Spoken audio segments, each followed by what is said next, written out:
The story begins on a battlefield with a young knight covered in blood smiling as he tries to catch his breath.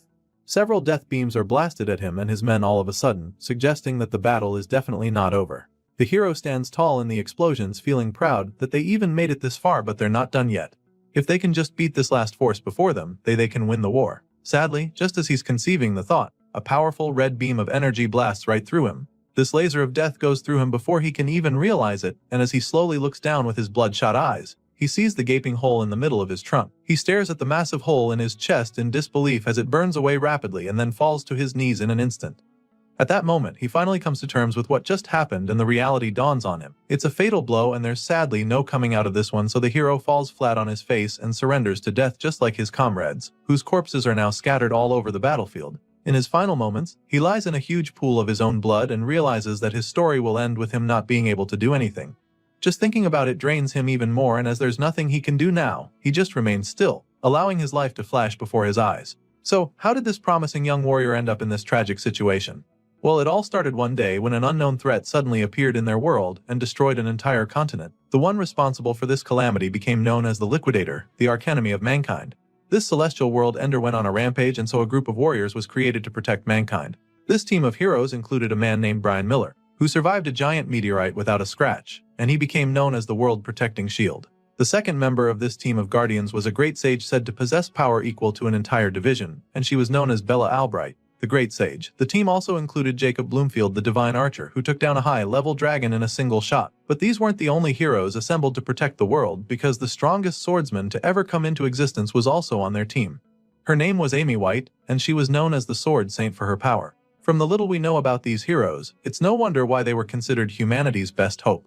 But they weren't the only ones fighting against the Liquidator, because there was another group, known as the Support Unit, which our protagonists belonged to. As you can imagine, they were put in this second team because there wasn't really anything extraordinary about them, and sadly, they were merely sacrificial pawns. The protagonist, Gray Lee, a regular foot soldier, rapidly bleeds out in the middle of the rubble. But all he can think about in his last moments is how the superhuman defenders of humanity are truly on another level. He watches them in awe as they continue to wage war on the Liquidator.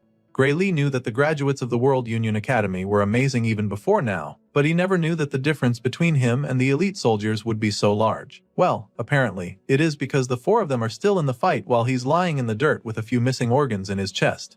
The situation makes him wonder if it even matters whether the support unit was there or not. The team of heroes appear to be doing just fine without them, which enrages him even more. Gray Lee grinds his teeth in anger, recalling how he and his teammates equally trained very hard, only to end up as collateral damage. Tears run down his face as the thoughts flood his mind, but there's nothing he can do now. Meanwhile, the heroes continue their onslaught, and Amy White unleashes a myriad of attacks that eventually do some damage to the Liquidator. The Celestial Force is actually surprised that they managed to hurt him, and he doesn't take it very well. So, he figures that it's time to stop messing around with them, and with this in mind, he creates 2 power balls of energy from his wings and unleashes 2 devastating surges of energy that absolutely decimate the heroes in the blink of an eye. The Guardians are butchered by the Liquidator's overwhelming blast, and upon seeing this, Gray's eyes widen in horror and disbelief. He just witnessed the archenemy of humanity wipe out the defenders of the Earth with a single blow, so it's not an easy thing to process. Even worse, the Liquidator said that he'd been playing around until now, so in that moment, the protagonist is convinced that there's absolutely no way they can win this war. To be honest, that should have been pretty obvious when this overpowered Angel of Death made his debut on Earth by destroying a whole continent. Anyway, the MC continues to weep as he awaits his demise, but then all of a sudden, he realizes that he shouldn't even still be alive right now. It's been a while since his heart got pierced, and for some reason he's still alive, so he looks down at his reflection in the blood, and that's when he hears the voice. The voice claims that he's finally found him and then tells Gray to come forth and wield great power. All of a sudden, the MC finds himself standing in the middle of a strange place and begins to wonder what's going on. He figures that this might be the afterlife, but feels that it's a bit barren if that's the case. The wide-eyed soldier looks around a bit, and that's when he spots a strange hooded being sitting cross-legged on what appears to be a throne. Gray looks over at the celestial being, asking who he is, so the alien-like figure simply assures him that he is not dead. The being tells him that his body's physical wounds have already healed, which sounds really impossible since he saw the fatal wound in his chest very clearly. Either way, he asks the alien if he was the one that healed him, but the big guy doesn't take credit for it. Instead, he informs Gray that he was healed by his own power. Surely none of this makes any sense to the foot soldier, and sadly, this celestial creature can't explain it to him either. Apparently, this alien is also unable to properly analyze Gray Lee's true power. However, what he can tell the MC for sure is that his power is stronger than what the Liquidator possesses, but that's only if he can control it properly. At this point, I'd start looking for the hidden cameras around if I were him, because this all sounds like one big prank. But I'm not the MC, so back to the story. Gray asks the hooded being if this means that they have a shot at winning this war. Sadly, the alien admits that he doesn't know the answer to that question and that he wouldn't have high hopes either. However, he also believes that they ought to get rid of the liquidator together. As soon as he says this, Gray isn't given a single second to process it before the black alien punches another hole right through him. After doing this, he tells Gray that he can now leave, promising to lend the MC the power he possesses to help him. At this point, we see the magic circle with a clock glowing brightly in front of Gray's chest, so it's pretty clear that our boy has just got a major upgrade in the power department. He wakes up on the battlefield right after his encounter with the strange alien and immediately gets back on his feet. Gray picks up his sword and is shocked when he sees that it's now completely surrounded with a strange power. The blade crackles with lightning, like energy, so he wonders what it is, and the voice reveals that it's his own power manifesting. As for the alien's power, it cannot be seen with the naked eye, so he explains this to Gray. Our boy is excited about this new power, especially since he literally just cheated death, and since the liquidator is still around, he decides to test out his new abilities on the ruthless angel of death. The evil alien suddenly senses something coming at him, and by the time he turns around, Gray is already on him. Our boy attacks with a brutal slash of his menacing sword, and the liquidator almost seems horrified by his presence. The evil alien can't believe what is going on because he didn't think there was any powerful opponent left. He can sense the power within our boy, so he knows how dangerous Gray is. This is confirmed when the hero lands a hit that does some real damage, and this boosts his confidence a lot, so he charges in for another swing and even starts to get cocky, feeling that he is stronger than the liquidator. However, the World Ender quickly reminds Gray why he should not be underestimated. Just like he did with the Guardians of Earth earlier, the liquidator uses a single slash to split Gray in two. It happens so fast that he doesn't even feel it immediately, and by the time our boy looks down, he's horrified to see that his legs are no longer connected to his torso. The liquidator uses this killer blow on him, but also commends Gray for being able to force him to throw everything he's got.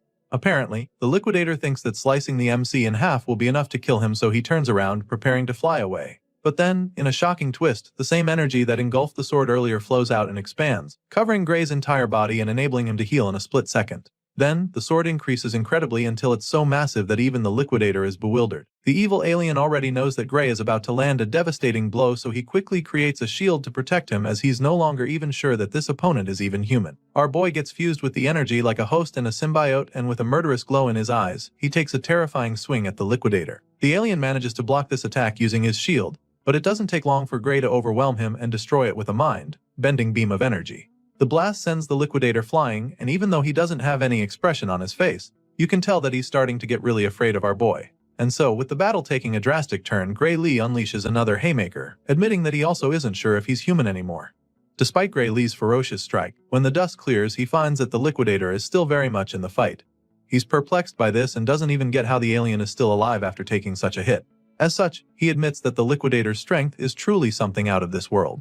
Now the two powerhouses stand face to face against each other, and mankind's archenemy is still trying to catch his breath. Sure, he's still in the fight, but after seeing what Gray can do, he's not even sure how to attack. On the other hand, the newest hero from Earth is feeling pretty confident that he can win. So, he looks at the liquidator dead in his alien eyes and vows to crush him over and over until he's dead. You can tell that he's not even bluffing about this from the look in his eyes, and right after squaring up with the World Destroyer, he unleashes another devastating slash from his mighty sword. The liquidator tries to dodge it, but he gets hit hard, and this time around, he even bleeds. He groans in agony, calling Gray Lee a monster, but even though he's suffering right now, he has no intention of giving up, and so once again, he decides to stop messing around and go all out against this human hero. The liquidator heals himself and activates his secret weapon. His entire body begins to glow even more than before, and multiple sets of wings shoot out of his back. The alien also somehow manages to make everywhere go dark and tells the hero that his time is up. That's when Gray looks up in shock to see that the guy turned day into night. The World Ender continues to activate his killer move, and it's starting to look like the tables are about to turn again. However, Gray Lee is not deterred by the liquidator's little magic trick, and so he charges at the enemy once again with his massive sword to end the fight for good. Shockingly, this time around, he's not able to penetrate the alien's shield despite pumping a lot of energy into his sword. His attack simply bounces off the barrier, leaving him pretty taken aback for a second. He's still trying to understand what's going on when the liquidator explains it to him. The World Ender tells him that all his attacks are futile, because within this plane of true dusk, nothing is capable of harming him. At this point, the liquidator is feeling invincible. He casually advises our boy to stop his useless resistance and take a look at the stars. Hearing this, our boy looks up at the sky in horror, and his pupils continue to dilate over and over as he stares at the bright light up there. The alien talks about how beautiful it is while Gray is just modified because he knows that the bright light isn't just for show. Sure enough, the powerful ray of death shoots down on him and a cataclysmic explosion follows immediately. After the blast, the dust and smoke slowly clear, revealing the gigantic crater in the ground. The hole is so big that you'd think an asteroid crashed there. Seeing this, the alien is convinced that the human warrior will not be able to revive himself this time around, because he is most likely pulverized to dust already. That's what he thought though, but he quickly realized how wrong he was. All of a sudden, bolts of lightning start to appear in front of the crater. The energy rapidly builds up, leaving the liquidator bewildered once again. He stares at the ball of energy as it enlarges and then, some kind of magic shield with a clock-like appearance pops up right in front of the alien. Upon seeing this, the liquidator instantly recognizes it and then, the same voice that called out to Gray before, speaks up. The voice is impressed by the great amount of power that the liquidator has gathered and suggests that it should be enough to take him back. At this point, a wave of horror washes over the alien invader because this voice belongs to the one called Kronos. The liquidator refuses to believe it, and that's when the black celestial being calls upon Gray Lee. He calls upon the hero, who wields great power and decides to use all of his power to send our boy back to the past. Of course, the liquidator is furious when he hears this because he knows that it's all part of Kronos' master plan to destroy him. He curses at the black alien for saving Gray, but of course, that doesn't really do anything. Kronos then fulfills his promise by turning back the hands of time, claiming that this is all he can do for the human hero. By sending Gray back to the past, Kronos basically entrusts the gate of the human world to him. Everything fades out afterward, and after it all turns white, our hero suddenly wakes up in the middle of a field. As soon as he opens his eyes, he takes a look around, wondering where he is. That's when he spots the small village down the hill in the distance, and is even more stunned because it just so happens that it's his hometown, Renato Village. Gray is extremely perplexed by this since it doesn't make any sense. The last time he checked, his village had been destroyed for 15 years, so he knows that it shouldn't be here. But then again, in his confusion, he recalls what Kronos said to him on the battlefield. He remembers that the black alien god promised to send him back in time, so after putting all the pieces of the puzzle together, Gray realizes that he's actually in the past.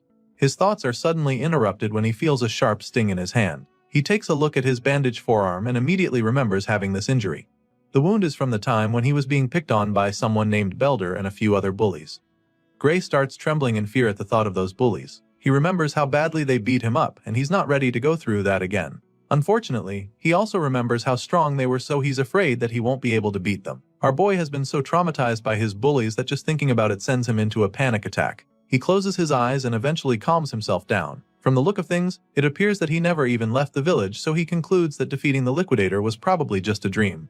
With this in mind, he accepts his fate and makes his way back to the village. He doesn't want to get hurt by the bullies, so he decides to come up with a plan for them when he's feeling stronger. Unfortunately, on the way back home, he runs into the very same bullies in the bush path. He can't believe how bad his luck is, so he just stares at them with a blank expression on his face. We're finally introduced to the leader of the gang, Belder. He claims that they've actually been looking for our boy and complains about how Gray made him go through a lot of trouble to find him. At this point, the MC is probably wishing he could just disappear or teleport elsewhere, but sadly that's not happening. Belder suddenly tosses a sword at his feet and tells Gray to pick it up. Our boy is still in a daze as he's trying to understand what's really happening here, so Belder warns him not to act dumb. And so, he bluntly tells the MC that he wants to have a mock battle, but Gray still doesn't pick up the sword. Instead, he politely declines the invitation, explaining that his injury hasn't fully healed yet. He then thanks the bullies for the offer and tells them he's not joining them till his wounds heal.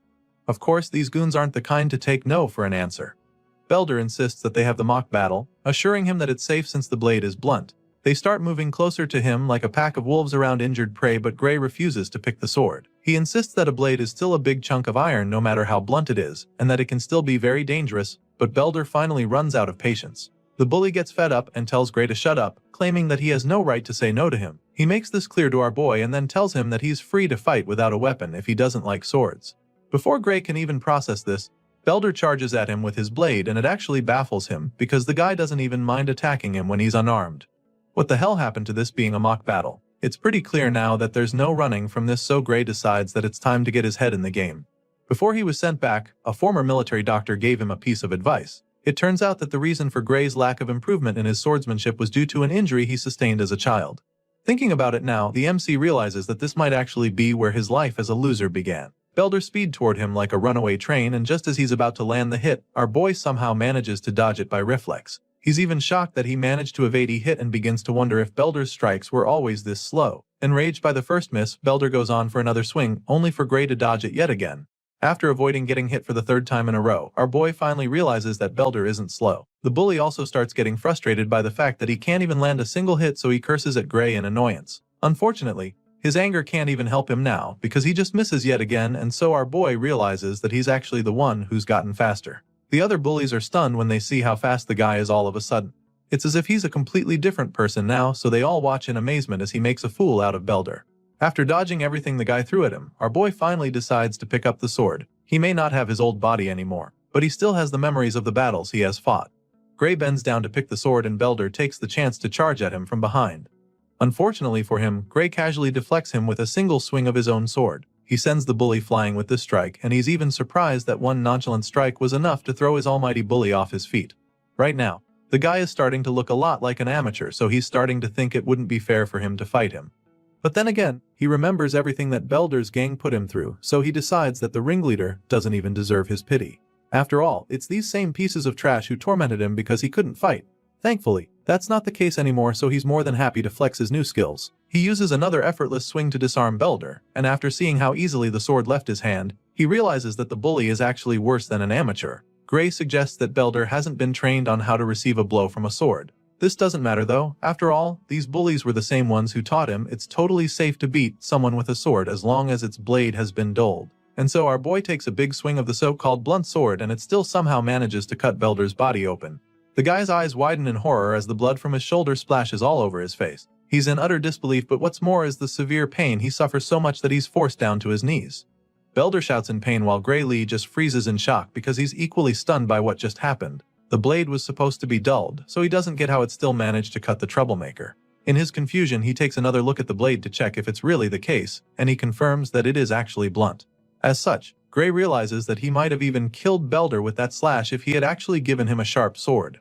Our boy panics for a second, knowing that he could have killed these kids, but then again, they're the same meatheads who made his life at the village miserable. So, he decides to beat Belder up with the flat surface of the blade instead.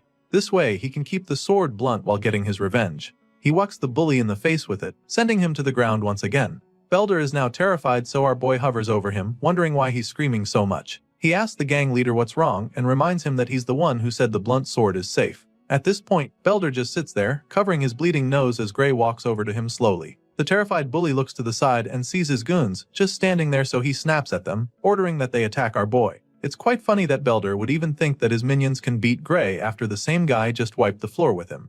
As you can imagine, they're reluctant to even go near him, seeing how strong he's gotten all of a sudden, but they eventually agree to go at him together, thinking they can overpower him this way. The troublemakers charge at our boy at the same time, and Gray just feels sorry for them. He's surprised that they're dumb enough to come at him for another round after what he just did to their leader, but of course, he has no choice but to beat them up too. Belder furiously orders them to kill our boy as they attack him from all alongs, and this just pisses the MC off.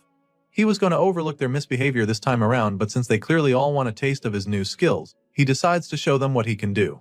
A few moments later, Belder and his goons are all on their knees with swollen faces. They've been so badly beaten that there's steam coming off their bodies, and looking at them now, Gray is baffled that these are the same guys he's been so scared of. He remembers that these guys are the ones from the Saria Swordsmanship Dojo, so he asks to confirm if that's the case, and Belder explains that he's kinda correct.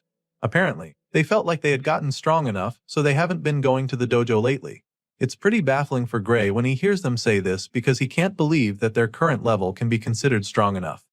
With this in mind, he figures that he shouldn't expect much from the dojo itself, seeing the kind of students it produced. However, he still believes that it might be useful to him, and so he asks them to introduce him to this dojo they attend. After all, he heard that it's by referral only and would like them to invite him. For some reason, Belder is not really excited to bring Gray in because he'll be too embarrassed if he told his master that he lost a sword fight. He suggests that our boy find someone else to invite him, but he's in no mood to be denied. So, since Belder doesn't want to comply, he decides that they resume their mock fight instead. Before he can even say anything after that, the bully agrees to introduce Gray and starts running toward the dojo, leaving his buddies behind even. Eventually, they're all back in the village, and that's when Belder finally asks Gray why he actually wants to go to the dojo. Apparently, this very dojo has a recommendation slot for the academy, and when our boy asks about it, Belder admits that he also heard something like that. As such, our boy explains that this is the reason he wants to go, by one of Belder's buddies feels that he's already strong enough without going to the academy. Sadly, Gray knows that his current state is not going to be enough to defeat the Liquidator.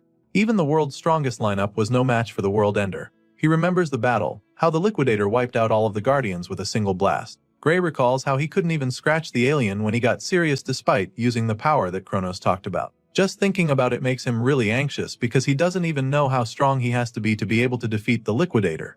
It bugs him a lot, but at the same time, it's not like he doesn't have any clues. He remembers being able to control the dark power even if it was just for a split second. What he focused on at that moment was the swordsmanship taught to him by the Sword Saint. Gray believes that the outcome of his battle with the Liquidator might have been different if he had spent more time training in the same conditions as the Sword Saint.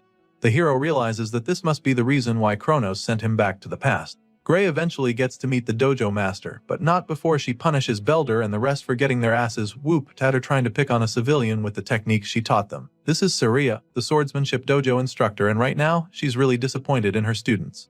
Belder tries to tell her that it was a mock battle and not them picking on Gray, but she silences him immediately by sending him across the room with a single strike of her sword. The others start trembling at this point, and Saria continues to scold him for making excuses. After all, if beating up an unarmed person is a mock battle, then what she just did to him can be called the same. And just like that, Saria kicks Belder and his gang out of her dojo for good. Of course, they don't even protest because things would get worse for them, so they just run for their lives. After sending them away, Saria apologizes to Gray for all the trouble her former students caused him, but he assures her that there's no need to worry about that, and she thanks him for letting it slide. Once that's out of the way, she goes straight to the point, asking if he wants to get recommended to the academy. When he affirms this, she explains that she needs to confirm his abilities before she can do that.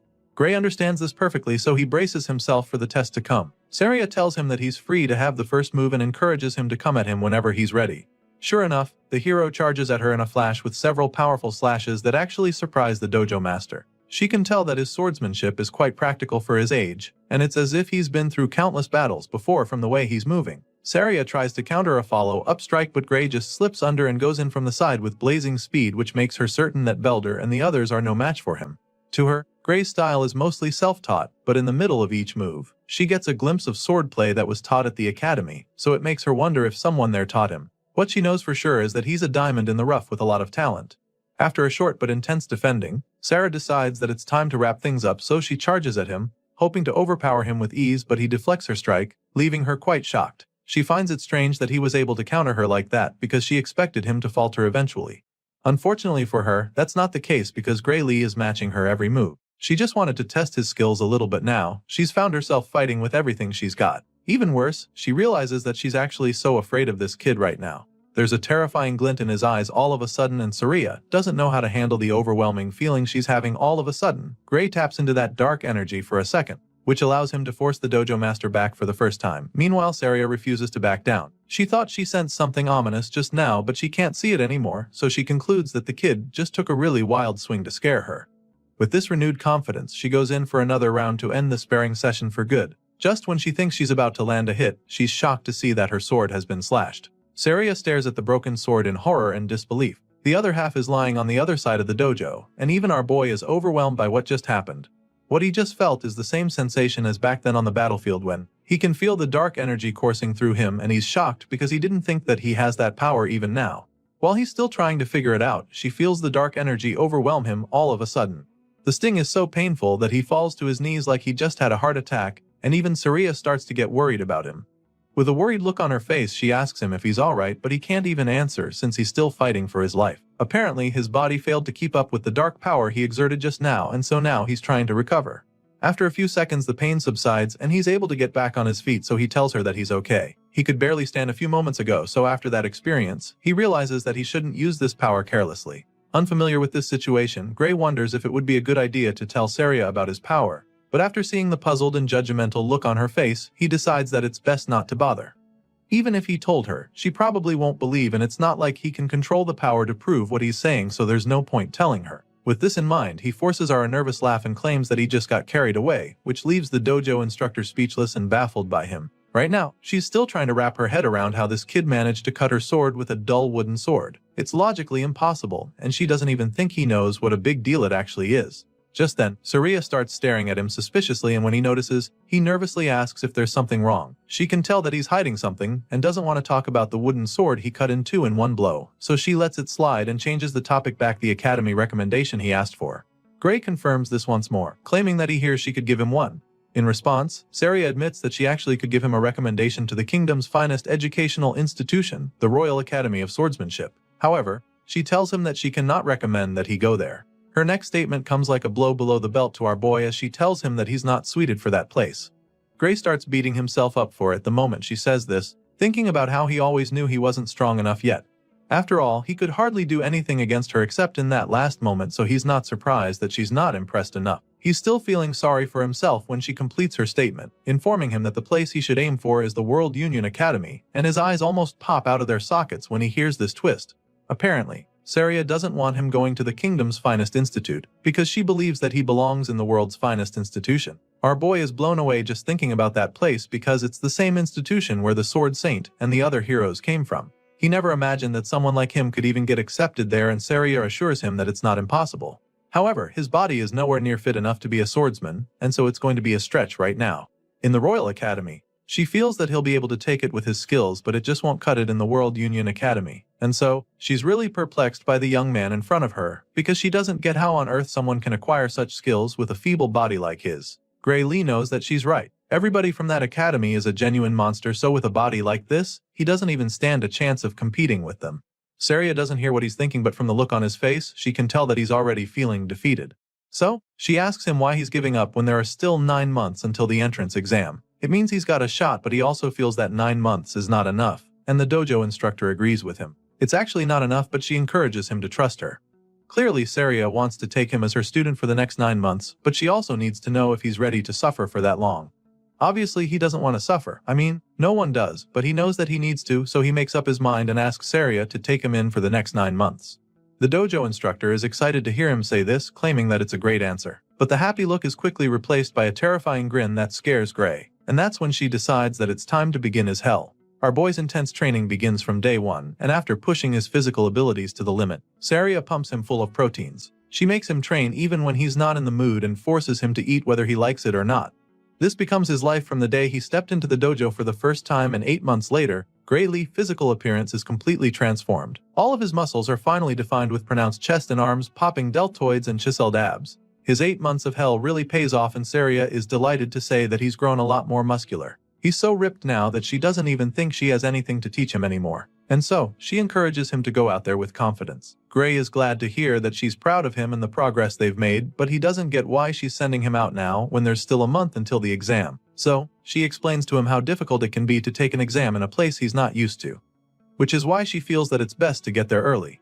While he's still trying to wrap his head around it, she hands him a bag of coins, claiming that it's enough money of the trip and a month's worth of food.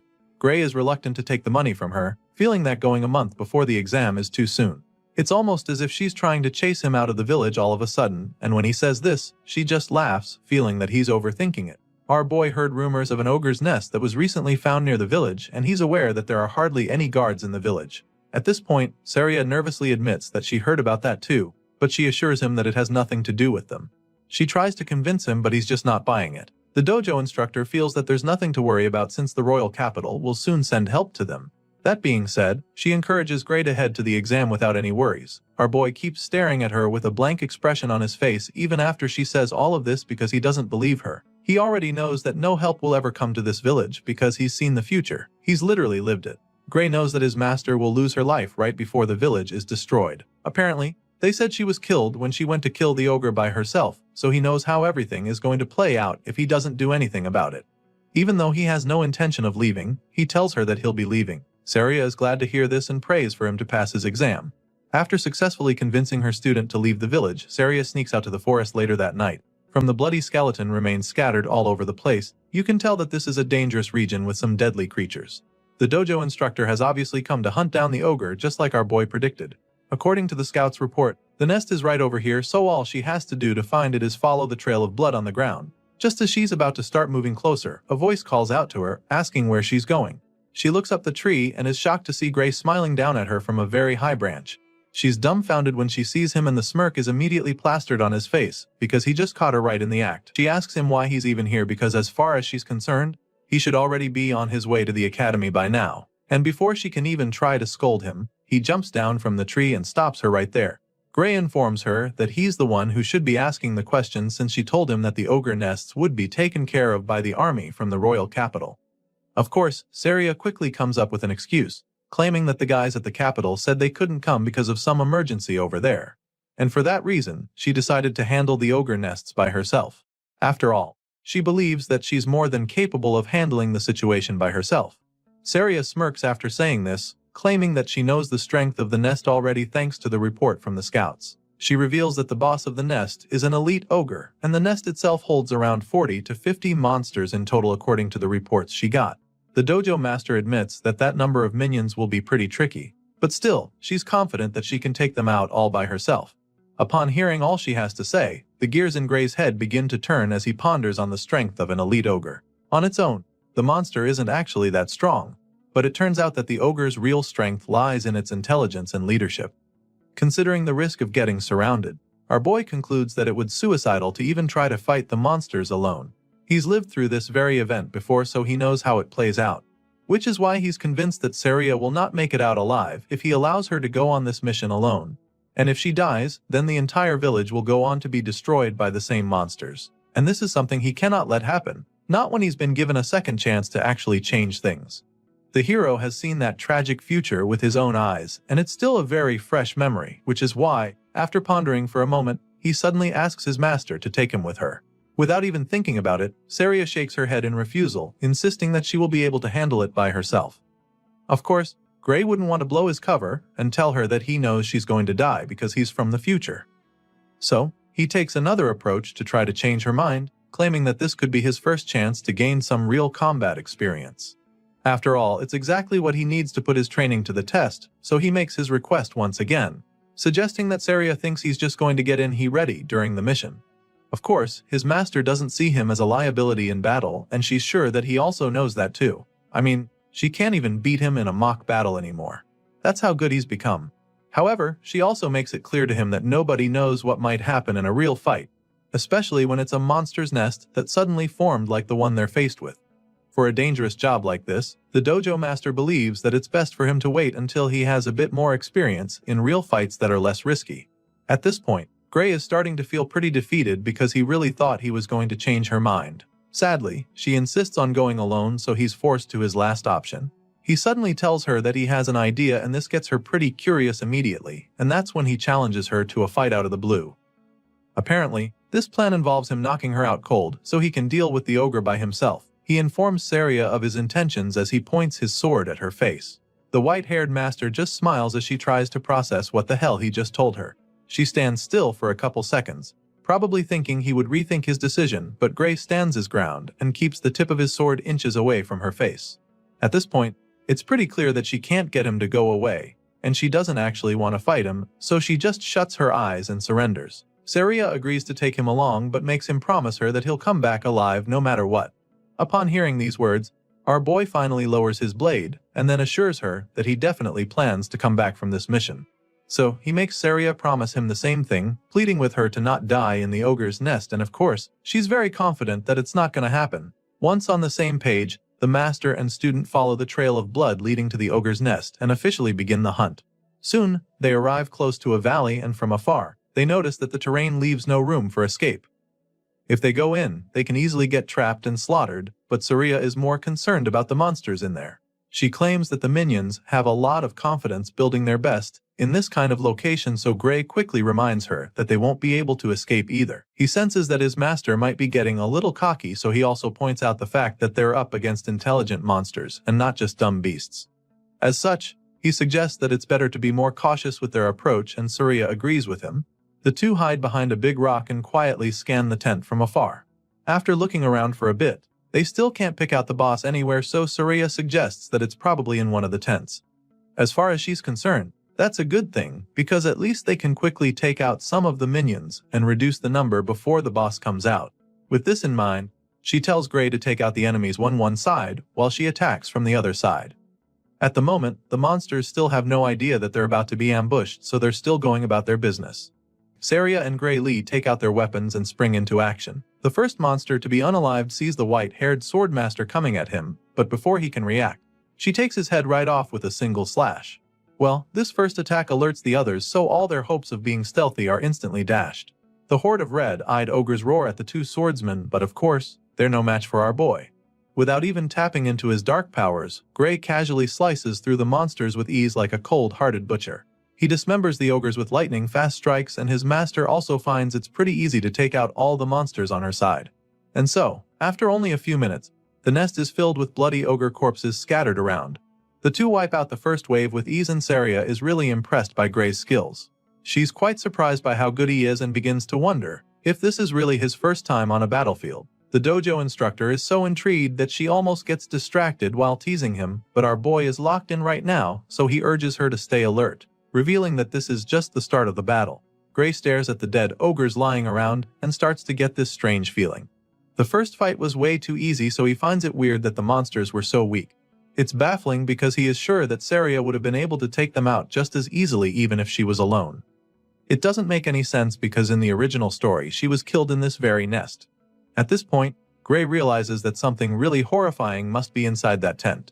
He peeks into the dark tent as the thought crosses his mind, and that's when a terrifying pair of eyes glare at him from the darkness. Gray's eyes pop out in fear as chills run down his spine, and without even thinking about it, he shouts for them to get the hell out of there. Our boy tells his master that they have to leave immediately, urging her to run away with him, but the cocky sword master feels that he's exaggerating. She asks him what's wrong, feeling that there's no need to retreat, but after seeing the look of horror on his face, she doesn't think twice before running after him. Now, they're both running out of the nest as fast as their legs can carry them, but their efforts prove futile very quickly because all of a sudden, a figure appears to leap into the air right above them to intercept them. The green-skinned creature blocks their path, landing right in front of them, and our boy begins to panic even more. Saria, on the other hand, gets really excited because she thinks she's finally getting her chance to face the elite ogre. Unlike the weak minions they wiped out a while ago, this ogre is a lot larger with a big helm and a massive axe, big enough to chop down trees with a single swing. Rather than being terrified, the dojo master goes on and on about how honored she feels that the boss came to them itself. In a shocking twist, this giant ogre on steroids isn't even the boss, and Gray is the one who breaks the news to her. It turns out that the real boss is even far more powerful than the juggernaut standing in front of them. At this point, Saria turns around to see the army of orges charging at them with the real boss standing at the back, exerting an overwhelming surge of power from his body. For the first time, the white-haired swordmaster feels afraid, and before she can even process all her emotions, they're surrounded by a swarm of axe-wielding orges. Despite being trapped, she remains immobilized by the overwhelming power radiating from the boss. It's at this point that Gray reveals they're up against something far stronger than the elite ogre. What they have on their hands right now is an ogre general, and the nest they just attacked belongs to the ruthless green abomination. Saria finally snaps out of her daze and admits that an ogre general is not a monster they can handle on their own.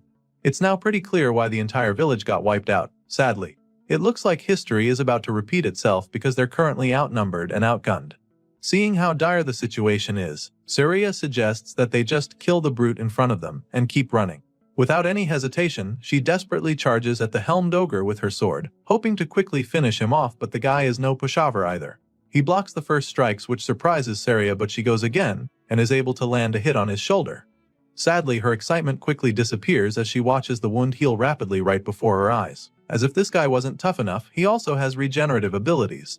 Seeing this, Saria decides that there's no use even fighting, but that's when Gray explains what's going on. Apparently, the ogre general's roar boosts the strength and recovery power of his soldiers.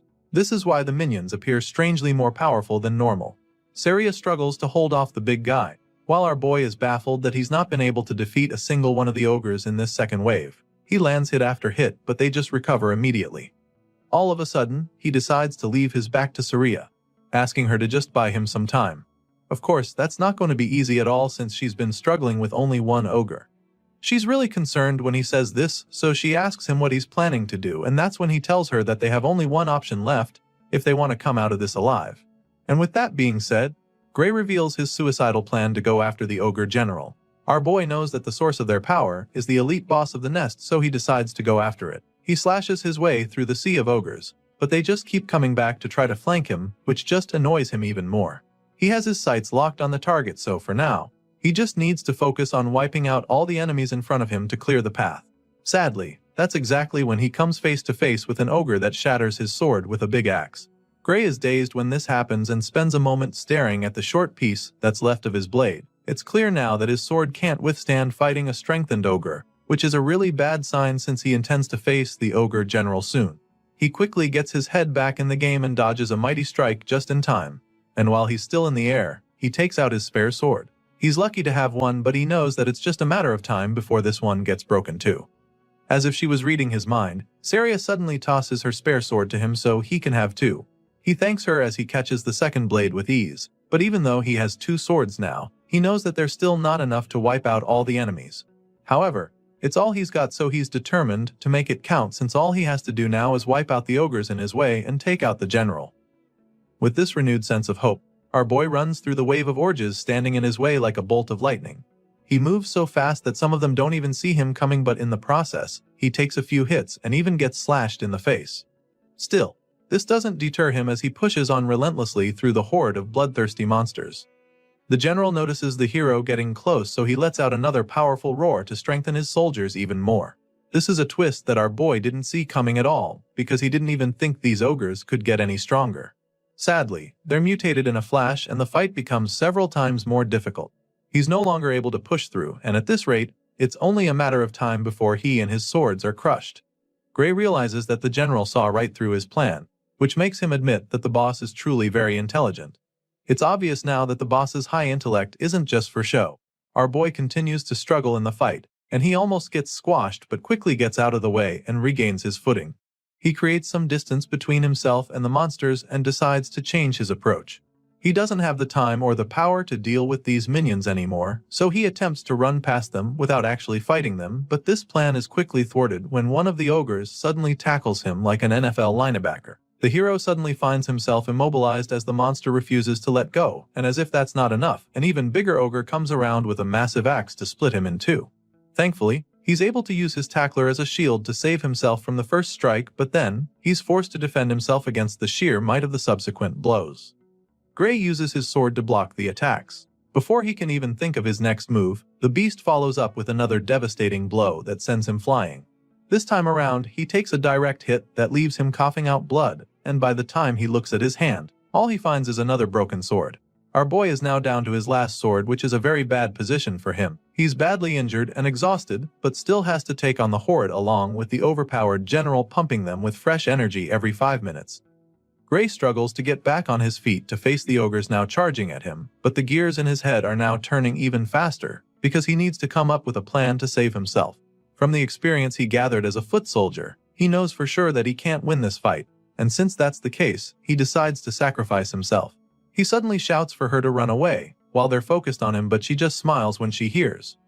Without hesitation, she lets him know that she can't do that, and not just because that big-helmed powerhouse is still in her way. Hearing this, Gray tries to scold her, wondering if she's got a death wish or something. He's afraid that she wants to die for nothing just to look brave, so he assures her that he'll run right behind her once she starts moving. However, she's not even refusing because she's worried about him.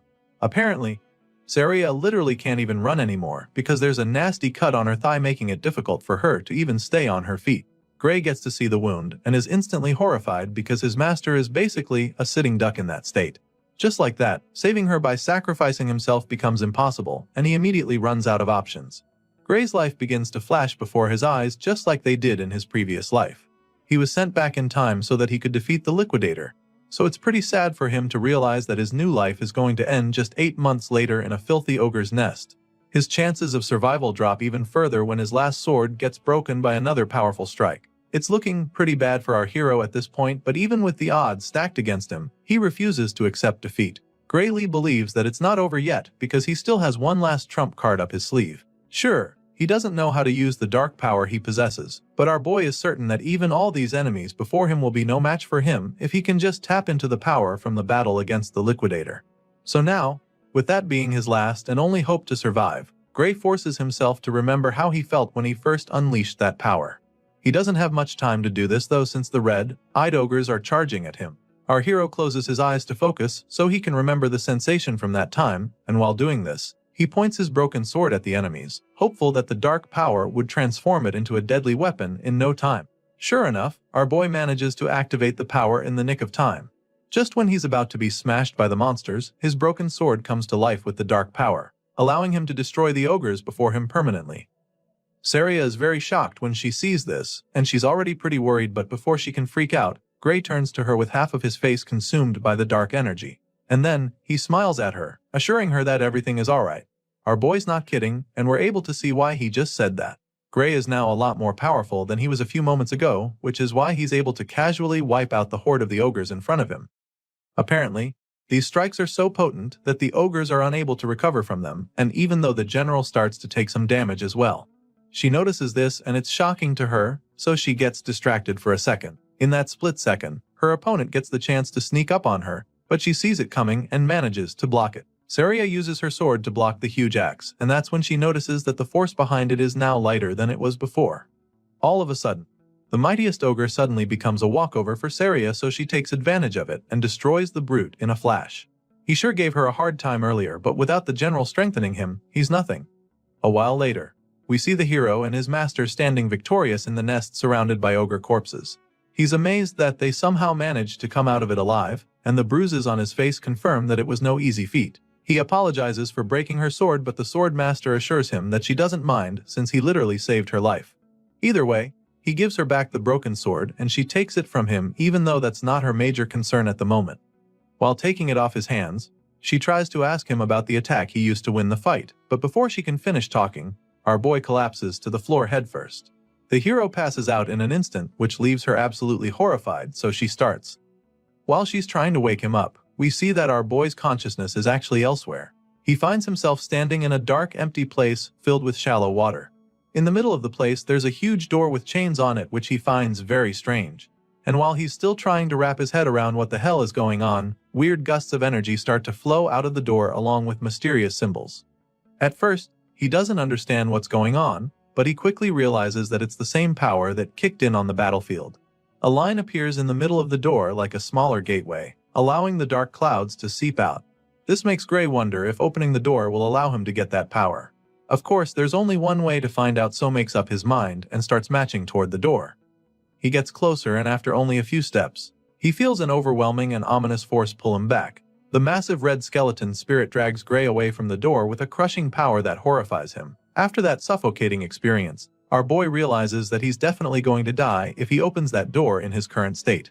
Chills run down his spine as he says this, and almost immediately, a loud voice responds to him, informing that he made a wise call. As you can imagine, Gray is taken aback when he hears the voice, but he doesn't even get a chance to figure out anything else, because the next moment, he's waking up in a bed struggling to catch his breath.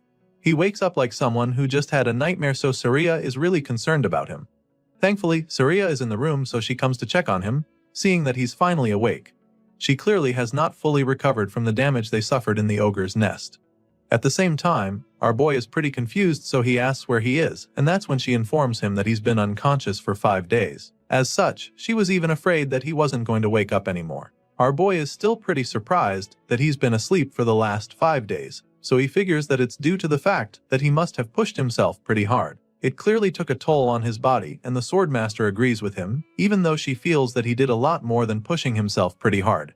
Anyway, she's concerned about his condition, wondering what the state of his body is. She asks him if he can move, and since he also does know the answer, he decides to give it a try. Sadly, Gray suddenly realizes that he can't move his right arm at all. He can't muster any strength in it, and even though he knows he can move a bit, he's afraid that he might not be able to hold a sword with it. As if that's not bad enough, he also notices a weird bruise on his bandaged arm with dark energy spreading. Saria notices that he's struggling with it, so she asks him about it. Hearing this, Gray is a little surprised because it means that she can't see the dark tattoo-like bruise on his arm. Since that's the case, he simply admits that he can't put any strength into his dominant arm. Apparently, the Swordmaster isn't actually surprised to hear this. It's just as she thought, and so she also knows that it won't heal back to normal anytime soon. After all the bones in his right arm are in pieces. Clearly, the hero didn't know about this, especially since it doesn't even seem hurt at all from the outside. He explains this, and that's when she tells him that they've already treated it with a magic potion. For some reason, our boy doesn't like the sound of that at all. He stares at the empty potion bottle in shock and panic, because the last time he checked, such things were extremely expensive. However, his master assures him that he shouldn't worry about it, because the village chief was the one who gave it to them. He's shocked to hear this too, because he can't even wrap his head around why the chief would give a potion to someone like him. The moment he says this, she sounds baffled that he'd talk like that, and that's when she informs him that he's literally the hero of the village. Of course, this doesn't even make any sense to him, so he just stares at her in bemusement. He's still processing what she just said when someone bursts into the room, asking for him. He recognizes the loud voice, so he immediately jolts up from the bed to greet the village chief. He nervously tries to start thanking the man for the magic potion, but the chief cuts him off, stating that they're the ones who should be thanking him. He helped them kill a freaking ogre general, the same monster that couldn't be scratched even after rally the forces from the surrounding town gathered to fight it. The chief is certain that the entire village would have been destroyed if Gray hadn't killed the monster, and he's not wrong. So once again, he thanks our boy for his help and places the potion bottle back in his hands. After all, if it wasn't for him and Saria, nothing would be here right now, not the village, not the people, and not even the potion itself. The hero tries to be all modest about it, suggesting that the chief is exaggerating, but the man claims that he all knows he's just stating things as they are. Upon hearing these words and after seeing the look in the man's eyes, Gray realizes that the chief is probably right. In the world before he was sent back in time, this village was supposed to have been destroyed by the ogre's attack. So, indeed, if it wasn't for him, they wouldn't be standing here right now. Seeing how puzzled Gray looks, the chief offers to explain in great detail to him what he's done if he still doesn't realize its significance. Moving on from that, he asks our boy if he's really going to take the entrance exam at the World Union Academy. It turns out that our boy had forgotten all about the one thing that made him train hard for the past 8 months. So, when the chief brings it up, it's like a dagger to the heart because he realizes how much he's messed things up. He went after the ogres just over a week to the entrance exam, and he's been asleep for the past 5 days in this infirmary, which means that he only has 2 days left till the main exam. Getting to the World Union Academy alone takes 3 days on foot, so walking there is no longer even an option. He could get there in a day on horse, but he doesn't have that kind of money, and so he summons the courage to ask the chief to lend him a horse for his trip. Surprisingly, the man already knew he'd make this request, which is why he had already prepared the best horse in the whole village for Gray in advance. The chief believes that our boy should be able to get to the academy in no time with the legs on that horse. While the man is busy bragging about his pet, Saria tells the hero that they would have carried him to the exam in his sleep, even if he hadn't woken up today. After a while, our boy gathers enough strength to stand, so he walks to the door, and as soon as he goes outside, he's greeted with a huge crowd of villagers thanking him and wishing him success in his exams. They're all grateful to him for saving the village, and while most of them are holding up posters, one guy walks up to him with a sack as a gift. Gray asks what it is, and the man claims that it's something the whole village chipped in for him. Apparently, they heard that it costs a lot to apply to the World Union Academy, so they came together to raise the funds for him. Our boy is shocked that everyone contributed to the cause, but the feeling is quickly replaced with joy and gratitude as he thanks them for their kindness. Soon it's time for him to get going, so he says his goodbyes. Saria is with him as he prepares to set off, and he admits that it's going to be really hard to come back here if he fails the exam after everything the village has done for him, but his master assures him that there's no need to worry about that. As far as she's concerned, not a single one of the other applicants in the World Union Academy could beat an ogre general. Sure, Gray knows she's probably right about that, but he still has concerns about his banged-up right arm. Hearing this, Saria simply asks if his left arm is good, which he confirms. Of course, it's not his dominant arm, so he's not sure about using it, but she insists that it's good enough to good him in. She also doesn't think he needs to use that dangerous power inside him, but he feels that the entrance exam might be tougher than they think. Thinking he can pass with just one arm seems a bit like a stretch to him, but Saria assures him that it's going to be fine, because she trusts that the Academy's examiners won't be so blind as to overlook his ability. If there's one thing she can guarantee him, it's that he'll definitely pass the exam. At this point, our boy has already mounted his horse, ready to set off, so he thanks her once again for the pep talk, feeling a lot more confident. Just like that, our hero sets off on his journey to begin the next chapter of his new life. In the previous world, this village was destroyed, but he knows that the enemy of mankind still exists here. However, he also knows that this world is no longer the same as the old one, because the future can be changed with this power that he now possesses. Soon, our boy arrives at the capital, and the first thing he does is thank the beautiful horse that got him there. He's only been in the city for a short while, but he can already spot the amazing structure that is the World Union Academy. Despite how expensive it is to apply here, the place is absolutely swarming with potential applications. There's a sea of people gathered in the World Union Academy, and every single one of them dreams to become a hero. Over the speaker, they're informed that the distribution of exam tickets will begin shortly. Until the process is completed, all applicants are instructed to remain inside the central arena. Among the crowd, some people start chatting about how competitive this academy is. Apparently, out of the thousands gathered in this arena, only 20 of them will be accepted into the World Union Academy. That's the rumor going around, and our boy quietly listens to the guys spreading them, but some people heard that the number of admitted students changed yearly. Some years, they accept up to 50 candidates, and other years, only one person makes it. Just then, Professor Ariel is called upon to address the applicants, so the red-haired lady with a monocle appears on the platform. She gets straight to distributing the exam tickets to everyone in the arena, but she does it in a flash with the snap of her fingers. Just like that, the papers appear right in front of all the applicants.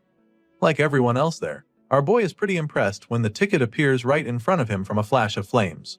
He grabs the paper and reads the content to discover that his candidate number 513, and he also learns that he'll be taking the fencing course. Everyone has their own ticket, and our boy will have to take the exam that requires most people to have the bones in their dominant arm to not be shattered. Professor Aries knows that some of them might be surprised by the format for the exam, but she assures them that this is how it is every year. She goes on to explain that the World Union Academy does not discriminate based on age, gender, nationality, status, or anything else. Not even their names are of any significance here. The professor makes this clear to the applicants, stating that only those who pass the exam and earn the right to cross the bridge will be asked for their names. Meanwhile, our boy is still baffled by the fact that he's taking the fencing course when he literally left his sword at the inn.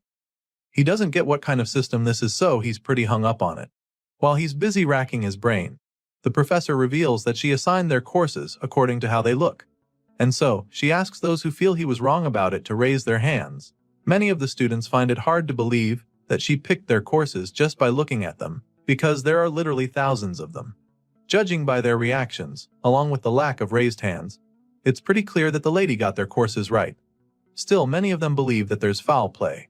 To them, the academy either checked them beforehand or she used magic to read their minds. After confirming that she didn't miss anybody's course, Professor Ariel states that she'll be announcing their exam schedules next. As such, he asked them to check their tickets for the next update. Of course, all the applicants check their tickets, including Gray Lee, who finds out that his exam will be on the first day at 11 a.m. As you can imagine, he's not really excited to see that he's up on the first day, because he was hoping for a little more time to let his arm heal. Sadly, that's not the case. The professor goes on to pile on the pressure, announcing that this is a one-shot practical exam. Latecomers will be automatically disqualified, so she makes this known to them and advises them to be on time. She also lets them know that the academy does not accommodate personal requests for schedule changes. While the announcements are going on, Gray quietly tries to see if his arm is better now, but sadly, he still can't get any strength to it. So now, all he can do is pray that it heals by morning, even if it's only a little, because otherwise he'll have no choice but to fight with his left arm. Unfortunately, the next day, our hero wakes up and is immediately frustrated because his injured arm didn't even heal at all. Now, he has no choice but to take the exam like that because there's no option for schedule changes. Gray gets ready and heads to the exam, and when it's almost his turn, he is directed to the entrance of the arena. While waiting for his turn, he tries to calm down, reminding himself that he shouldn't be pessimistic about this right now. As he tries to maintain positive thoughts, he realizes that his left arm is still fully functional, and he can even move his right to an extent. With this in mind, he comes up with an idea. Gray concludes that he needs to use the little time he has left to watch the examiner's moves and prepare for them. Our boy believes that what he needs to do now is study his opponent and find an opening to strike. At this point, we get to see the current application in the arena. The examiner tells him to take the first move, so the brute with the big sword charges at him like a bull. He moves pretty fast and successfully takes a swing, but he misses and strikes the floor instead, just missing the examiner by centimeters. He's puzzled when he sees the chill examiner nonchalantly standing with his hands behind his back after evading the attack. The experienced teacher casually avoided the hit, which pisses the applicant, so he angrily goes in for another attack. This time, with an even more devastating swing to the side, but once again, the examiner makes his attack fruitless. He blocks the second strike with his sword, leaving the hothead in disbelief. And once the guy is stunned, he follows up with his own counterattack to quite literally sweep the guy off his feet. The examiner sends the guy crashing like a tumbleweed, and by the time he stops rolling, he's sitting on his butt without his sword and a broken arm. Seeing this, the veteran concludes his exam and asks him to exit the venue with his weapon. Of course, our boy witnessed everything that just happened, so a smile of acceptance creeps up on his face, because now, he knows without a shadow of a doubt that he's cooked. The examiner calls his number and he just starts walking into the arena. In his mind, all he can do now is go on stage and quietly take his L before going back home, because if that tough guy couldn't even land a hit with perfectly good arms, then what are his odds?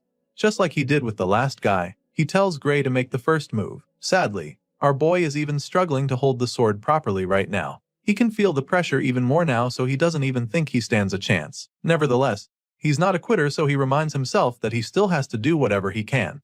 With this in mind, he charges at the veteran with his blade, and during that run-up, one of Saria's teachings runs across his mind. He remembers her telling him that a sword isn't swung with just one's arms. She taught him to channel the power generated by his entire body through his arms instead, and now that remembers, he decides to do just that. Even if his right arm is powerless, he knows that he can still drive the force through his other muscles. So, he gives it a try and takes a very decent swing. The examiner dodges the strike, of course, and Gray isn't shocked, since it's not like he can fight the way he usually does. If swinging a sword without arm strength was not easy, no one would bother training their body in the first place, so he sucks it up and shoves the excuses far down below so that he can focus better. Despite being pretty much handicapped, Gray manages to force the instructor to attack him very quickly, but that is when he notices something strange. All of a sudden, the examiner's sword strike starts to look a lot slower than before. It's just like what happened with Belder, but the difference here is the insane force that comes from those apparently slow attacks. However, Gray can still tell that this man's speed and technique doesn't even come close to his master's. With this in mind, he feels that he might be able to make up for the difference in arm strength if he can just stick to the swordsmanship that he learned from her. So, that being the case, our boy goes into beast mode in the blink of an eye. He unleashes a barrage of sword slashes on the examiner, forcing the guy back faster than he would have imagined.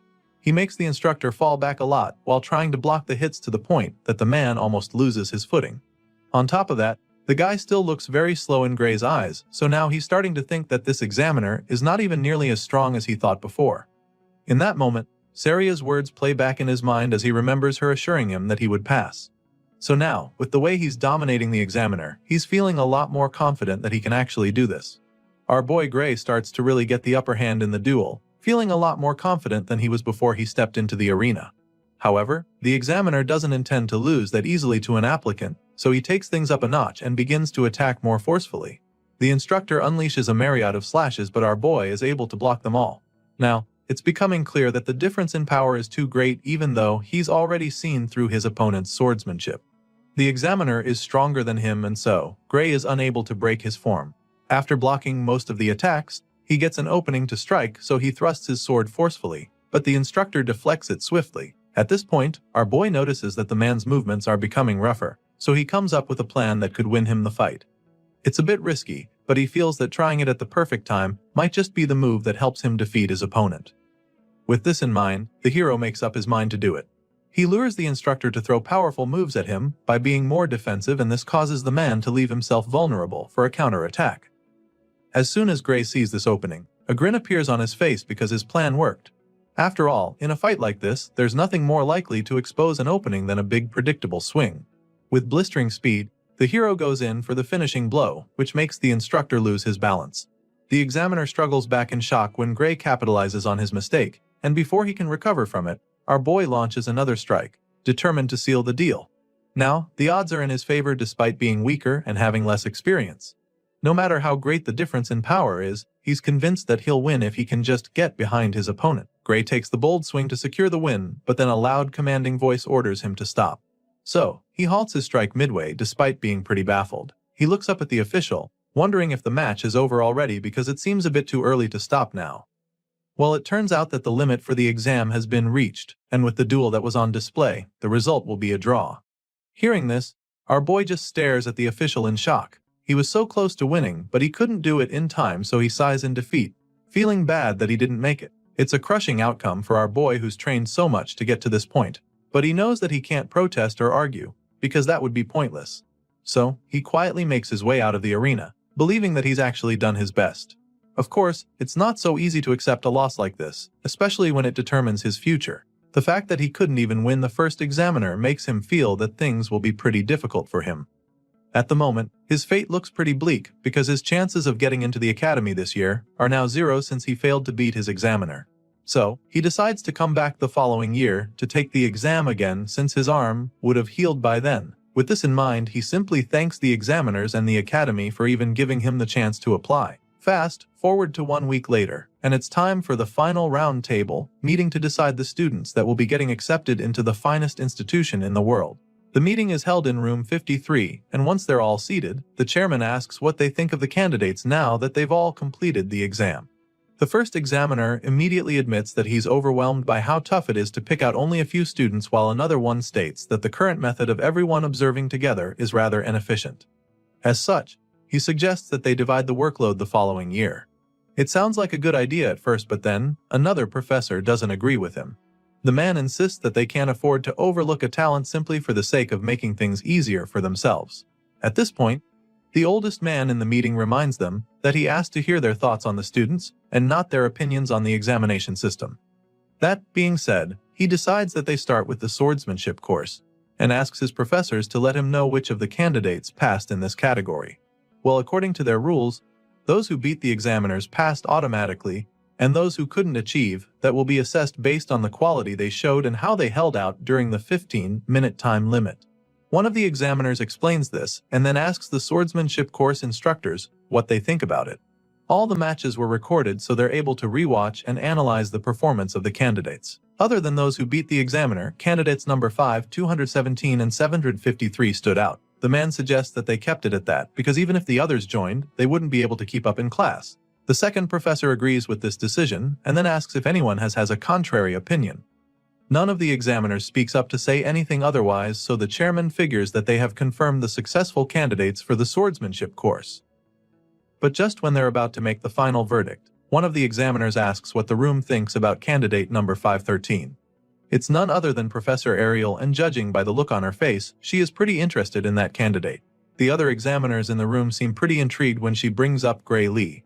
So, they dig out the recording of his match against his examiner, and they're amazed when they realize how good he is. It certainly looks like he was going to win the fight, which is a good thing, but they also feel that things are going to be difficult for him if he has to rely on setting up traps just to beat an examiner. They notice that his technique was good, but his strength was also clearly lacking, which doesn't help his case at all. The second guy isn't too impressed about that, and even claims that Gray was outmatched from the start until the end of the fight.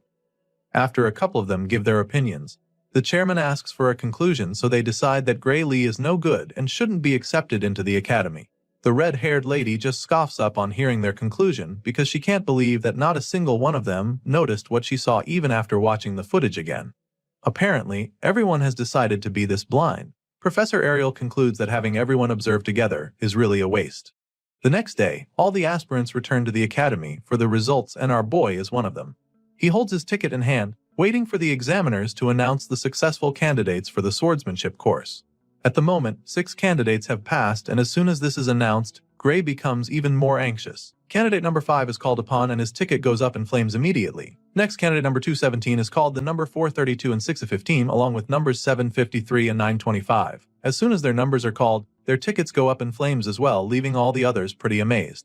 Sadly, only those whose numbers were called will be attending the World Union Academy for the swordsmanship course, and when our boy hears this announcement, his heart sinks to his belly in a flash. He probably saw it coming after the way his exam went, but he's still dazed when it is actually confirmed that he wasn't selected.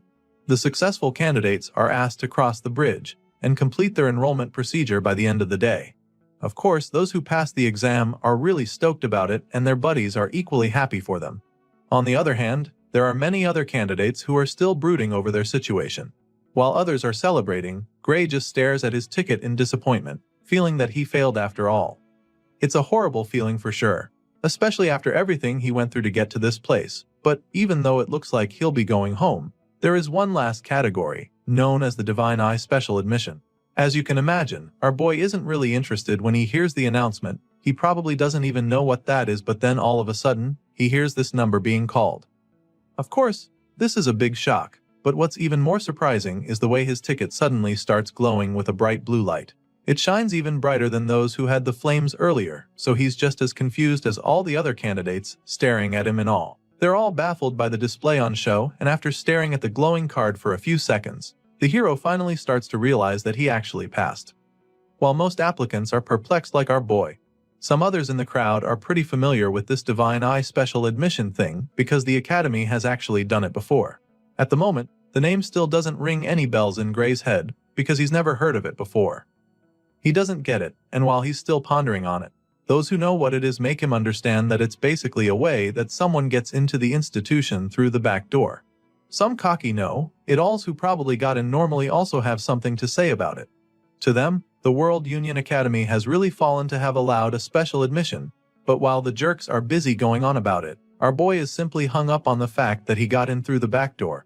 It doesn't make any sense since he doesn't have any connections here, so he wonders if his master was the one who found a way to get him in. It's a possibility, but he knows it's a stretch because she never even mentioned anything of that sort. His thoughts are suddenly interrupted when an old man comes around to scold the candidates who were speaking ill of the Divine Eye special admission.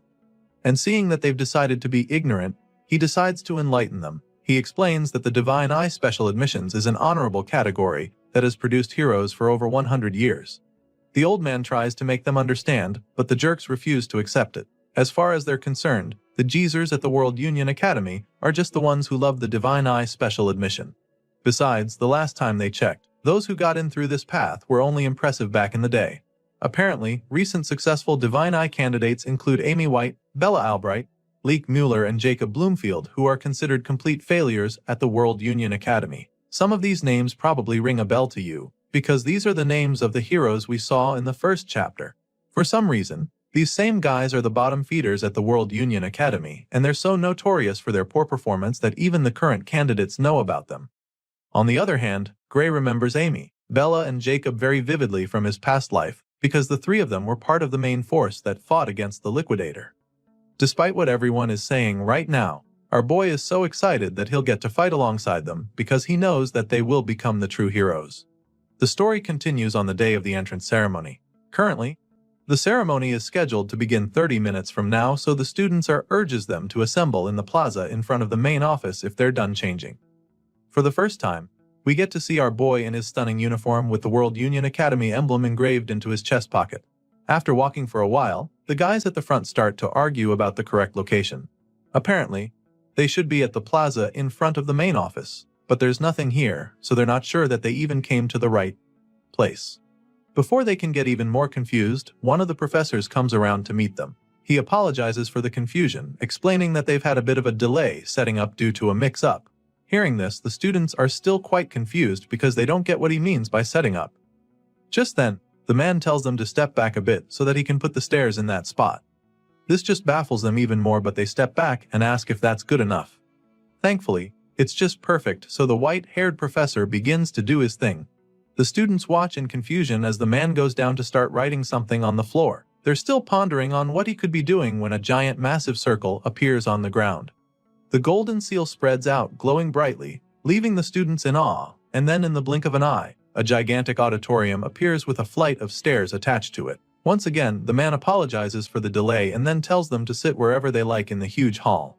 Of course, they're still pretty dazed by what just happened because they can't even comprehend how he managed to teleport something this massive. While most of the other freshmen remain pretty stoked about what the professor did, our boy quietly takes a seat. He feels that they probably did this because they want to hold the entrance ceremony in a place where they can see the school building. It's a pretty brilliant idea, and he also believes that it's a pretty extravagant way to use teleportation magic. He's heard a lot about the institution in his past life and the present one, but now, he can boldly say that he has seen the power of the World Union Academy. The hall is massive, so it's pretty obvious that the number of seats is pretty excessive. One purple-haired guy at the front points this out because he doesn't think there's need for this many seats, when only 30 students were accepted this year. However, the girl sitting next to him informs him that he doesn't even know what he's talking about. In response, he simply apologizes, claiming that he never really studied anything other than how to wield the sword. In that case, the girl decides to enlighten him a bit.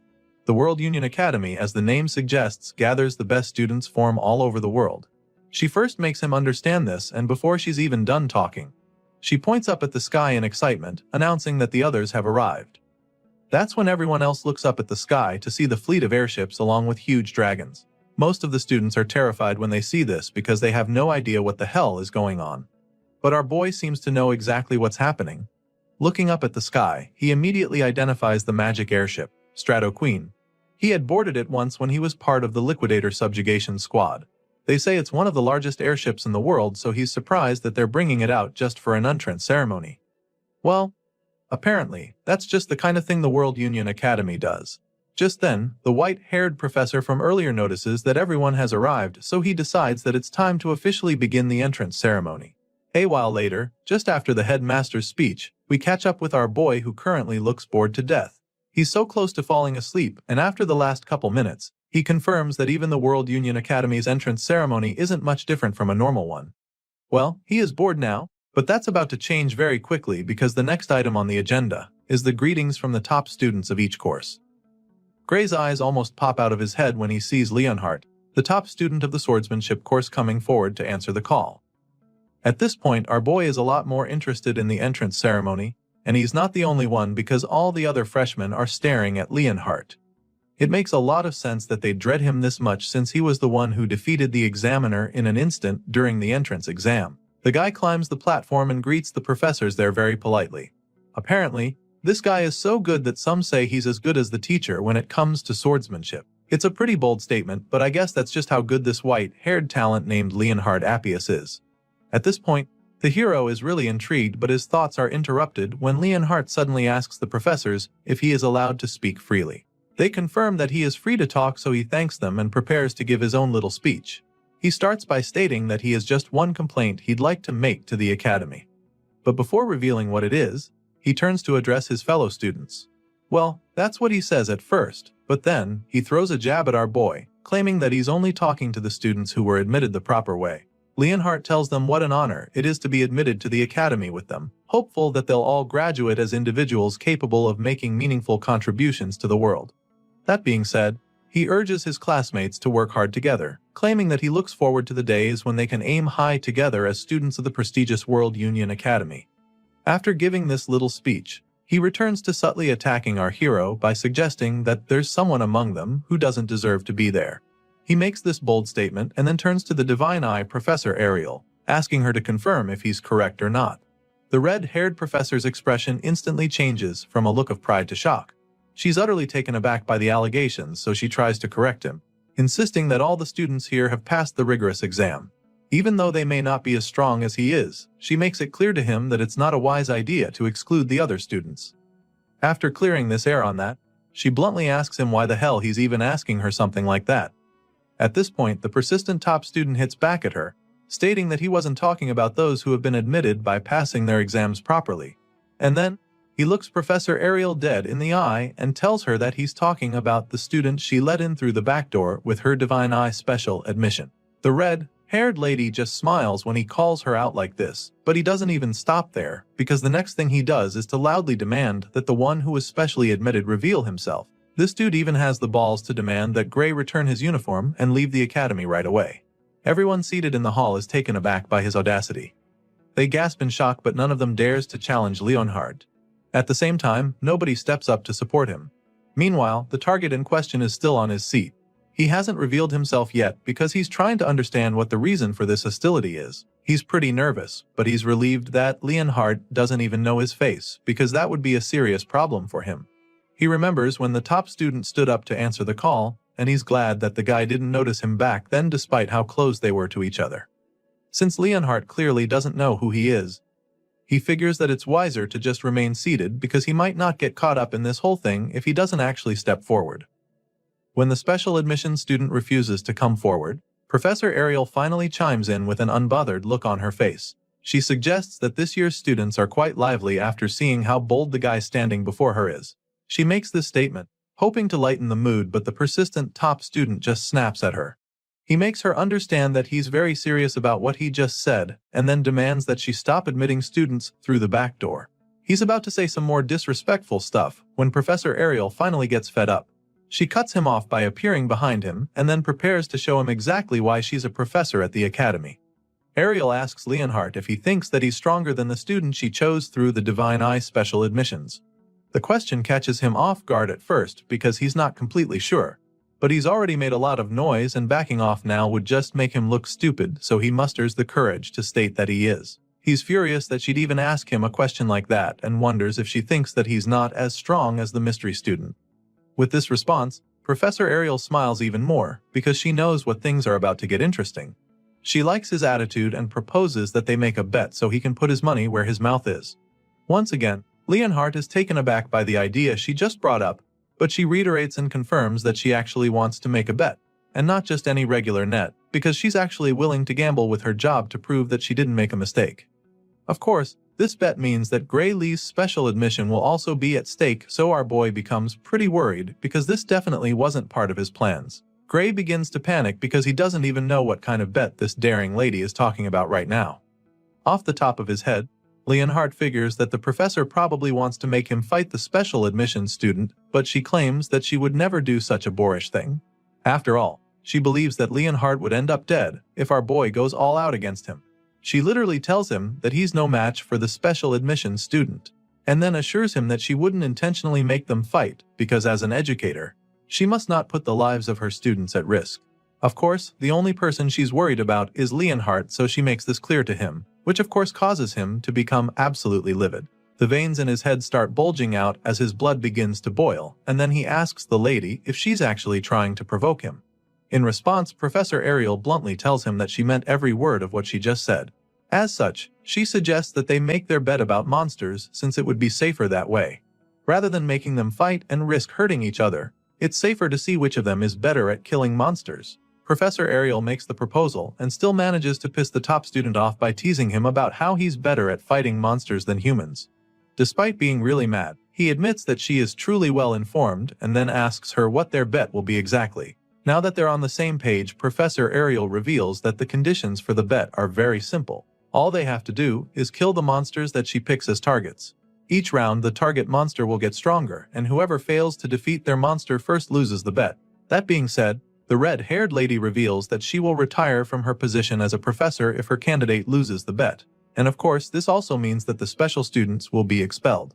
Of course, our boy feels very uncomfortable listening to the lady gamble with his future, but then again, she's the one who got him into the academy in the first place. As for Leonhardt, she informs him that he'll have to do whatever she says if he loses the bet instead. The blondie is a little reluctant to accept these terms, because it could very well be a trap, so when the professor asks if they've got a deal, he asks her to tell him what the target monsters will be first. The guy assures her that he's confident he can handle any opponent, but also he's smart enough to try not to be caught up in some weird setup. The professor can't argue with that, so on the spot, she suggests that the first target would be an ogre general. She casually proposes it and then asks Leonhardt if that will be too easy for him, even though she knows that it won't be. Meanwhile, all the students around gasp in shock when they hear this because they also know how dangerous an ogre general is. At the same time, our boy starts to get a little suspicious because he doesn't get why she specifically chose that monster as the first target out of all the creatures she could have thought of. Apparently, the cocky top student also knows how formidable an ogre general is, so he immediately protests, feeling that it's unfair of her to choose it. After all, they only consider creatures that one can kill by themselves monsters, and as far as he knows, an ogre general can't be killed by one person. At this point, the professor assures him that she's not asking him to go kill the beast right away. She doesn't expect him to be strong enough for that, so she sets a time frame to be the entire year. In other words, she's giving him till the end of the year to kill a general ogre. However, Leonhardt insists that it's not a fair challenge. As far as he's concerned, if someone could single-handedly take down a disaster-level monster within just a year of training, then no one would even be suffering. That being said, he demands that she choose a more realistic target, but then all of a sudden, an idea hits him. Leonhardt suddenly accuses the professor of deliberately picking a monster that no one can defeat so that she can end the bet with no clear winner. And so, he makes it clear to her that he will not agree to that. Hearing this, the lady just scoffs, feeling sorry for him. And that's when she adds one final condition, stating that Leonhardt will be declared the winner of the bet if it ends as a draw for any reason. The top student is stunned when she says this because he sure as hell didn't expect that twist. With the terms on the table now, if our boy fails to defeat the ogre general, Professor Ariel will automatically be fired and all special admission students will be expelled. Now, she's confident that there's no way Leonhardt will refuse her offer. The blondie stares at her with a confused look laced all over his face. He calls her crazy for even proposing something that could very much end badly for her. To him, it's like the outcome of this bet has already been decided, so the red-haired lady takes it that he no longer has any objections. Well, before going ahead with the bet, he wants to confirm that the ogre general will not be weakened in any way, and she assures him that the monster will be at full capacity. Once that's out of the way, he conjures up a contract for Leonhardt to sign if he doesn't have any problems with the details of the bet. The top student scans the page quickly and signs the paper to accept the deal. And then, The professor casually walks away like she's already won, so he asks her if she really thinks that her candidate can win. Well, I guess they'll all find out soon enough. As you can imagine, the rest of the professors are stunned by what they just witnessed. Some wonder what's gotten into Ariel, while others feel that she wants to use the bet as an excuse to retire. They think that this is most likely the case since everyone knows that she's well past her prime now. Meanwhile, our boy can't help but feel anxious now that the bet is official. He suddenly remembers when she set the time frame for the bet to be till the end of the year, which makes him realize that the whole contract was a done deal from the start. Apparently, the clever old lady had Leonhard wrapped round her finger from the beginning. There was no way she was going to let him refuse. A while later, we see that our boy is about to take his first class on the basics of magic. The professor taking the class knows that some of them might be surprised to be receiving lectures on the first day, so he makes them understand that not a single day can be wasted as students of the academy. That being said, the professor begins the class by starting with the most basic of basics, which is how to utilize magic. He makes them understand that an invisible energy called ether lies within their bodies, which they can manipulate through the magic circuits in their bodies. Hearing this, Gray is relieved to know that he'll be able to keep up with the magic classes for now. Thanks to his time at the boot camp, he's already familiar with the basic concepts. Sadly, his peace of mind quickly vanishes when he realizes that he somehow ended up in the same class as Leonhard. Now, all he can do is pray that the guy doesn't find out that he's a Divine Eyes special admission student. As the class goes on, our boy quickly gets distracted and the professor catches him instantly. He scolds Gray for being absent, minded only 5 minutes into the class, and this is pretty much where things are about to get tougher for our boy. Gray is shocked that the man could notice him being distracted with a single glance because he's seated so far back. Either way, he apologizes, hoping to move past this quickly and not draw any more attention to himself, but the professor has other plans for him. The man is so pissed that he calls Gray to come down and demonstrate the basics of magic to the class since he's so confident. Desperate to get out of this, he reminds the man that they're in the swordsmanship course and don't really need to be able to use magic.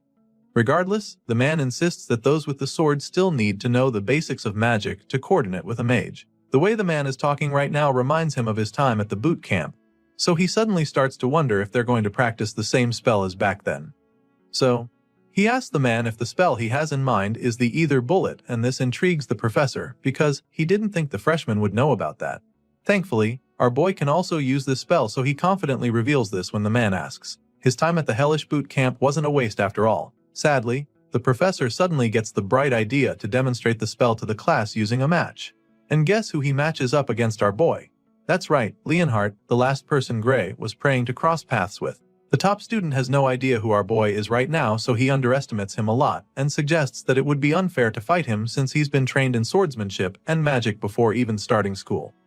However, the professor insists that there's no risk of anyone dying since they're only going to be using the Ether Bullet spell.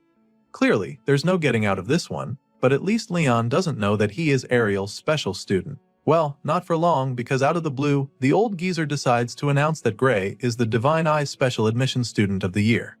As you can imagine, everyone in the class is stunned by the news, except Leon, who's just boiling with rage.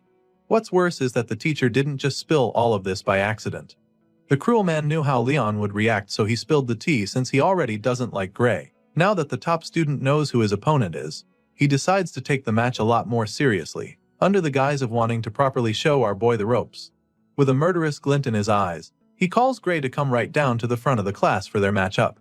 At this point, our boy just laughs nervously, because his cover has been completely blown. Soon, the two young men are standing across from each other while the professor gives them instructions. At the moment, our boy is pretty worried because he's almost certain that he won't come out of this unscathed, especially when he only spent a few days learning magic at the boot camp. The match begins shortly and of course, Leon is the first to attack, determined to show the difference in their strength. He launches a decent ether bullet at Gray in a flash, and our boy is forced to do the same, but he's immediately blown away by the massive attack he unleashes. The two boys are astounded by the huge ether bullet that Gray shoots out with ease. Compared to our boy's blast, Leon's strike looks like a punt pebble, so the top student immediately loses all his confidence, screaming in horror as the magic ball of death speeds toward him. Luckily, the professor intervenes just in the nick of time and uses his own magic to stop Gray's ether bullet, saving Leon's life in the process. The man sighs in relief as he watches his shield stop the attack, but then all of a sudden, Gray's ether bullet shatters the barrier and causes a huge explosion in the classroom. The blast sends Leon flying, so the professor rushes to check on him even before the dust clears. The top student is literally shaking like a leaf right now, but he assures the teacher that he's fine. Thankfully, he's not hurt, but now, our boy might be in some trouble.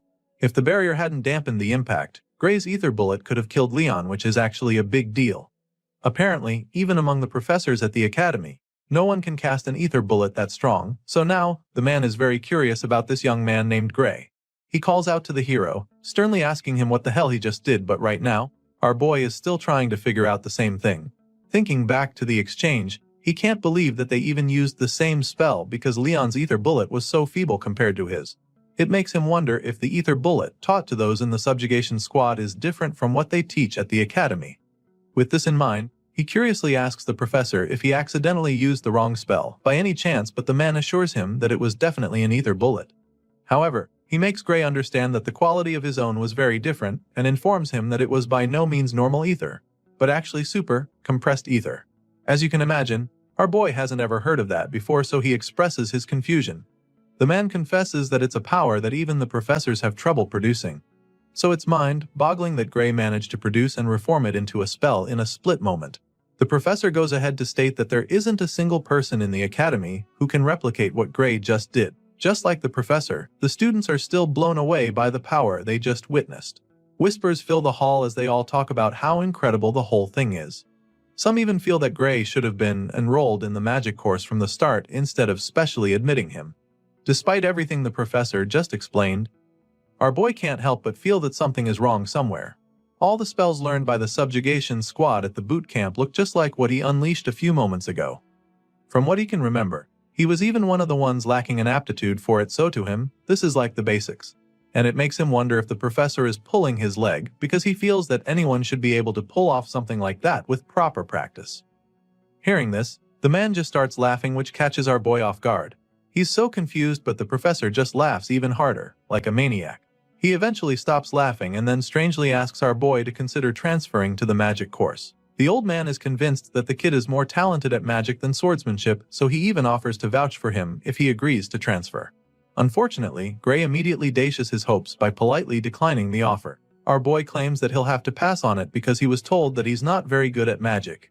Of course, this response sounds like absolute crazy talk to the professor, especially after what he just witnessed with his naked eyes. He doesn't even get how Gray can sag something like that when he understands the ether compression technique well enough to produce super, compressed ether at such a young age. As far as he's concerned, the boy is an unparalleled prodigy, even by the academy standards. In his mind, whoever said that Gray isn't good at magic is a fool because the person clearly had no idea what they were talking about. And so, he once again asks our boy if he's sure that he doesn't want to transfer to the magic course. Gray just remains silent at this point while the other students talk about how amazing it is to see a professor who rarely compliments students to be showering someone with this much praise. When the hero fails to give him an answer, the man bluntly informs him that it would be a big loss for the world if he doesn't study magic. The man is so invested that he would even call Gray's refusal a crime against magic. For some reason, our boy laughs upon hearing this despite the deathly serious look on the professor's face. Just then, he suddenly remembers hearing something about the ether compression technique during his time at the boot camp. You see, back then, they were taught by the greatest mage to ever live in their world. On that faithful day, she told them about something called OD. It's also known as life force, but nobody knew it existed before, and as a result, it was very difficult to cast proper magic. She told them how people had to continuously compress ether within their bodies and then gather it. And even then, they could only use it when the bits happened to mix with OD by chance. This memory plays back in Gray's mind, so he immediately asks his current professor if he knows about OD. The man is instantly stumped by the question because he has no idea what that is.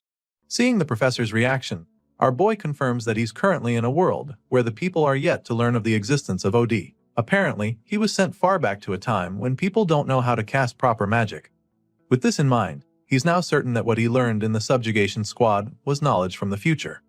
As you can imagine, this is a really big deal because it could change the way the whole world uses magic, and Gray knows this as well, so he also knows that he has to be careful who he tells about it. His thoughts are interrupted when the professor asks him again if Hest finally going to transfer to the magic course. Despite the huge discovery he just made, our boy refuses for the third time in a row, claiming that he just loves swords too much. He thanks the man for his offer but passes on it, and at this point, the professor finally gives up on trying to change his mind. However, he is hopeful that Gray will reconsider his decision, so he tells the special student to come find him if he ever has a rethink, stating that any time at all is fine for that visit. Once again, the hero thanks the man for his kind offer, and the professor finally allows him to return to his seat. He's so impressed by the talent in front of him that he promises not to bother Gray anymore if he looks away during class. The man is literally a fan at this point, because he claims that he doesn't even mind if the boy gets bored and decides to leave the class. As far as he's concerned, this class is just way too basic for Gray Lee. The hero quietly makes his way back to his seat while all the other students stare at him in awe. They can't believe that the notorious Professor Carlos is the same person kissing Gray's ass right now. Well, it turns out that the professor isn't the only one sucking up to the hero, because from the looks of things, Leonhard is practically in love with Gray right now, because the guy is literally calling him Lord now. Our boy sees the top student acting this way around him, and of course, it makes him so uncomfortable that chills run down his spine. Later that day, Gray receives a note from Professor Ariel asking him to see her after class. On the way to her office, he can't help but wonder why he got summoned out of the blue. He feels that it might be Professor Carlos's doing, so he starts hoping that the red-haired lady won't advise him to change courses as well. Soon, he's right in front of her door, and immediately he knocks. She already knows it's him, so she lets him in. He's about to apologize for the intrusion when he suddenly senses a sneak attack from the side. The person tries to strike him with a sword, but his reflexes kick in at lightning speed, allowing him to block the hit and knock down the attacker. He's shocked that his body reacted on its own, but he can't think about that right now since he just got attacked. He turns to the assailant, wondering what the hell that was fire, but then as soon as he sees the girl, he can't help the feelings that he's seen her somewhere before. Gray takes a battle stance after knocking the attacker down, and then as soon as he takes a closer look, he's stunned because the girl looks very familiar. He's still trying to figure out where he's seen her before when a voice interrupts his thoughts. The person sounds impressed by what they just saw, and then our boy looks up to see that it's the red-haired professor. The lady is glad to confirm that her eyes were right about the young talent she selected, because at least now, it's clear that she didn't make a mistake. While she's bragging about her special admissions student, two of her colleagues who are in the room as well have some reservations of their own. They don't seem to like Gray very much and even suggest that the green-haired girl, Bella, didn't attack with any real intent. As such, they feel that Ariel might have even asked her to go easy on the new guy. They admit that Bella's movements were flawless, but to have her sword be knocked out of her hand so easily was just unnatural. Our boy listens to them scold the blue-haired girl and realizes that she's the famous Belle Albright from his past life. She was one of the heroes from the World Union Academy who fought against the Liquidator and was considered the greatest sorceress in the world. Of course, Professor Ariel is not pleased to hear her colleagues talking to Bella that way, so she snaps at them. The red-haired lady suggests that the both of them consider quitting as professors since they can't even tell if the girl was holding back or not. She stretches out her hand as if demanding something from them, so when they see her reaction, they immediately change their opinion. The first guy drops a stack of coins in her hand while nervously stating that they were only joking about what they said. Gray watches in confusion as this exchange happens right in front of him, and then all of a sudden, he gets a good idea of what's going on. Still, he curiously asks the professors what they're doing, and that's when Ariel informs him that they were actually gambling. Apparently, they made a bet on whether our boy would be able to fend off Bella's surprise attack or not.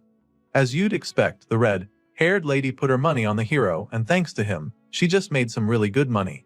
For this reason, she decides to let him enjoy the spoils as well, so she tosses one of the coins at him, telling him that this is his part. At first, he doesn't know what she threw at him, so when he realizes that it's a hold coin, his eyes almost pop out of his head. A single gold coin is worth a fortune, so he's pretty blown away by it. The other professors are obviously not happy about the outcome, but they can't help the feeling that Ariel was right about Gray. It's just like the red-haired lady said, because from the exchange earlier, it looked like he deliberately didn't use his dominant arm. It's almost as if he was trying to protect his immobile arm, so they wonder if it's because of injury. This is what the first man has in mind, but his colleague isn't even sure what to think. Rather than an apparent physical injury to the muscles, the first man thinks that the reason for this is more likely a deeper kind of wound. Hearing this, his colleague agrees, stating that a simple injury wouldn't cause that. Our boy listens in shock as the men analyze the situation, and he almost can't believe his ears. He's amazed that they can tell that much just from looking at him, so he expresses how surprised he is. But that's when the men remind him that they wouldn't be professors of the academy if they couldn't tell that much. Sure, to most people, it wouldn't be very obvious, but Professor Ariel was already aware about his condition during the exam. The The red-haired lady has pretty much gotten all she needs from her annoying colleagues already, and since she's made them see that she was right about Gray, she bluntly tells them that it's time to leave. She can see them as they're suddenly interested in the kid, so she reminds them he's her student and makes it very clear to them that she's not going to give him up. However, the other professors don't make it too obvious that they want Gray, so they insist that they're only going to admit that he has potential for now. That being said, they inform the hero that he will fail to meet the Academy's admission standards if his wound doesn't heal in time. The two men tell Gray to keep this in mind before finally leaving the office. As you can imagine, our boy is a little threatened by what they said, because he doesn't even know when his injured arm will heal. But Professor Ariel notices him getting all anxious, so she helps him take his mind off it. Now that nuisances are gone, she suggests that they start talking about magic, which can only mean that she's heard about his incredible display in class. Our hero takes a seat along with Professor Ariel and Bella Albright so they can have the seemingly important talk. The redhead reveals that she heard about him using super, compressed ether in Professor Carlos's class. He's not too surprised that she already knew, but it's still pretty intriguing. In response, the experienced professor reveals that Carlos came to her office earlier, and even asked that she hand Gray over to the magic course without consulting him. Of course, Ariel didn't do that, which is why they're even sitting here having the conversation right now. She declined Carlos's request because as far as she's concerned, Gray is more suited to wield the sword than magic. The hero is pretty shocked when she says this because he literally uses magic that nobody in this world knows how to use. But for some reason, Professor Ariel doesn't think that he looks like he's good at magic compression.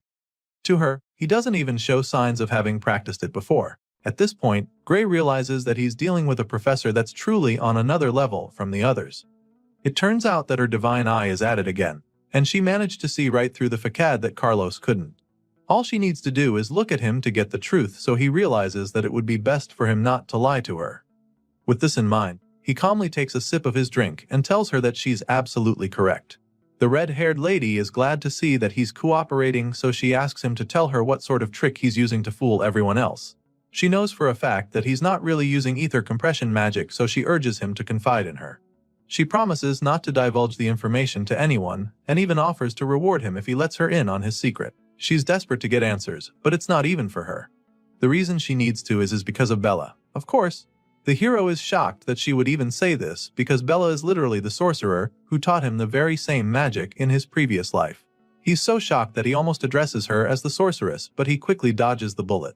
Gray is truly stunned because he knows just how good Bella is. Professor Ariel can understand his confusion, so she decides to explain the situation. Apparently, even though the girl is a genius at magic theory, she's far from the best when it comes to actually using the magic. For some reason, the girl just can't use the ether compression technique properly, and it's the same reason she can't create super compressed ether. Hearing this, Gray suddenly remembers what he heard about Bella Albright being a late bloomer. She might have been the most powerful sorcerer in his previous life, but her time at the academy wasn't actually impressive. After hearing what the professor just said, he now understands why that was the case. Moving on, the professor goes on to reveal what she noticed. From what she heard from Carlos, when Gray used the super compressed ether, he didn't even look like he compressed ether at all. And so, if there's a way to use super compressed ether without actually compressing ether, then it means Bella won't have to be sent to Professor Bradley. As soon as Gray hears this name, the gears in his head start turning. He suddenly remembers the man known as Professor Varian Bradley, and judging by the horrified look on his face, it's pretty clear that the man might be a problem for students. Seeing the look on his face, Professor Ariel is intrigued that he knows of the man. Well, it's practically impossible not to know him since he's extremely infamous. After all, he has conducted countless experiments of humans, murdering many in the process. On top of that, he has caused magic disasters that resulted in the death of tens of thousands of people. To cut the long story short, Professor Varian Bradley is history's worst magic criminal. The fact that Ariel talked about Bella being sent to the man puzzles our boy a bit, because he can't believe that the man still hasn't been caught in this period. Sadly, that's the case, and if Bella can't create super compressed ether by the end of the year, she'll be sent to him where she will undergo surgery. As you can imagine, Gray is mortified by this information, so he immediately informs the professor that it's likely a bad idea. It turns out that Ariel even knows that it's not wise. Even though the surgery is under the pretense of enhancing her magic abilities, it's actually human experimentation, and she is fully aware. Professor Ariel knows about his shady ways already, but his activities haven't been made public yet. But then again, rumor has it that he's the reason some people have died, while others were left broken. It's dangerous and scary to the blue-haired blue-haired girl, but she doesn't have much of a choice because she will be expelled by the end of the year if she can't use super compressed ether. Of course, Professor Ariel doesn't like the situation, and she'd even prefer that Bella quit the academy to having that man mess with her body. Now, our boy is really tempted to tell them the truth. However, the magic he knows is knowledge that does not even exist at this time. As such, telling them might end up changing the course of history, but then again, seeing how terrified Bella is right now, he suddenly remembers what happened during the battle against the Liquidator. He remembers how the alien invader overpowered them and defeated humanity's last hope with ease. With this in mind, he immediately decides to help the blue-haired girl, because as far as he's concerned, that hellhole people call the future is much better off changed. Gray makes up his mind and promises to teach her how to use super compressed ether. The scene shifts and the next thing we see is that our boy is already training Bella in the arena. He quickly concludes his lecture with her, admitting that he just gave her all the knowledge he has about magic. Just as they agreed, he reminds them not to tell anyone that he taught her this. Of course, Ariel intends to honor her word, so she even creates a signed magic contract, which states that they would literally die if they break the deal. Now that they've gotten that out of the way, he asks them what they think about what he just taught Bella. In response, the red-haired professor reveals that just learning about OD alone blew her mind. However, the knowledge of magic he revealed is beyond that. As for Bella, she thinks that it's brief yet well organized. His lecture was pretty good for her to the point that she felt like she was listening to a magic class from hundreds of years into the future. In other words, just hearing Gray's explanation has definitely advanced the history of magic by 100 years. Of course, our boy doesn't tell her that he just remixed the lecture she gave him 10 years from now. The red-haired lady admits that she couldn't even judge properly, so she's not even sure what Gray said is true. In response, Bella suggests that there's a good chance the theory is correct. After all, nothing he said contradicts the current theory of magic. But then again, the quickest way to find out is to test it. So, she writes down a spell and shows it to him, feeling that it should work if everything he said is true. She proceeds to demonstrate what she believes is her full strength according to that theory. But this leaves our boy pretty anxious, because the last time he checked, Bella's full strength is said to be capable of burning down an entire city. Moreover, she was said to be unable to properly control her powerful magic output. The timid young girl lifts her staff to cast the spell using Gray's teachings, and before anyone can even process what's going on, a mind-blowing blast follows. Our boy tries to stop her from using her power, but she unleashes the terrifying blast of flames in the blink of an eye. They all take cover to protect themselves from the explosion, but then Gray looks up and discovers something really strange. He looks up at the overwhelming power and sees the flames suddenly flowing back to her staff. At this point, our boy realizes that she just saved his life, because if she hadn't taken control of the power run that split second, then he'd probably have been toast. All the flames from the devastating inferno go right back to her staff, and the blue-haired girl instantly expresses her excitement. She's so proud of herself for successfully controlling her power, and once she's feeling pretty confident, she uses the flames to conjure a massive dragon. For the first time since entering the academy, Bella Albright can finally enjoy using magic, but the final is short-lived because she suddenly runs out of ether. She starts feeling really dizzy and collapses instantly. Bella falls face flat on the floor, so Gray rushes to check on her. He calls out to her, trying to wake her up, but Professor Ariel tells him to just let her rest, explaining that she fell asleep because she ran out of ether. Hearing this, our boy is a lot more relaxed, so he just smiles at Bella, feeling pretty proud. Her spell is still active even after she passed out, so the professor takes some time to admire her magic. To her, it was a really marvelous sight, and she's really impressed that Bella managed to put together magic on that scale in such a short amount of time. But just then, the half-conscious girl mumbles something about how Gray's theory is what's truly amazing. If only she knew it was her own theory. Now that she can easily create super compressed ether, she no longer needs the surgery, so Ariel can't wait to tell Bradley that they won't be needing his services anymore. The red-haired professor is glad that Bella no longer needs the surgery, but she's even more grateful that the girl didn't lose her magic control. When she says this, our boy is pretty intrigued, so he asks the lady what she's talking about. At this point, Ariel explains that Bradley's surgery comes at the expense of control, even though it increases one's magical output. Even though the details of how it works are a secret, Ariel knows for sure that the surgery forcibly breaks one's limiter. This information is quite new to our boy, but it also makes a lot of sense because in his previous life, he remembers that Bella couldn't control her magic. Well, thanks to Gray, Bella doesn't have to go through that anymore, since she can now create super compressed ether. Since he's done his part, Ariel states that she will now fulfill her own part of the contract. First of all, she would like to help fix his arm, and she has a special type of magic she wants to use on it. Of course, Our boy is stunned to hear this, but he doesn't refuse, so he lets her do her thing. The professor releases a surge of magic into his right hand, and the magic fills the air, leaving our boy speechless. He watches in awe as she attempts to heal his hand, and by the time she's done, she asks him how he feels. The moment of truth arrives as Gray tries to move his fingers. Sure enough, he's able to control his hand, so he's truly astounded. He thanks the professor for what she just did, revealing that a magical healing potion could cure him. To this, the lady just scoffs and then tells him to never compare her nerve-restoring magic to his average magic potions. She trusts her skills, but she's also curious to know if his hand moves the way it did before, so she tells him to try swinging a sword. Our boy is more than happy to try this out because it's been ages since he held a sword with his dominant arm. He takes the first swing and is a little surprised by the outcome, so he tries a couple more slashes and he remains speechless. At this point, he informs the professor that his hand doesn't move as well as it used to. He explains this to Ariel, but she's not even surprised. She actually suspected that she might have repaired his nerves, but she also knows that her magic cannot heal the wounds in his soul. Gray is a little taken aback when she starts talking about his soul, so she assures him that he heard right. Today's magic knowledge hasn't proven the existence of one's soul yet, but she believes that it does. After all, she can see it with her divine eye. And even now, from what she can see, Gray's soul is slowly healing. She assures him that it will heal naturally as long as he doesn't overexert himself. He's not sure how to achieve this, so he asks the professor if this means that he should refrain from practicing with swords. Thankfully, that's not the case.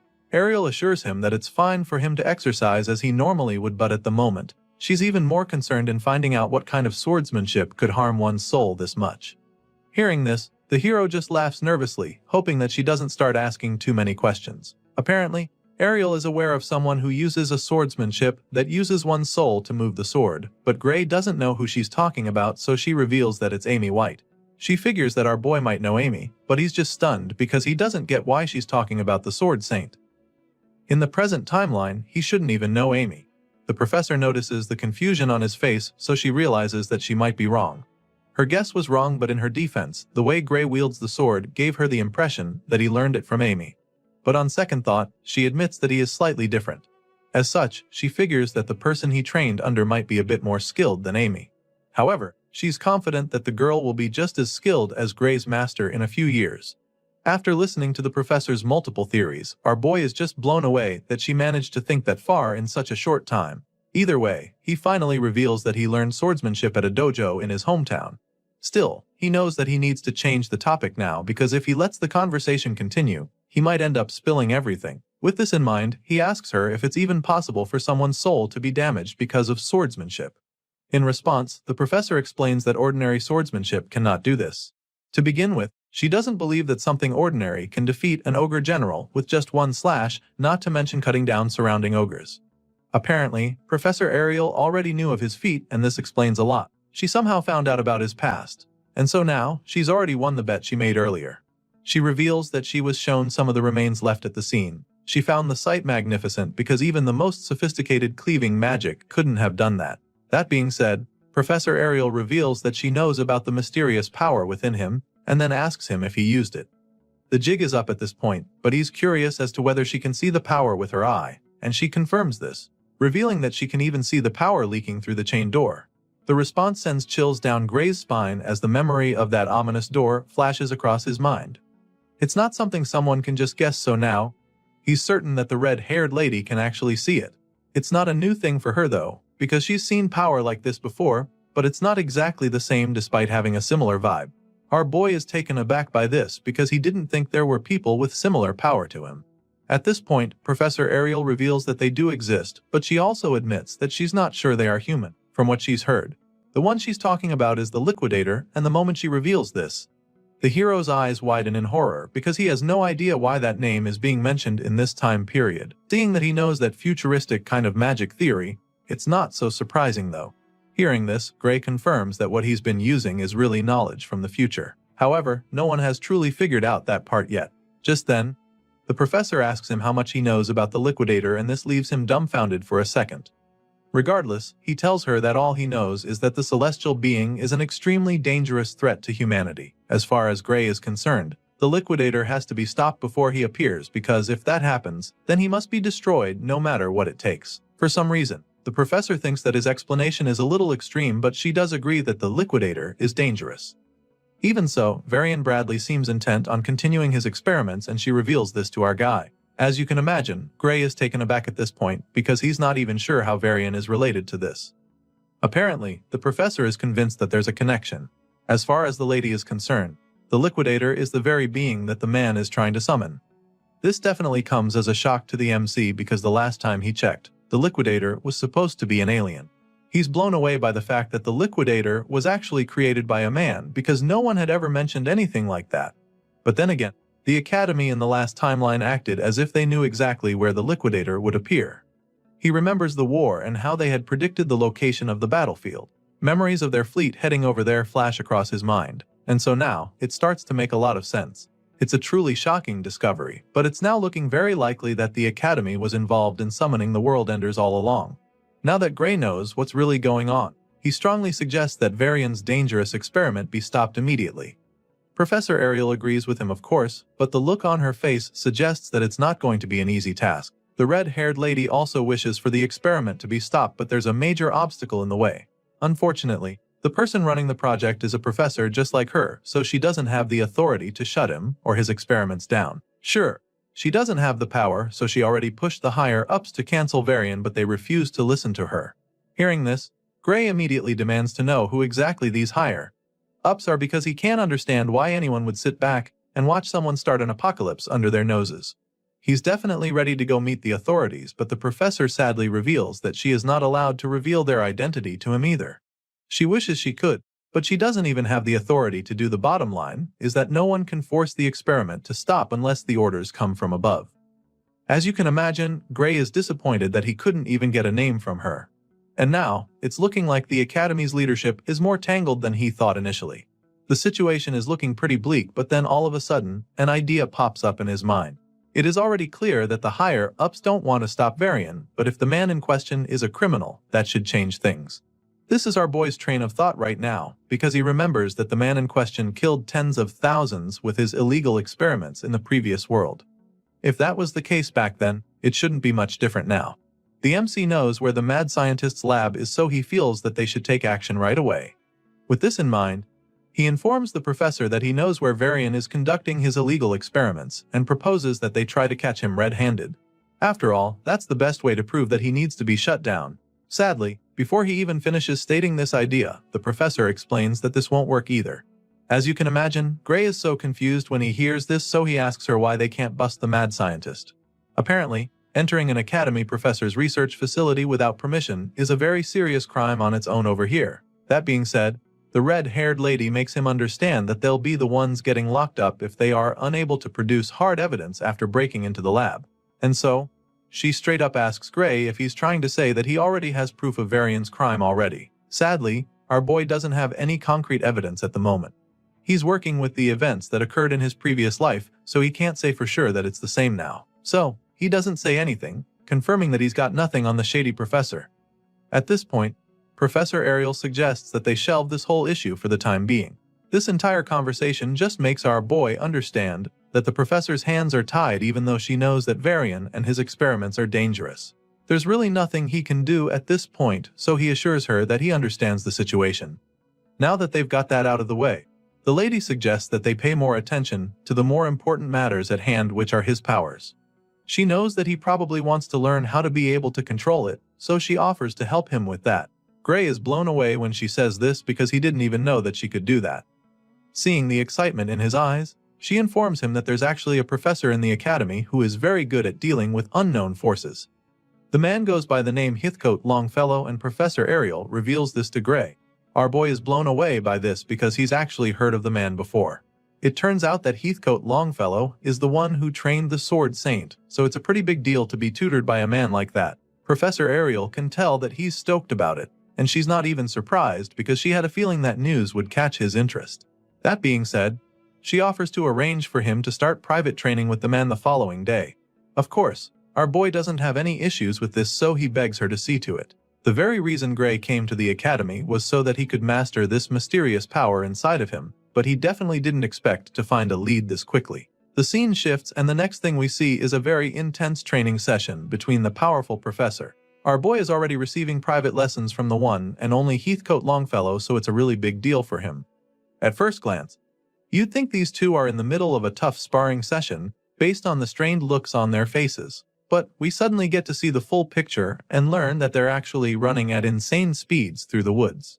As you can imagine, our boy doesn't get why they're doing this, but he doesn't complain and just follows the professor's lead.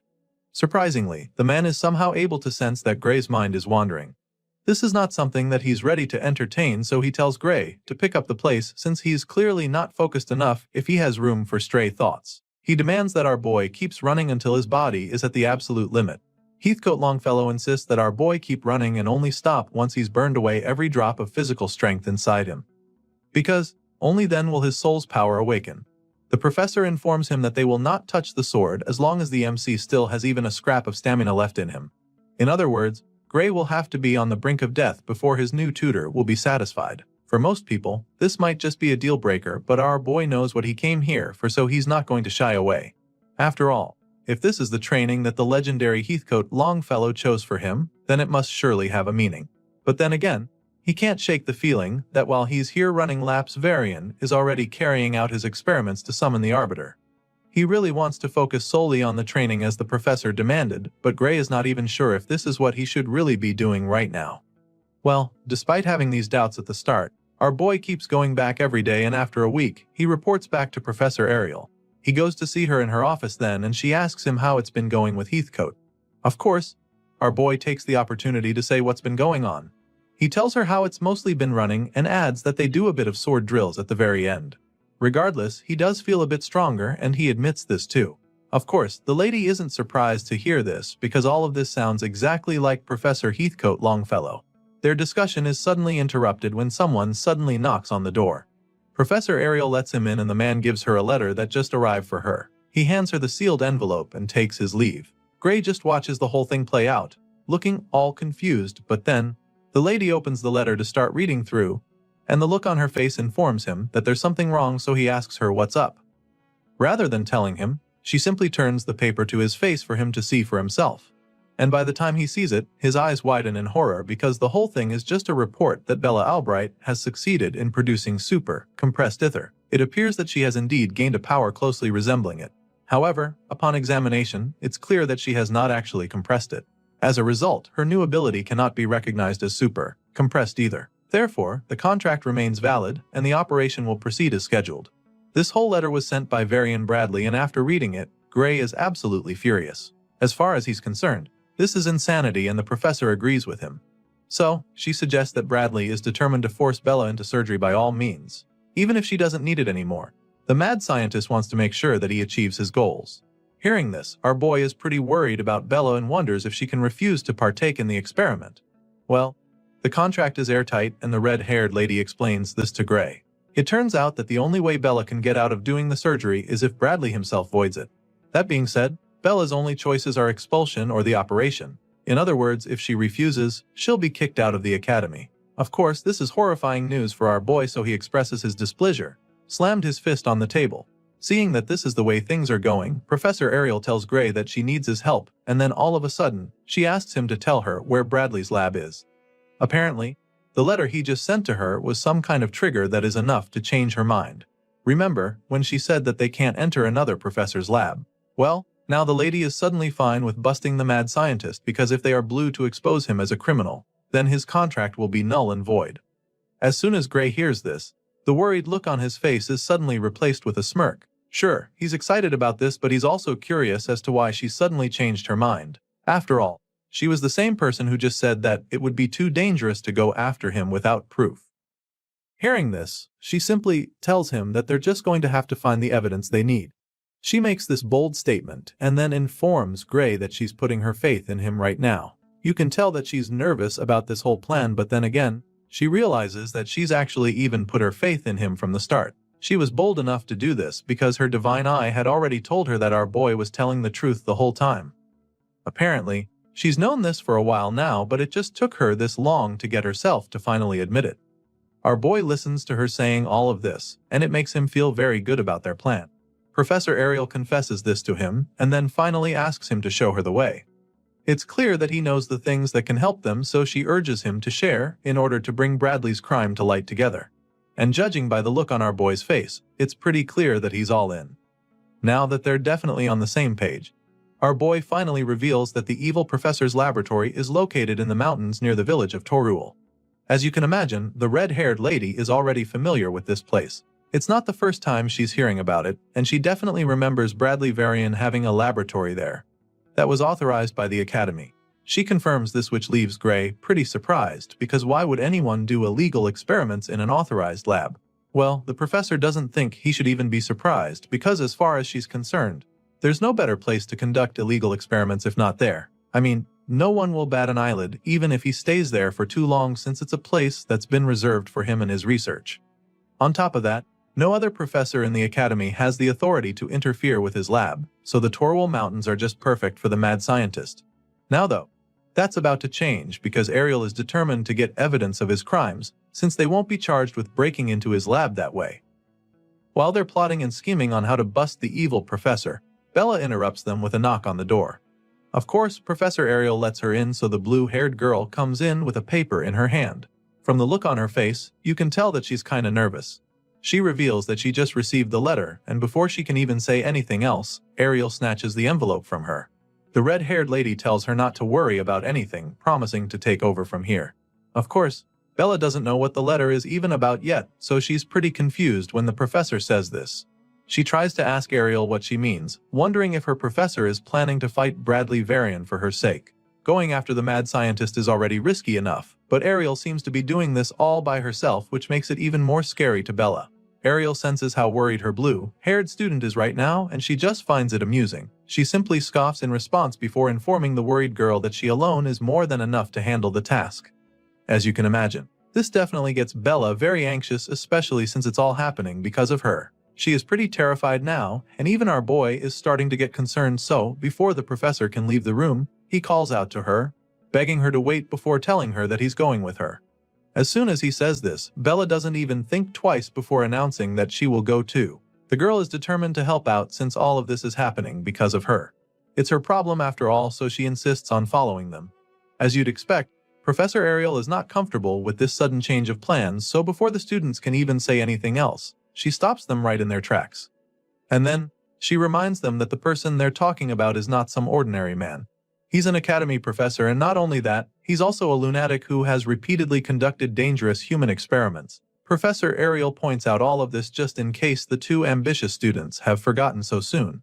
There's no telling what Bradley Varian will do to them if he catches them poking their noses in his business. He's just that dangerous and erratic, so the red-haired professor bluntly makes it clear to them that she cannot let the both of them go to such a place. Ariel makes these points to discourage them from following her to the Torwal Mountains, but sadly, her efforts backfire.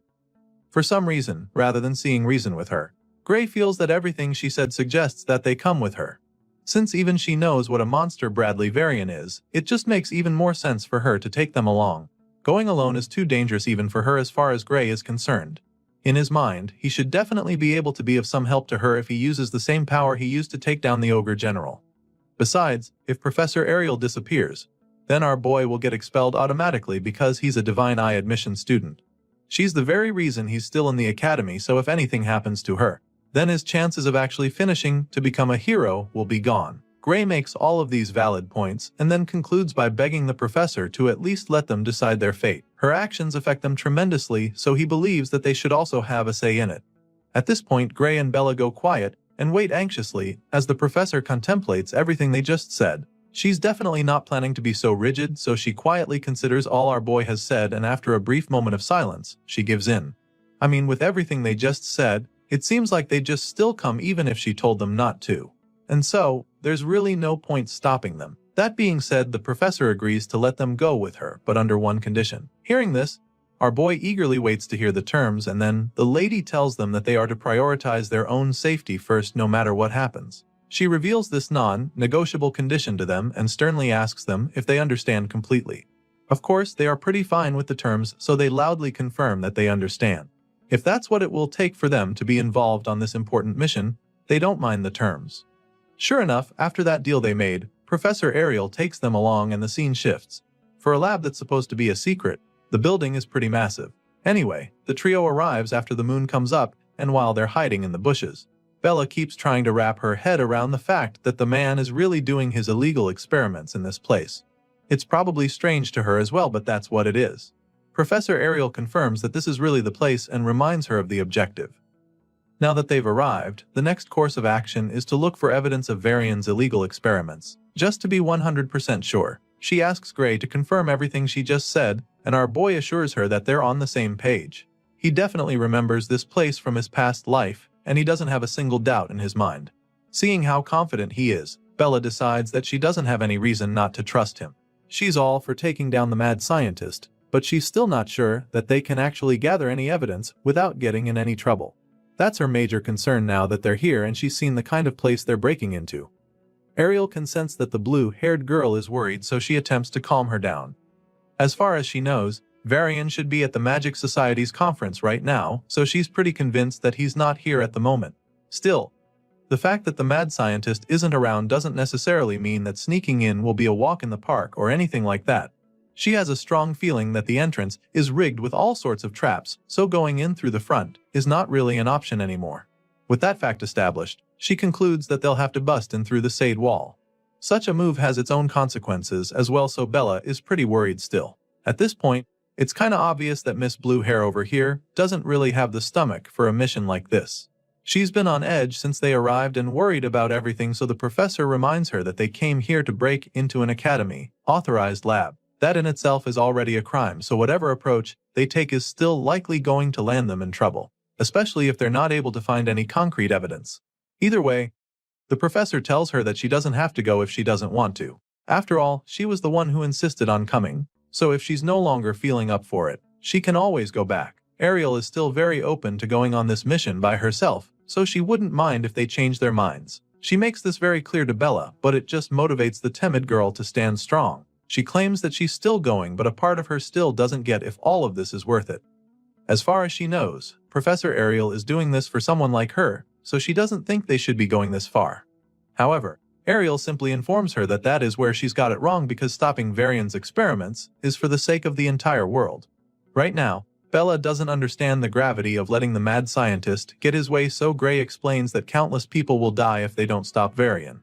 He says this but quickly corrects himself, claiming that the whole world will be sacrificed if they don't stop the evil professor. Of course, Bella doesn't understand what they're talking about, so she expresses her confusion. She was already worried before, but after hearing all this, she's probably gonna have a panic attack. The professor can foresee this already, and that's not what they need on this kind of mission right now, so she tells Bella that Gray is probably just exaggerating. Nevertheless, she agrees with what he said about how the mad scientist needs to be stopped at all cost. She knows that the girl might still be bothered, so she keeps telling Bella not to worry, assuring her that they're here for her and will literally put their lives on the line for her. Ariel says these words with a reassuring smile etched on her face, hoping to calm the timid student. Once they're able to get all the doubts and worries out of the way, the professor finally gives the signal for them to move out.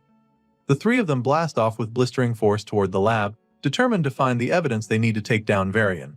Ariel casts an insanely powerful spell mid-air and instantly unleashes a devastating blast that blows a hole in the side wall of the facility. So much for being stealthy. The blast is truly incredible as it leads to a mind-blowing explosion that almost sends them flying. The force from the blast is so much that Gray barely manages to avoid being thrown off his feet. Of course, he also didn't expect a blast of that magnitude, so he finds it amusing. Ariel just had to do something way over the top. Anyway, now that they've got an opening, they make their way to the freshly opened hole in the wall. It's a miracle the facility is still standing after taking such a devastating blast, but I guess that's a good thing. Gray Lee takes the lead since he's the one who knows the way, but as soon as he steps into the lab, his eyes widen in horror. Our boy is instantly met with a very shocking surprise. Remember, this lab was supposed to be filled with enough evidence to enable them shut down Varian's illegal experiments. Well, what our boy finds is even more horrifying than what he imagined. It's literally a huge prison with several cells lined up one after the other. Inside these cages, there are human beings bound in chains, and those of them who are not already corpses look like they're on the brink of death. Most of the bodies are covered in blood scattered all over inside the cells. Clearly, they're now 100% sure that Varian is an evil piece of trash. This is proof that he's been carrying out inhumane research, and it wasn't even that hard to find. Looks like there's no need to make an effort searching for the evidence they came for. There's literally so many dismembered corpses in the cells that it's sickening, and Bella is probably doing her best not to freak out right now. The professor is speechless at first, but then she's finally able to organize her thoughts. For her, just a glance is enough to see 14 forbidden spells that have been used on these poor victims. Using such spells is undeniably a criminal offense, which just shows how terrible Varian is. There isn't even a need to mention the unauthorized human experiments, as far as she's concerned, because merely using these forbidden spells is an equally serious offense in the eyes of the Academy. They're still taking a tour of the horrific research facility when they suddenly come across some more disturbing stuff on the other side. Of course, they all go to investigate, and that's when they get a better view of this ominous-looking magic circle on the floor. It's surrounded with lit candles, which is even more creepy. At first glance, it looks like some sort of altar, so after getting close to it, they're a little confused. They've obviously seen more than enough proof that the scumbag professor is up to no good, so Bella asks what they should do now, because their original plan was to leave with evidence. However, she doesn't think it's right to leave just like that, because they also need to rescue the people who are trapped in the cells. At least the ones who are still alive.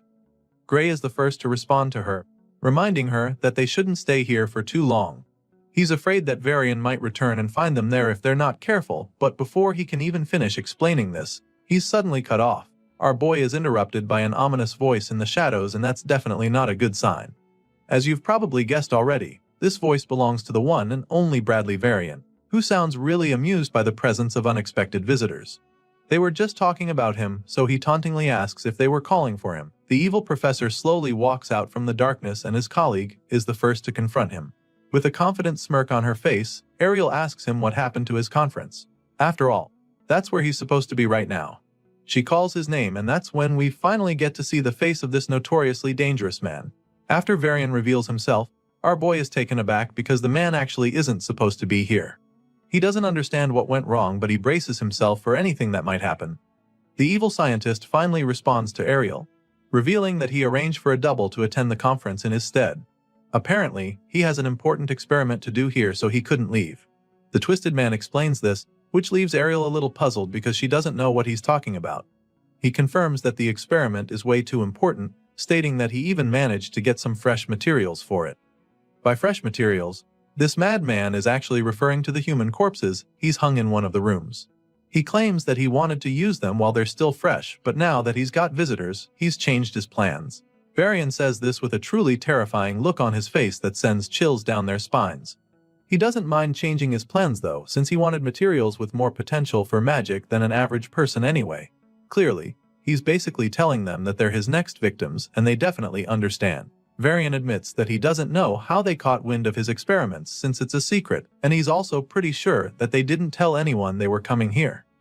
That being said, he concludes that no one would suspect a thing if the three of them suddenly went missing, making it very clear to them that he's ready for them.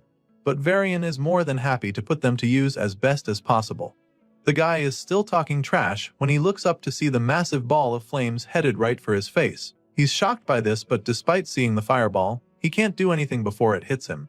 A huge explosion follows as soon as the flames reach him, and as the fire rages on, that's when we see who unleashed the blast.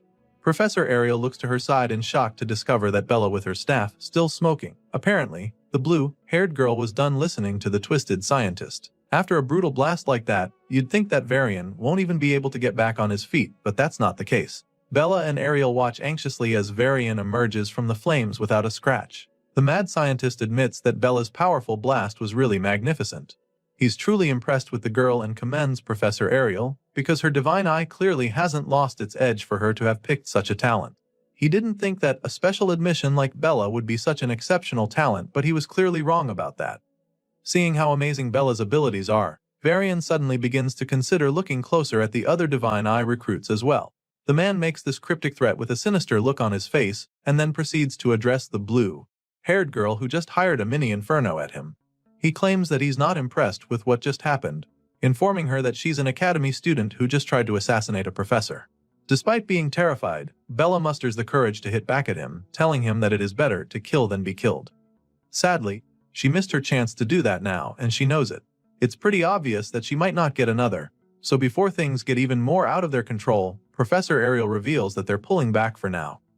After all, they have already gathered the evidence they came for, and she believes that the Academy will handle the rest once they report what they know.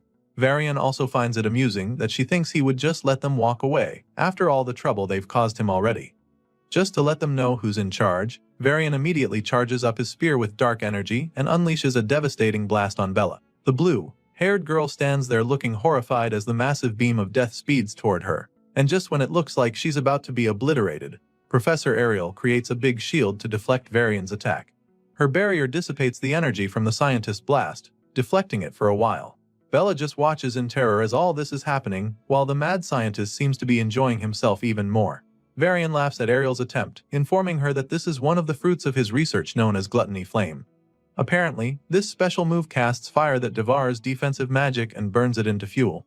The man confidently explains this to them, and that's when Ariel begins to realize how much danger they're actually in. Because all of a sudden, she finds herself struggling to hold back the blast. Her shield appears to be giving way all of a sudden, and it's becoming very difficult for her to hold on.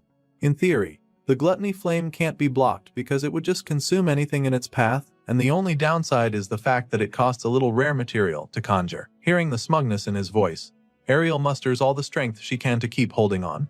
She pumps in more magic into her shield and reinforces it until it starts to push Varian's Gluttony Flame back. As soon as she gets a bit of control, she conjures a glowing floating box that looks like some kind of treasure chest. She passes the spell memory pouch to Bella and tells her to take it to Gray, claiming that Heathcote would know what to do once he sees it. Bella receives the small box in her hands and realizes that Professor Ariel is starting to struggle again. So, she uses her staff to create another protective dome around them, hoping to keep Varian's attack at bay, but as Ariel is not exactly in support of this, she asks Bella what the hell she thinks she's down and urges her to get out of the lab as fast as she can, but the blue-haired girl isn't exactly keen on leaving her behind. She informs her professor that her barrier is already breaking and offers to help out. She asks Ariel to let her handle this, but the red-haired professor doesn't have any intention of doing that. She reminds Bella of the deal they made before coming here. She made them promise to put their lives first if something goes wrong, so she wants the girl to keep that promise. Varian's magic is clearly unnatural, so she tries to make the girl understand that defense spells won't stop it. That being said, she promises to buy the students some more time so that they can escape, but before she can even finish talking, her barrier shatters into 1,000 tiny pieces like glass. Her eyes widen in horror as the reality dawns on her, but Bella assures her that everything is going to be fine. The only thing standing between them and Varian's ravenous dark spell of death is Bella's protective dome, so Ariel is absolutely terrified. The professor is so stunned by their current situation that she doesn't even run anymore. She stands right there staring at the flames of death smashing against Bella's barrier. On the other hand, the blue-haired girl just has the feeling that Varian's spell isn't even that strong. As far as she's concerned, it just needs a slightly different kind of defense magic. Seeing this, Varian yells in frustration. The man can't believe his eyes. It should be impossible for anything to hold back his spell, because he's the only one who knows the counter-magic theory for Gluttony Flame. And so, the mad scientist begins to wonder how the hell she knows the formula to make his attacks useless. In response, the blue-haired girl simply reveals that she managed to crack his code so easily because someone recently taught her a new theory. Using that theory, using the spell to counter him is just that easy. Hearing this, the evil scientist just grits his teeth in rage as he begins to rack his brain. He's so confused by the fact that someone taught her the spell, so he loses his shit and furiously demands that she give him a name immediately. The man is so desperate to find out who the traitor is that he promises to give a clean death if she gives him the name. For some reason, he thinks that's supposed to make her want to tell him anything.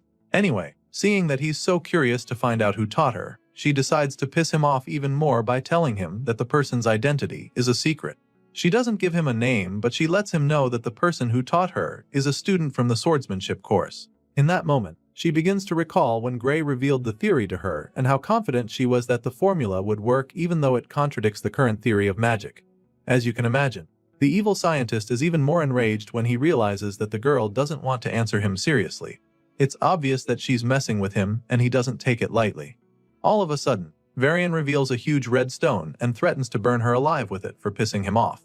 Varian shatters the rock with a single punch and several skeleton ghost heads start flying toward Bella. This dark spell continues to get even more powerful when it gets to her barrier, and it's starting to look really scary, so Gray asks her if she's okay. Surprisingly, she's still completely fine. It's like she's not even breaking a sweat to hold back the evil scientist's attacks. As far as she's concerned, her barrier can definitely withstand this force, but it comes at a cost. Apparently, her mana reserves won't last the longer. She holds up the shield and Varian is very much aware of this. With the extra magic she's using to keep the barrier up, the man estimates that she's got just over a minute left with how low her mana reserves probably are now. It's just a matter of time before the shield gives way, so Bella urges Professor Ariel to attack now. She's got her hands full and can't hold for much longer, so the redhead swings until action. She activates her divine eye to assess the situation, and it only takes her a second to see that the flames from Varian's attack are thin at a particular spot. This is the weak spot she can take advantage of, and she doesn't waste another second, since she can also project mana outside the barrier. Professor Ariel goes to the edge of the dome to cast her spell and shoots out mana at that point to exploit the weak spot in Varian's attack. Her mana seeps out of the dome and moves through the flames, headed right for the evil scientist, but just when it looks like her attack is about to get to Varian, they get weaker and weaker until they finally disappear. Seeing this, Varian just laughs at her for trying to counterattack because she can't even reach him, let alone actually do any damage. At this point, Ariel begins to panic because it's clear now that hurting the guy will be a lot harder than she thought, and so she immediately starts brainstorming. You see, Professor Ariel's offensive magic is one of the weakest among the staff, and when you factor in the properties of the gluttony flame, then it's very likely that her spells are being absorbed until there's nothing left. In other words, Ariel can't get to Varian, and as if that's not bad enough, it looks like Bella is about to collapse.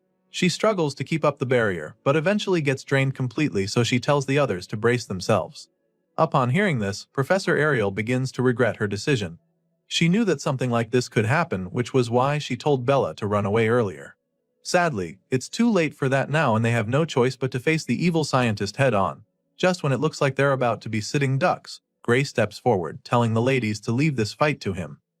The hero takes out his sword, ready to take Varian all by himself, and this definitely leaves his professor very shocked. Bella is equally taken aback by his sudden display of bravery, and she can only wonder what he's planning to do now. You see, the blue-haired girl is especially confused because she knows that his sword can't reach Varian from where they are. She tries to explain this to him, hoping to prevent him from making a dangerous move, but he just tells her not to worry, sounding absolutely certain that he'd be able to get to the enemy. With Bella failing to convince Gray otherwise, the professor gives it a try as well, asking the hero if he's sure about what he wants to do because she knows that it could kill him if he uses that power again. On the off chance that he survives it, his healing arm might never even recover, so it's an insane risk he's about to take. Despite her attempts to change his mind, the hero just cracks a little smile and tells her that dying alone is much better than all three of them losing their lives here. Gray makes it clear to them that he's not going to change his mind and proceeds to charge up his sword. As soon as he does this, Varian sees the bright light off the blade from the other side, and before he can even realize what is going on, our boy gets to him. The hero reaches him in the blink of an eye, and Varian is shocked to see the young swordsman flying toward him with a sword. Unfortunately, it's too late to even save himself now because Gray swiftly uses a single powerful slash to take the evil scientist's head clean off. Gray decapitates the mad scientist in a flash with a vicious slash that splatters blood all over the walls, and as you can imagine, the ladies behind him are absolutely shocked by what just happened. Eventually, Varian's headless corpse falls to the ground, and that's when even Professor Ariel realizes the gravity of what just happened. Her eyes widened in awe, claiming that it's her first time seeing the real one with her own eyes. Sure, she knew that Gray was special already, but after seeing the kid take the tyrant down with so much ease, she's absolutely staggered. They're all still coming to terms with the situation when all of a sudden, they notice pieces of rock coming down. Bella looks up at this point, and that's when she sees the huge cracks in the ceiling. The place appears to be coming down on them, but before things can get out of control, Professor Ariel uses her magic to stop the rocks from smashing them. She keeps the debris suspended for the meantime, and judging by the look on her face, she's not breaking a sweat. She then turns to the young swordsman and admits that his actions were beyond her expectations. She's definitely impressed but also pretty concerned about his body, because he used that self-destructive power earlier. The moment she asks how his body is, the sword falls right out of his hand, confirming that something is wrong. It turns out that his little gimmick just now came at a cost, just as the professor predicted. At the moment, Gray's dominant hand is starting to hurt quite a bit and somehow feels numb at the same time. On top of that, those dark tattoos are still all over his arm, which explains the problem he is having right now. Despite all of this, Gray insists that he can still move the arm, so he picks up the sword just to prove that he is all good, and of course, this display leaves the professor really impressed. With a small smile on her face, she suggests that his training appears to be paying off a lot and showing results, which he agrees with as he sheathes his sword. Right now, the hero can actually confirm that he's getting a lot stronger because he knows for a fact that he would have passed out for days and woken up unable to move his arms if he had tried using that power back when he was still in the village. He remembers so clearly how he woke up in an infirmary to see that he had been unconscious for days. On the other hand, now using that dark energy only leaves him with a hurting harm, so he can't help but feel that it's quite the improvement. Looking back now, all the difficult things that Heathcote put him through start to make sense. Gray confirms that the training was really worth it because his mentor pushed him to the limit of body.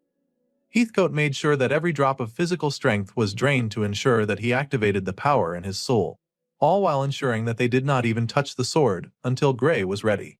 All the memories of his training run through his mind, and while he's thinking back, Ariel notices him clenching his fist like he's fighting back the pain he's feeling. So, she walks over to him and thanks him for saving them, admitting that he's the only reason that the three of them are still alive. However, she also goes ahead to apologize to him for making him use the dark power inside him. She knows that it took a toll on him, so she wants him to know that she's sorry, but our boy simply waves off the apology, telling her not to worry about it. After all, he was the one who insisted that they had to stop Varian in the first place, so he didn't mind putting his life on the line if it meant that they could put an end to the mad scientist's reign of terror. Gray Lee makes her understand that he was happy to do it, so the red-haired professor simply thanks him once again. Even though she's grateful for the risk he just took, she also knows that he can't afford to use that dark power anytime soon. It might be too much for his body to handle, so she advises him to try not to tap into the power for a while, making him understand that the damage that will follow will be irreversible. The professor makes this very clear to him, with a pretty scary look on her face, which leaves the young hero quite worried. Gray's eyes widen in horror when she says this because he knows that she's right, so he doesn't bother saying anything else besides assuring her that he understands the situation. Right after this little exchange between the two, the timid student who came along finally chimes in. Bella calls out to Gray and nervously asks him if the energy he just used was magic. Apparently, the blue-haired girl is a little confused right now, because she didn't sense any other at all when our boy was using the dark power. All this while they've been talking, she's been trying to figure out what that energy really was, but now she's come up with the conclusion that it's just impossible to even call that much power magical energy. It just doesn't make any sense to her, so she tries to get answers from the hero, but the professor cuts her off immediately. As you can imagine, Ariel doesn't really want the young girl getting involved with something as dangerous as this, so she just tells Bella that it's better if she doesn't pry into the matter any further.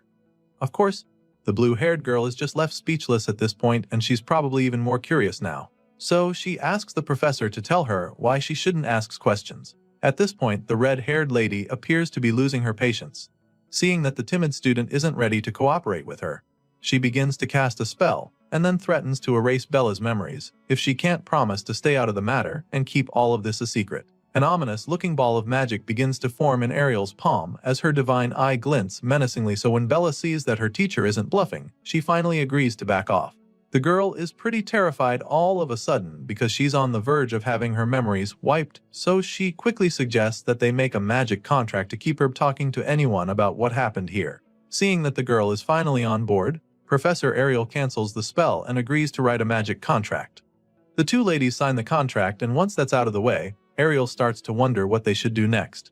She asks Gray what he thinks, and the hero doesn't even hesitate to suggest that they start by helping all of Varian's victims who might still be alive. Even though he's concerned about the experiments that the tyrant was working on, he believes that the first course of action should be getting these ones back to safety. Hearing this, the professor takes a look around and concludes that most of them look like they're just being out to sleep with magic. She confirms that they're not in any danger at the moment since Varian is gone. But they're not looking good either, so she figures that it would be a good idea to take them to the Academy's medical facilities just to be safe. Still, she's eager to see what the mad scientist was up to, so with this in mind, she snaps her finger to cast another spell. This time around, she uses the magic to encapsulate all the victims inside a magic bubble while they're still lying in the cells. Ariel explains that this spell will protect them from any external harm for the meantime. After covering them all in protective bubbles, she decides that it's time to investigate further inside. The trio make their way deeper into Varian's lair and continue to get creeped out with every step they take. Now that she's looking at this place a second time, Ariel realizes just how insane this dungeon lab actually is. They look into the cells, and it's one horrifying thing or the other. They come across a cell with human corpses hung in a row inside, and she doesn't even need her divine eye to know that illegal activities were being conducted here. Almost everything that Varian did involved the use of human sacrifice to produce magical catalysts or enhance a human's magical abilities. There's dozens of dead bodies with pipes running through their mouths and other parts of their bodies, used to drain the life out of them for the twisted experiments. They've definitely seen a lot of crazy stuff, but Ariel can't help but notice that there's not a single experiment relating to the liquidator. And so, this makes her wonder if Varian's ties to the world Ender could be in a different facility.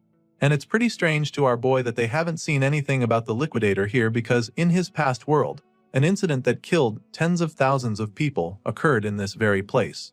Things aren't adding up right now, so our boy starts brainstorming.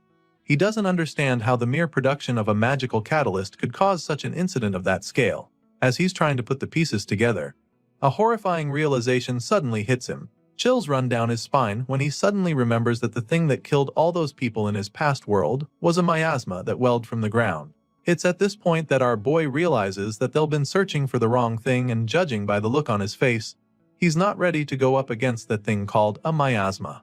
Ariel looks back suddenly to see him looking like he just saw a ghost, so she asks him what's wrong, but he doesn't say anything. He just stands there, looking hopelessly terrified, so Bella calls out to him as well, hoping to snap him out of his dazed state. Apparently, our boy is no longer in any mood to talk, because it dawns on him that there might actually be something very dangerous lurking beneath this facility. Eventually, he gets his head back in the game and finally responds to the ladies, since they still haven't come across anything that could be related to the liquidator up here. He suggests that the thing they're looking for might actually be underground. Gray figures that there could be hidden passages that lead down there, and his professor begins to consider the possibility. She looks around the place with her divine eye, hoping to see some suspicious patterns or something like that, but even after a few seconds of looking hard, she's unable to see any hidden passages. Ariel is just about to give up the search when her divine eye suddenly picks up something in the distance. So, she immediately rushes over to that point to see what it is, but while she's tracking down the clue, it slowly starts to fade away. At this point, she's struggling to stay on it because of how faint it is. Regardless, she's very sure that it's there. Apparently, she picked up traces of short-distance teleportation magic on that spot, and upon closer investigation, she can still see the faint traces on the floor. Ariel believes that the underground area Gray was talking about is probably a space that can only be accessed with teleportation magic, and based on the traces, the professor figures that the teleportation distance is around 300 meters. Even though she just confirmed his hunch, Gray can't shake the anxiety he's feeling. 300 meters underground is a pretty far way to go, so he's worried that they might not be able to reach the place, but that's when the red-haired professor reminds him that she can use a short-distance teleportation gate as well. She's definitely eager to see what her evil colleague was hiding down there, so she is more than happy to give the teleportation spell a try. And so, with the snap of her fingers, Ariel conjures up a big magic seal on the spot beneath them, which represents the teleportation gate. It's a pretty dangerous attempt they're about to make, because there's a possibility that nothing is down there.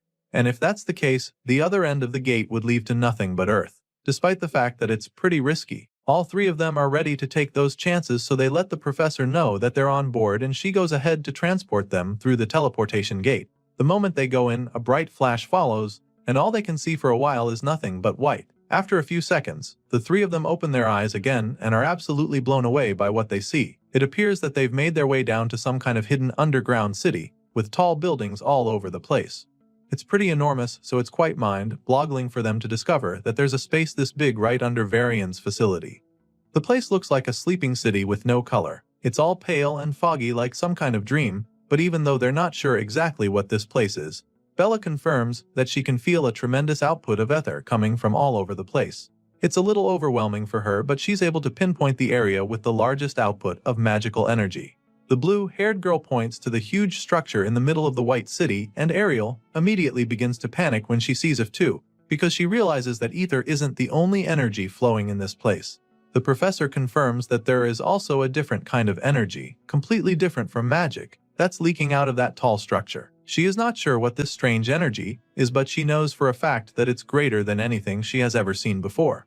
Hearing this, Gray starts to get a few ideas, so he puts the pieces together and asks the professor if this power she's sensing is similar to what he has. He's so nervous just asking her the question, because he's not sure he's ready for the truth. But as you can imagine, this dark potent surge of energy is identical to what he has, so before he even gets to ask, the professor confirms his guess, and in that moment, she reveals that it is indeed the liquidator's power she's sensing. Using Professor Ariel's teleportation magic, the three of them make it to the secret underground city hidden beneath Varian's facility, and after confirming that the ominous energy they're sensing is the same as the liquidator's, they have no choice but to investigate further.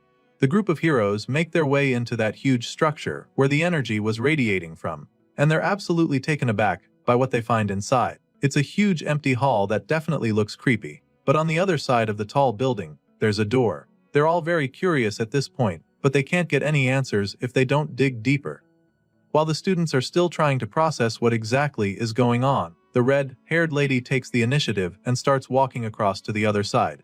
From the looks of things, she is extremely certain that this place is where the energy is coming from. Ariel reaches the mysterious door and of course, she has only one thing in mind, which is getting inside. She knocks on the door, and when there's no response, she slowly pushes it open. Bella is pretty nervous at this point, because she's not sure they should be going in there, or even touching the door. The blue-haired girl tries to discourage her professor from being so forward, but Ariel simply tells her to relax. As far as she's concerned, this door doesn't hold any power and she's convinced that it's just placed there as a symbol for the ritual. And so, just like that, Ariel walks in, and then looks back at the students, feeling that they should know all this already. Anyway, now that she's in, she assures them that the power is not in the door, but actually in the magic rigs around it. That's when we get to see what she's talking about. Inside the room she just entered, there are several glowing rigs lined up in a circle, and she walks right into the middle of it. The moment she does this, the rigs begin to explode in a huge surge of energy and of course, Gray gets really worried. He shields his eyes as he struggles to see what's happening in front of him,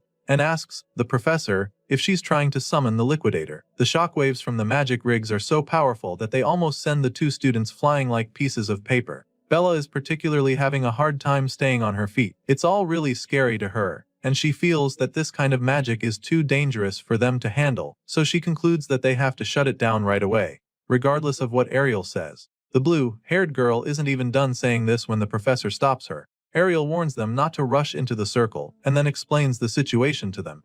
Apparently, Ariel's prediction tells her that this setup isn't actually capable of summoning the liquidator. However, just as she's trying to assure the students that everything is fine, the glass in the rigs begin to shatter. Of course, this just makes our boy panic even more, because now he's afraid that the space between her and the source of the dark energy is being torn open. They call out to the professor, desperately warning her that she's in danger, but that's when something unexpected happens. All of a sudden, the waves of energy swirling all over the room begin to get concentrated at a particular crack in the glass. And when Gray sees this, all he can do is stare in confusion. While the students are still trying to wrap their heads around what the hell is going on, the professor starts talking about how her predictions were correct. Apparently, she was right to think that those devices weren't made to summon the liquidator. In fact, from the look of things, they were created to just pinch a tiny gap toward where the world ender exists, and then funnel the leaking power. Ariel looks up at the ceiling, where the waves of dark energy are still swirling around. They spiral around a strange object that's floating above them, which she figures must be the core. You see, the professor believes that this core, which is being used to crystallize the dark power, is made from human lives. Ariel is fairly certain about this, and she shares this theory with the perplexed students there with her. She has reason to believe that this particular core was created using about 10 souls, but she can't be sure that number is correct because the molding process may have taken more sacrifices. With this in mind, it all starts to make sense to her. She begins to understand why Varian had so many of his victims locked up in the facility.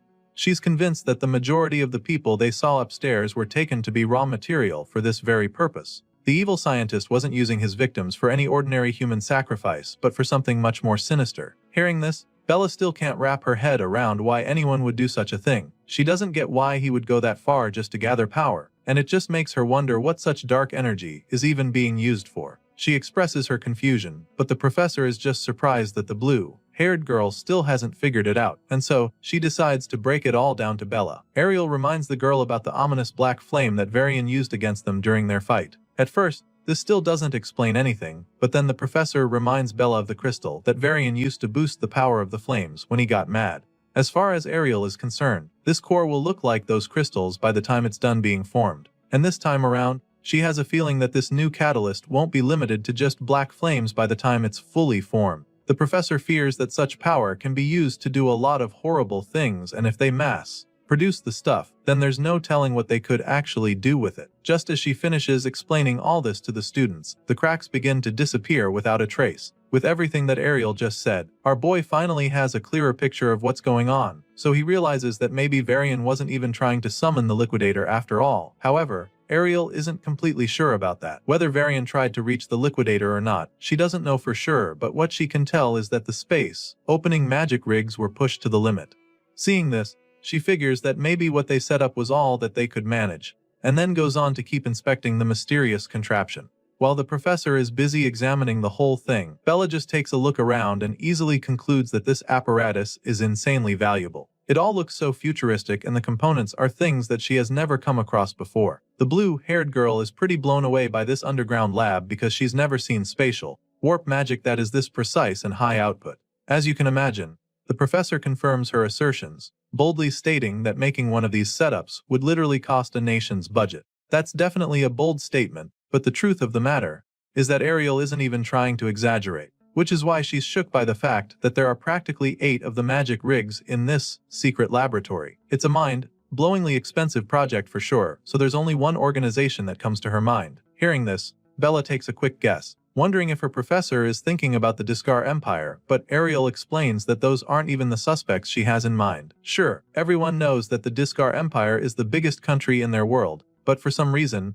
Ariel doesn't think they're the ones behind this. You see, the professor doesn't think that the Discar Empire has the magical research resources to build one of these. At this point, the blue-haired girl is left completely stumped because she has no idea who could be behind this if Ariel doesn't think her guess is right. Well, the professor is convinced that there has to be some kind of organization running the show, and this organization has to be one with magical research that's far greater than anything the Empire has. Ariel shares her thoughts with the students, hoping to get them on the same page with her. But Bella still looks pretty confused, so our boy is forced to spell it out and reveal that Ariel is talking about the World Union Academy. Gray is convinced that they are the ones behind this based on everything that the professor said, and when he asks if he's correct, the red-haired lady reveals that he's absolutely spot on. You see, as far as she's concerned, no other research body can support this scale and budget, so she has very good reason to believe her instincts. Even after listening to everything, Bella still finds it pretty hard to believe that the Academy is behind something like this. It just doesn't make any sense because the World Union Academy is supposed to defend the world from threats and not be the ones threatening humanity. Seeing the horrified look on Bella's face, the professor can understand why she doesn't want to believe. It's not easy to come to terms with it, but Ariel tries to make the girl understand that there's no other group capable of pulling this off. Gray is equally shaken by the harsh reality of the situation, and even though it's a hard pill to swallow, he gets his head in the game. However, he still knows that this new discovery shouldn't mean that the whole academy is their enemy, because most of them could still be on their side. At the very least, before the reset, the Academy's top forces were the ones on the front lines during the battle against the Liquidator. Even beyond the subjugation sausage, they kept protecting civilians right until the very end. And so, after seeing that future, Gray can't just believe that everyone in the Academy is an enemy to humanity. Thankfully, the professor agrees with him completely, admitting that most of the Academy probably acts for humanity and wouldn't allow experiments that waste lives. However, she is also aware that the Academy has countless researchers, and she makes this known to our boy. The Academy has countless facilities as well, and hardly anyone in this world truly knows the whole picture. Besides, they still don't even know for sure who is behind Varian. All they know is that the person or persons has some serious backing. Ariel knows for a fact that her twisted colleague couldn't have arranged all of this with his authority alone, which means that he must have had some people in the Academy who were working with him. Hearing this, Bella becomes really nervous because it's starting to become pretty obvious that they can't fully trust the Academy either. She anxiously asks the professor if this is the case, and so Ariel goes on to reveal how she's been watching the Academy from the inside for decades, and in that time, she's come to learn that it's not an organization that one can trust blindly. Even if she's not aware of any other details, this, she can tell the younger ones for sure. Ariel claims that most of the people inside must actually think that they're doing what's best for humanity, including the ones behind this experiment. As far as she's concerned, the ones responsible for all this have probably convinced themselves that it was for the greater good. The bottom line here is that the truth has been buried in the dark amongst many of the people in the Academy. With everything the professor just explained, it's pretty clear that they can't sit around anymore, so Gray eagerly asks her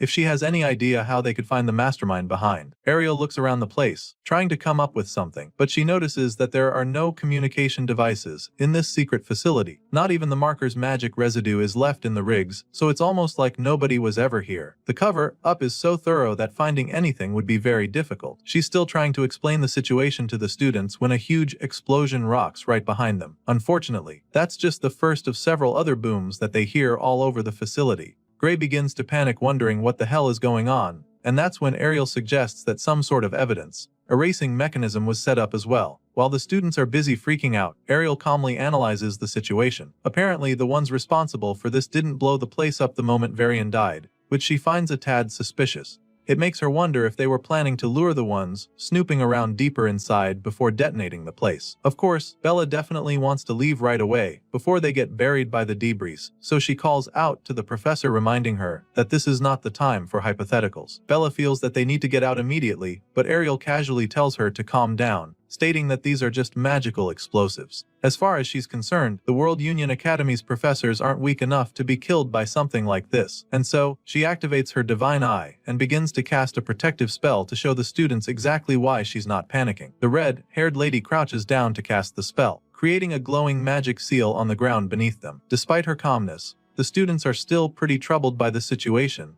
so they just stand behind her, waiting to see what she does. At this point, the entire place is coming down right on top of them, and Ariel sternly warns them not to step out of the magic circle she just created. She pumps in some more magic into the spell, and the rigs begin to glow with the same bright light from her magic circle. They keep getting brighter and brighter, until all we can see is a white flash of light. As soon as this light appears, everything goes blank, and the next thing we see is the trio reappearing back on the surface. Apparently, Professor Ariel was able to teleport them back to safety just in time, before the whole place could come down on top of them. Not just that, she also managed to save all of Varian's victims too. Remember those magic glowing bubbles she covered them in? Well, she was able to teleport the captives too despite being far away, and she's pretty glad to see that everyone made it out safely. Belle still hasn't gotten over the feeling of fear that consumed her a few seconds ago. The poor girl is still shivering, because she definitely thought she was going to die when everything got out of control. Even though Ariel saved them in the end, Gray can't help but feel a little worried because that was way too close for comfort. Hearing this, Ariel simply explains why her spell took so long to actually work.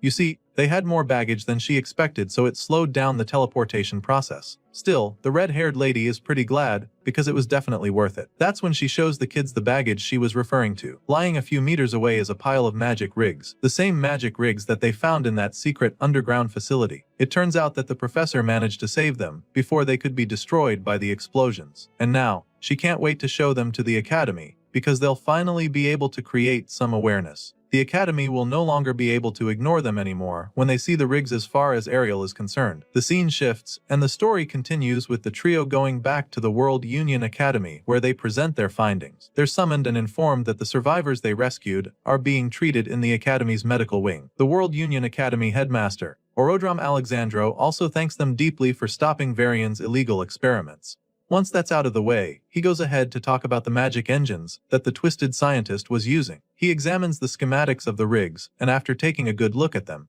he confirms what Ariel says earlier. Just as the professor predicted, each one of the rigs is worth more than a national budget. Of course, Ariel is glad you see that the headmaster is on the same page with her. She points out how there were 8 of those rigs, and insists that there's no way Varian could have gathered that kind of firepower all on his own. I mean, she can't even begin to imagine how he managed to obtain these components if he did it all alone. In that moment, the headmaster suddenly reveals that these parts she's talking about are stolen goods. Orodram Alexandro states that they were hijacked mid-transport, adding that 78 transport agents were even wiped out during the heist. As you can imagine, this is pretty shocking news to the students, so they have a hard time processing it all. But Ariel just has a cold blank look on her face, like she's not surprised to hear this. Apparently, she's heard of an incident like this before where 78 agents of the Academy were killed, so she asks the headmaster if he's talking about the incident from 15 years ago. Ariel is actually hoping that it's not the same one, but the headmaster confirms that her guess is right, explaining that the stolen cargo back then carried these very engines. Hearing this, Ariel begins to think back, trying to recall details from that incident, and before she can even say what she remembers,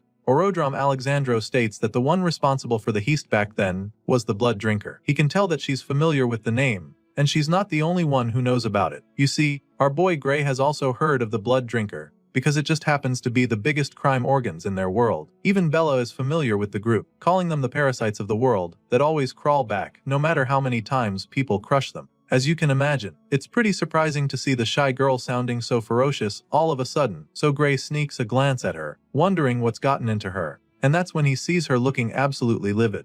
Apparently, the reason Bella hates the group so much is because they killed her parents. She reveals this with a murderous glint in her eyes, and the headmaster goes ahead to confirm everything they've said. Orodrom admits that the Blood Drinker is one very stubborn group, because they will always resurface, no matter how many times they're exterminated. The main reason for this is that no one knows where they hide or who their leader is. It's a group that remains impossible to eliminate for good, which makes them such a big problem. Some say that they are even responsible for 70% of all crime-related deaths in this world. The headmaster seems to know so much about how bad these criminals are, and they're so ruthless that it wouldn't even surprise him if some of their people were already inside the academy. They're truly a powerful force to be reckoned with, but Orodrom feels that the worst part is the fact that there's no way to tell the members of the Blood Drinker apart from actual people of the academy. And on top of that, the academy wouldn't act even if there was a way to fish the intruders out. The headmaster explains all of this, and of course, Gray doesn't like what he hears. He asks the old man to explain what he meant by that last part, saying that the academy wouldn't act even if there are criminals hiding amongst them. Bro looks like he's about to snap at the old man, but before he can say anything else, Professor Ariel cuts him off, informing him that this is just how the academy operates now. She explains that anyone with talent gets a chance to grow stronger in the academy, regardless of their bloodline, their race, or gender. At this point, the headmaster chimes in, confirming all that the lady just said, and then goes on to say that all candidates who are talented enough are accepted freely into the academy, and that it doesn't matter if they're criminals. Of course, this is a pretty insane way to run things, and Bella doesn't hesitate to let them know how absurd she thinks their tradition is. As far as she's concerned, any criminals that are currently in the academy should be seriously dealt with, and she angrily states this before the headmaster. In response, the man simply claims that he agrees with her. However, he makes it known to her that the higher-ups don't seem to share that view. If it were up to him, all known criminals in the academy would be hunted down, but clearly, it's out of his control. The blue-haired girl is pretty confused when he says this because the last time she checked, he's literally the headmaster of the institution. She feels that he should at least have enough power to oversee something like this, but the man explains that he's nothing more than an underling. He may be the face of the academy on paper, but in reality, he's just a figurehead, and the authority he actually holds is laughable. The headmaster reveals all of this shocking news to the students, and then asks them if they really want to know who is truly running things at the academy. Of course, the intense looks on their faces are enough of a response for him to know that they want the answer. However, he also explains to them that they'll have to grow stronger if they want to know. As far as the academy is concerned, the more power one has, the deeper they will be allowed into the academy, and the more secrets they'll uncover. The headmaster admits that he can't call any names, but he informs the students that they have an upperclassman who has enough influence to shape the academy's entire direction. Apparently, this extremely influential senior is so powerful that he was the one who came up with that crazy policy of accepting criminals into the academy. Hearing this, Gray immediately begins to put it all together and concludes that maybe they could be able to change the traditions of the academy if they somehow managed to become stronger than this mysterious and powerful senior. And of course, the professor confirms this, admitting that strength is everything around here. At this point, both Bella and Gray clench their fists forcefully, almost as if they make the strong resolve to become as strong as they possibly can. While explaining this to the students, the headmaster can't help but ponder over something. It's a thought that he still finds pretty amusing. You see, Orodrom Alexandro knows for a fact that Professor Ariel wouldn't have been able to stand a chance against Varian at all, especially not on her own. So the fact that they were able to take down the extremely powerful mad scientist makes the headmaster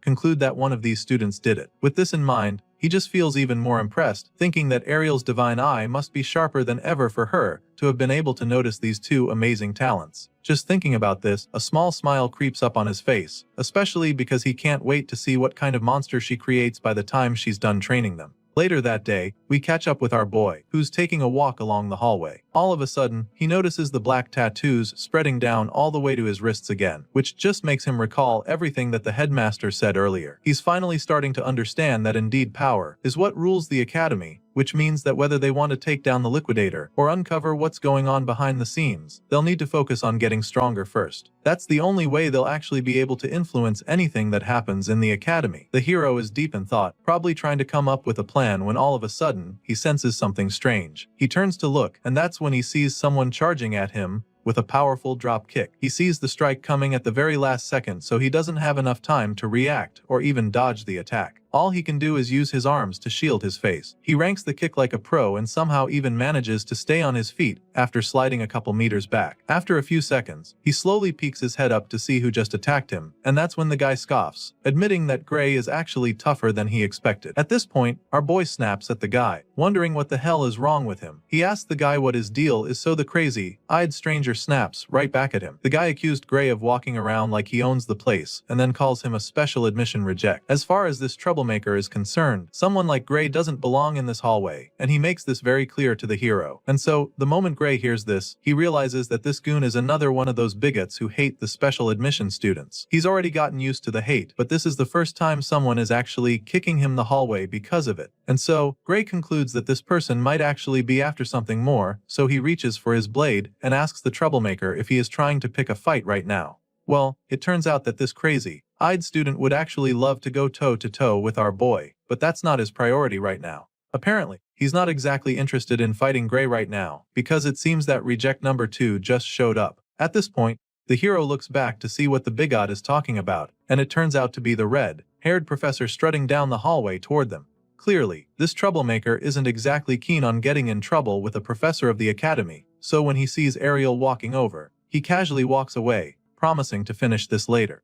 As he's walking away, he can be heard talking to someone, as if he's talking through a communication device. Mr. Crazy Eyes apologizes to someone over the phone, claiming that surveillance is too tight for him to get any closer to the target, and then promises to send someone else there soon. It just so happens that this finger-biting brainwashed hater is reporting back to Varian, which is absolutely shocking because the evil scientist is supposed to be dead. As soon as the hallway stalker leaves, Professor Ariel gets to Gray to see how he is, and she's definitely so she asks him what happened. The truth of the matter is that the hero still isn't even sure what the hell just happened, so he simply tells the red-haired lady that some random student just kicked him for no reason. He also tells her how the crazy-eyed stranger said that a divine eye special admit like him shouldn't even be walking around the academy's halls. As you can imagine, the lady is taken aback by this report, so she takes a second to process before going on to check our boy's body for wounds or bruises. Since there was no weapon and Gray wasn't injured, she informs him that there's not much she can do about the situation officially. That being said, she suggests that Gray chase the troublemaker down and punch the lights out of him for what he did. She gives him this idea with a really mischievous grin on her face, and you can already tell that she can't wait to see Gary mop the floor with the guy. On the other hand,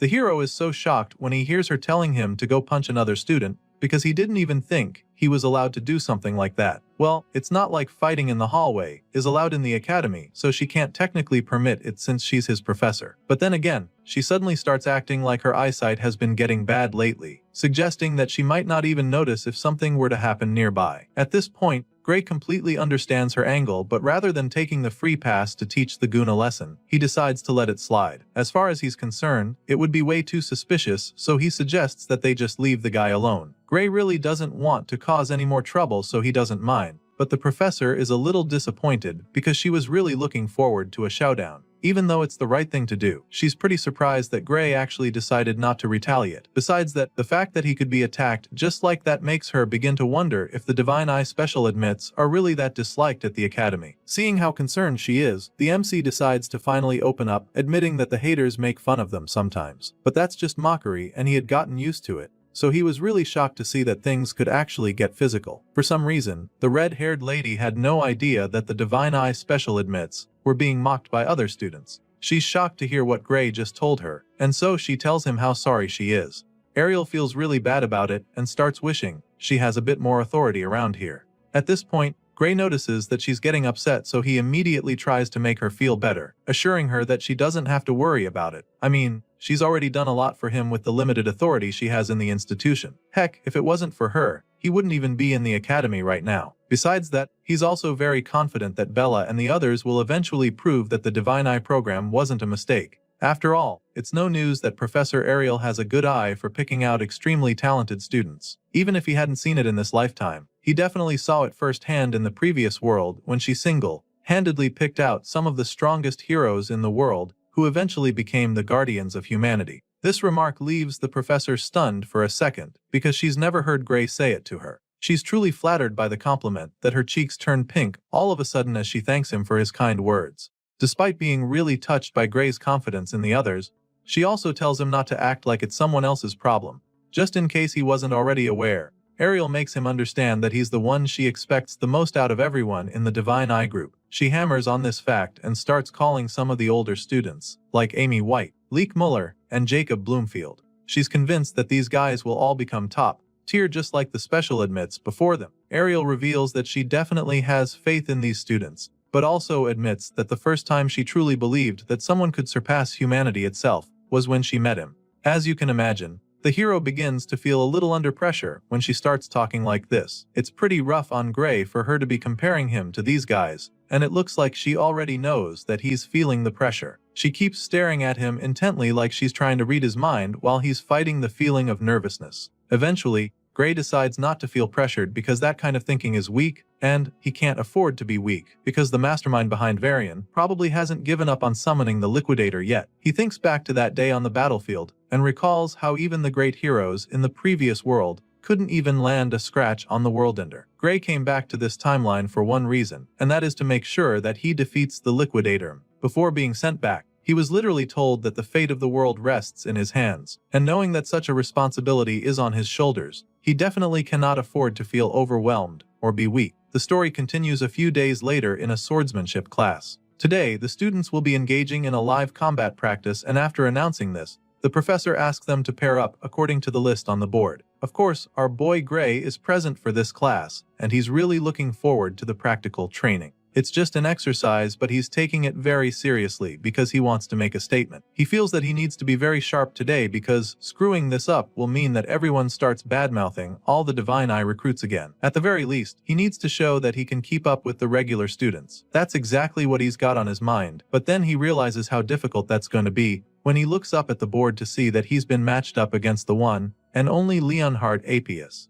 At first, he doesn't even believe it because that's just as bad it would be for him. Well, there's no mix-up, and so Gray confirms that he'll be facing off with the top student of the Swordsman course. Basically, Leonhard Appius is the strongest first-year student, so it's usually a long day for anyone who's not on his side. The teacher claims that he matched the students of similar skill levels as best as he could, and so she urges them not to hold back. The nonchalant professor even goes on to tell them that they're expected to take this practical as a real fight. Of course, Gray doesn't believe that this matchup was made considering students of similar skills levels. It doesn't make any sense to him how he would end up fighting the top student in the entire course when he barely got in as a special admit, as if facing the strongest freshman isn't already tough enough. The same guy in question happens to be a member of the Haters Club who despise the Divine Eye students. Knowing this, Gray figures that Leonhardt is probably itching to beat him bloody after the last incident. Our boy is still thinking about the mess he's in when all of a sudden, he feels a hand tap him on the shoulder from behind. Chills run down his spine when he hears the familiar voice, and then he turns around with a horrified look in his eyes. Sure enough, it's the blonde killing machine disguised as a student. Leonhardt's got a really wide grin etched on his face, talking about how glad he is to find out that they're going to be partners for this practical. Truly, the guy actually rates our boy. He's genuinely happy that he gets the chance to spar with Lord Gray.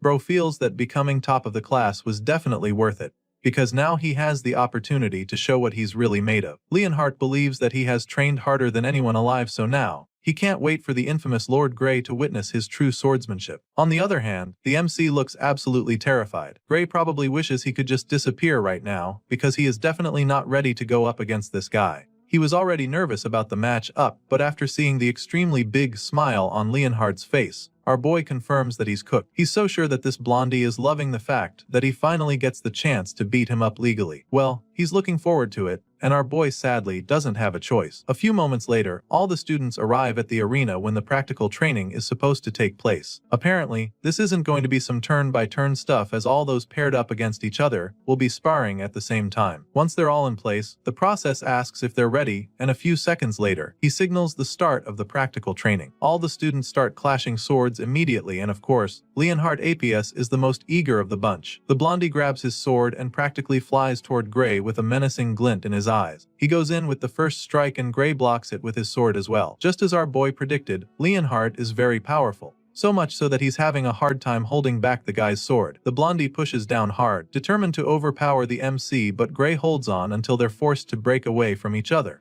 Leonhardt is clearly enjoying the challenge, so he goes in with another powerful slash of his sword, but the hero deflects this strike as well. He hasn't even recovered from the last one when Leonhardt follows up with yet another devastating strike. This time around, the flaming blast comes way too quickly for Gray to block it, so just when it looks like he's about to get his head split in two, he swiftly gets out of the way. He dodges the slash barely and decides to finally go for the offense. He gets an opening, so he takes the chance to swing his sword as well, but despite throwing a lot into the downward slash, Leonhardt easily blocks it. The blondie blocks the powerful strike, but for some reason, there's a smile on his face. At this point, it's clear that the guy is having a lot of fun. He's not even breaking a sweat, which just means that our boy is going to have to do a lot more to actually stand a chance. With a big smile on his face, Leonhardt commends Gray for being pretty strong. He's impressed and admits that he still doesn't get how the hero didn't make it into the academy through regular admission. The whole time, Gray just remains silent because he is currently channeling all his energy and focus into the fight. He holds back all of the blondie's attacks and continues to deflect all the strikes. At this point, the two skilled swordsmen are practically canceling each other out, which Gray finds pretty surprising. Bro thought that he'd get wrecked instantly, but he's shocked to see that he's actually holding his own. Still, he can't get ahead of himself here or lose any focus now, because he knows that he won't be able to match Leonhardt's raw power, even if he uses both arms. Gray can clearly see that the guy's swordsmanship is insane, so he can't afford to get carried away at any point. Leonhardt's form is a proper textbook-style swordsmanship, but he's perfected it to a terrifying degree, which makes him an absolute force to be reckoned with when he's holding a sword. With the experience our boy garnered in his past life, and his master's training, he can still see that his opponent is a monster, especially since he's only lived one lifetime. Gray's clash with the blondie is so incredible that all the other students even stop their duels to watch the greatness before them. They're blown away by the fact that Gray is actually keeping up with Leonhardt. It's truly insane, and some of them can't even believe their eyes. They're not the only ones having fun though, because the blondie appears to be having the time of his life. Leonhardt claims that he could do this all day, but that's not the same story for Gray, who's already struggling to stay in the fight. Our boy can feel himself losing energy all of a sudden. His stamina can't keep up with the blonde beast, and if it wasn't for Professor Heathcote's training, he knows that he would have been down already. Despite being pretty tired, he forces himself to keep swinging, but what he can't wrap his head around is how Leonhardt isn't even breathing hard. It doesn't take long for Gray to see that he is about to run out of energy completely, so he decides that he needs to end the match immediately. He remembers the professor telling them to treat this as a real fight, and this gives him an idea. So, just when it looks like Leonhardt is about to punish him with a killing blow, he slips under the strike and delivers a vicious strike to the blondie's Achilles tendon before he can do anything about it. Some might call it a dirty move, but right now, our boy is doing what he needs to.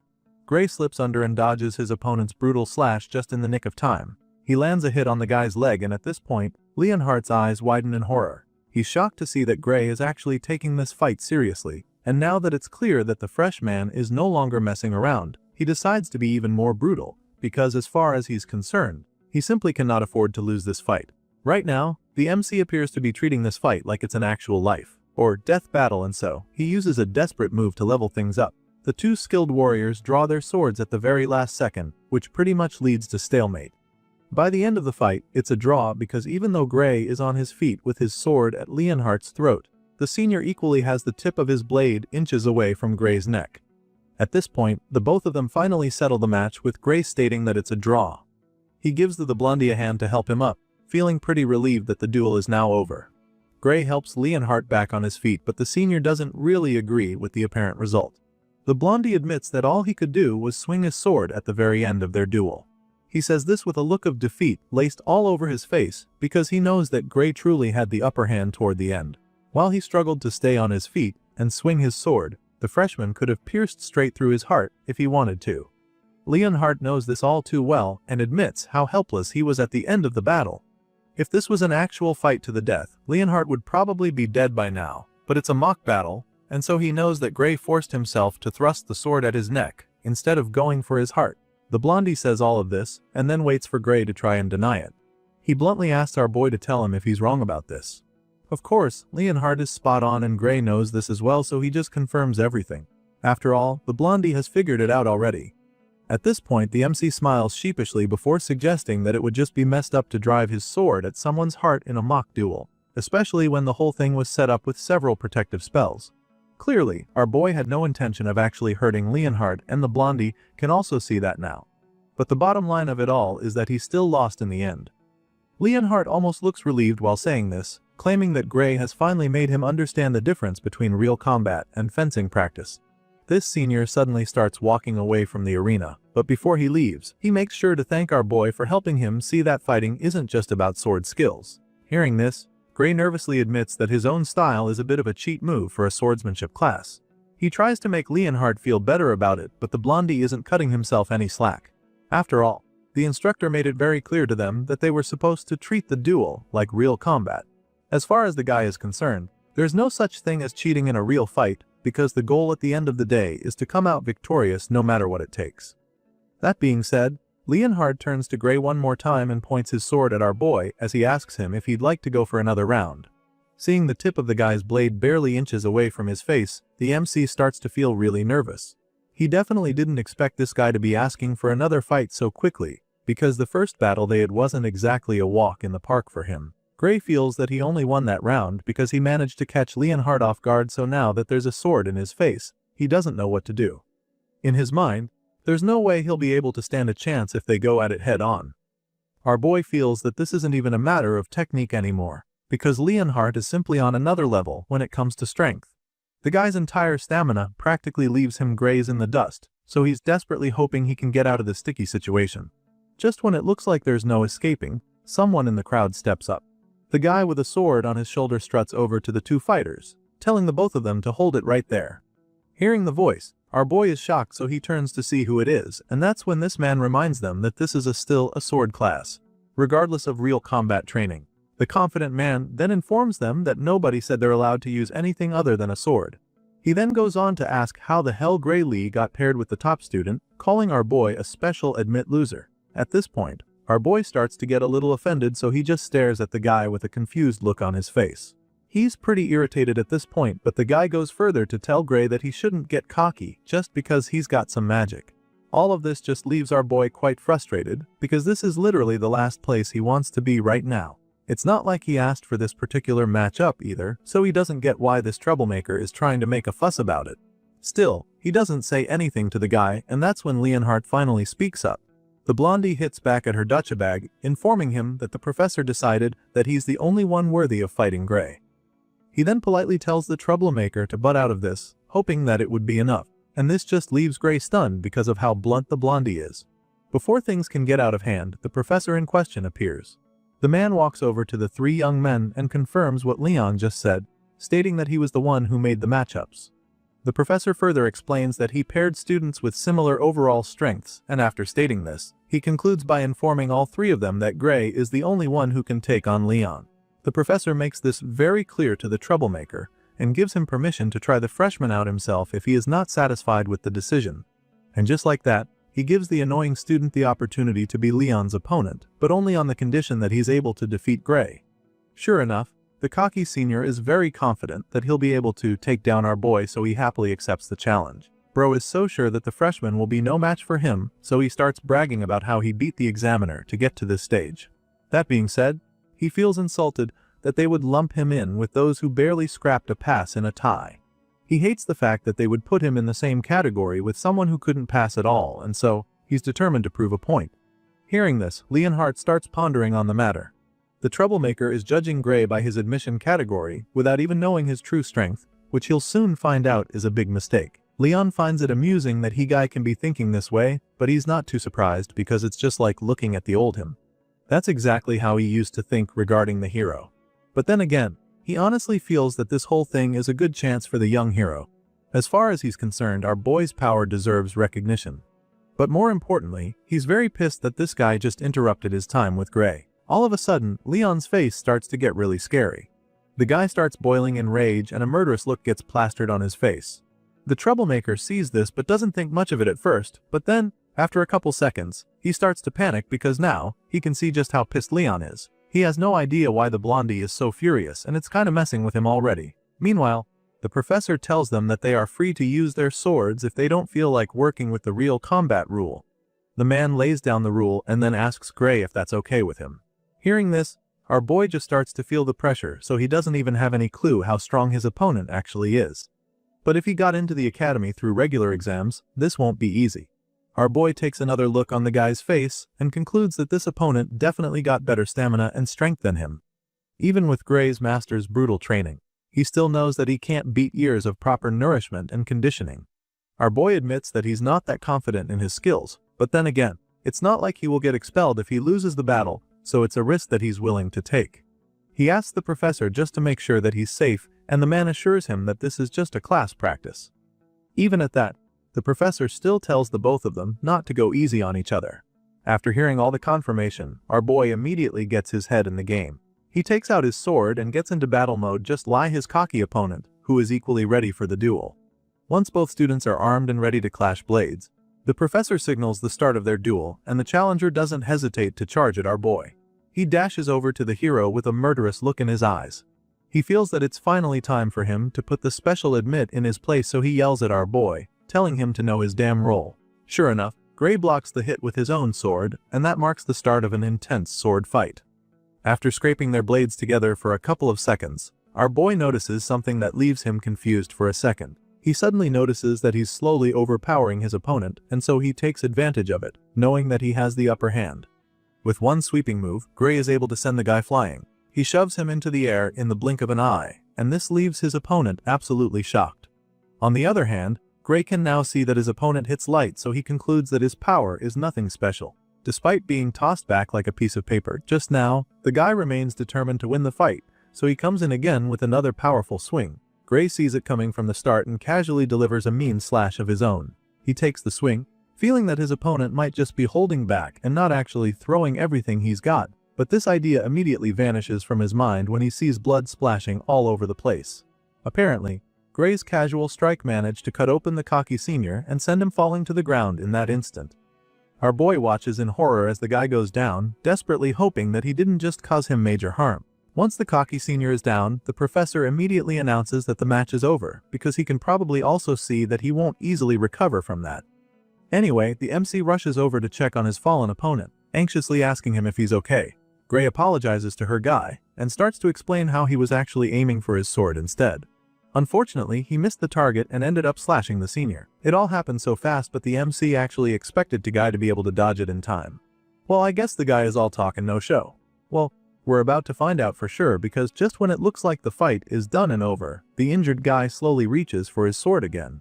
He gradually gets back up, claiming that all they just witnessed was a fluke, and that Gray only brought him down because he caught him off guard. And so, with blood all over his face and tears running down his cheeks, the resolute senior challenges our boy to one more duel. Clearly, this guy has no intention of giving up, and it appears that a broken nose and other facial injuries are not even slightly going to deter him. Seeing just how desperate the guy is to prove himself, the disappointed professor doesn't even bother trying to talk him out of it. The man simply gives him permission to keep going at it until he's had enough. At the same time, other students at the back are starting to get worried about the challenger, because he looks like he's in a great deal of pain. Well, it's looking like pain is just fuel for this guy, because, right after getting back on his feet, he charges at the MC with his sword once again.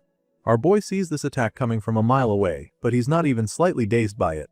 He already knows that he can take anything that this guy throws at him, so he just stands there, bracing himself for another round of clashing swords. A few moments later, we see Gray looking really worried with guilt written all over his face. And so now, the cocky senior is completely unrecognizable since his entire face is swollen from all the beatings. At this point, it's just so embarrassing that even the professor can't take it anymore. He covers his face in shame and finally decides to stop the fight before the senior gets himself killed. He ends the match and asks that the guy be taken to the infirmary right away. Sometime after all of that is over, we see Leon and Gray standing on stage with the professor, who is about to make an announcement. He informs the other students that these two will be this year's representatives. After making the announcement, he asks the crowd if they have any objections, and the first person to complain is Gray, who seems shocked that he was appointed as one of the representatives. He doesn't seem familiar with the term, so the professor decides to explain. You see, the top first years take on the second-year champion in the inter-year battle, and for some reason, there's a record for losing 35 years in a row, which is currently held by the first years. The professor explains the dilemma to the both of them, but also suggests that this year might just be different for them. The man says this with a lot of hope and confidence, which just goes to show how much faith the man has in our boy. As you can imagine, 35 consecutive losses is a really bad record, and our boy even has a hard time believing that it's try at first. It leaves him quite stunned and makes him wonder if the power gap between the first years and the second years really is that big. Well, It just so happens that this is exactly the case because the professor sharply confirms it without any iota of doubt in his mind. After all, a year at the academy is huge and there's a lot that can be learned in that time frame. Anyway, the professor goes on to remind Gray that losing isn't an abnormal thing. It's actually pretty normal to lose from time to time and one should even expect it. That being said, he's almost 100% sure that history will repeat itself once again, so he assures Gray that it would truly be impressive enough if he even manages to put up a decent fight against his direct seniors. But more importantly, if he somehow wins, the professor tells him that it would go down in the academy's history as a miracle since just being chosen to fight as a freshman is already considered an honor. The man pats our boy on the shoulder as he explains all of this and then tells him that he shouldn't stress too much before finally ending the class for the day. Even after the professor leaves, our boy still finds himself pondering over what the man said. Since the man told him not to stress over it, he figures that the inter-year battle might not be as serious as he thought. Regardless, as a Divine Eye special student, he knows that this is the perfect chance for him to prove that he can actually fight, and so he makes up his mind to train hard for the upcoming competition. The scene shifts from here and the next thing we see is a seemingly important faculty meeting among the academy professors. With all the members still seated toward the end of the meeting, the headmaster moves on to the last agenda for the day. This last subject happens to be Professor Budra's proposal, and so the man in question doesn't hesitate to get straight to it. For some reason, the fat man in question suddenly proposes that the Divine Eye Specialist student, Amy White, he expelled. As you already know, Professor Ariel isn't going to just sit there and let that happen, but she quietly allows him to finish talking. This angry-looking fat man is Professor Budra, a professor from the magic department, and he seems to have beef with the red-haired lady and her special students. After listening to his proposal, Ariel is the first to respond, blasting him for even suggesting such a thing when she is the one in charge of managing the Divine Eye students and not him. Clearly, Professor Budra doesn't respect her, so it's no surprise that he hits back at her, claiming that she is the main problem. He then goes ahead to remind all the members of the faculty present that Amy White failed the third year's advancement exam, and how she got to stay in spite of that, because she is a special admit. Apparently, that didn't sit well with Professor Budra, because he's still trying to get the girl kicked out of the school. Every other student who failed the exam was expelled, so he'd like his colleagues to assess and tell him if it seems fair to them that Amy gets to stay. Of course, none of them can actually support the fact that the girl in question got to remain in the academy, but they don't say anything either because they know that Professor Ariel would have a response. Sure enough, the red-haired lady answers Professor Budra, reminding him that Amy White is progressing steadily toward top-class, world-level combat ability. She stands up for the girl, explaining that the student is unable to display her full power at the moment due to the harsh backlash on her body currently. As far as Ariel is concerned, Amy White would have passed the advancement exam with flying colors if she didn't suffer what she had to. The red-haired lady makes this very clear to the board, insisting that the girl needs to stay, but of course, Budra refuses to buy this. In his mind, Professor Ariel is just making excuses for the girl again and he's truly had enough of it. But he's not even the only one, because another member of the board suddenly chimes in to discredit Ariel even more.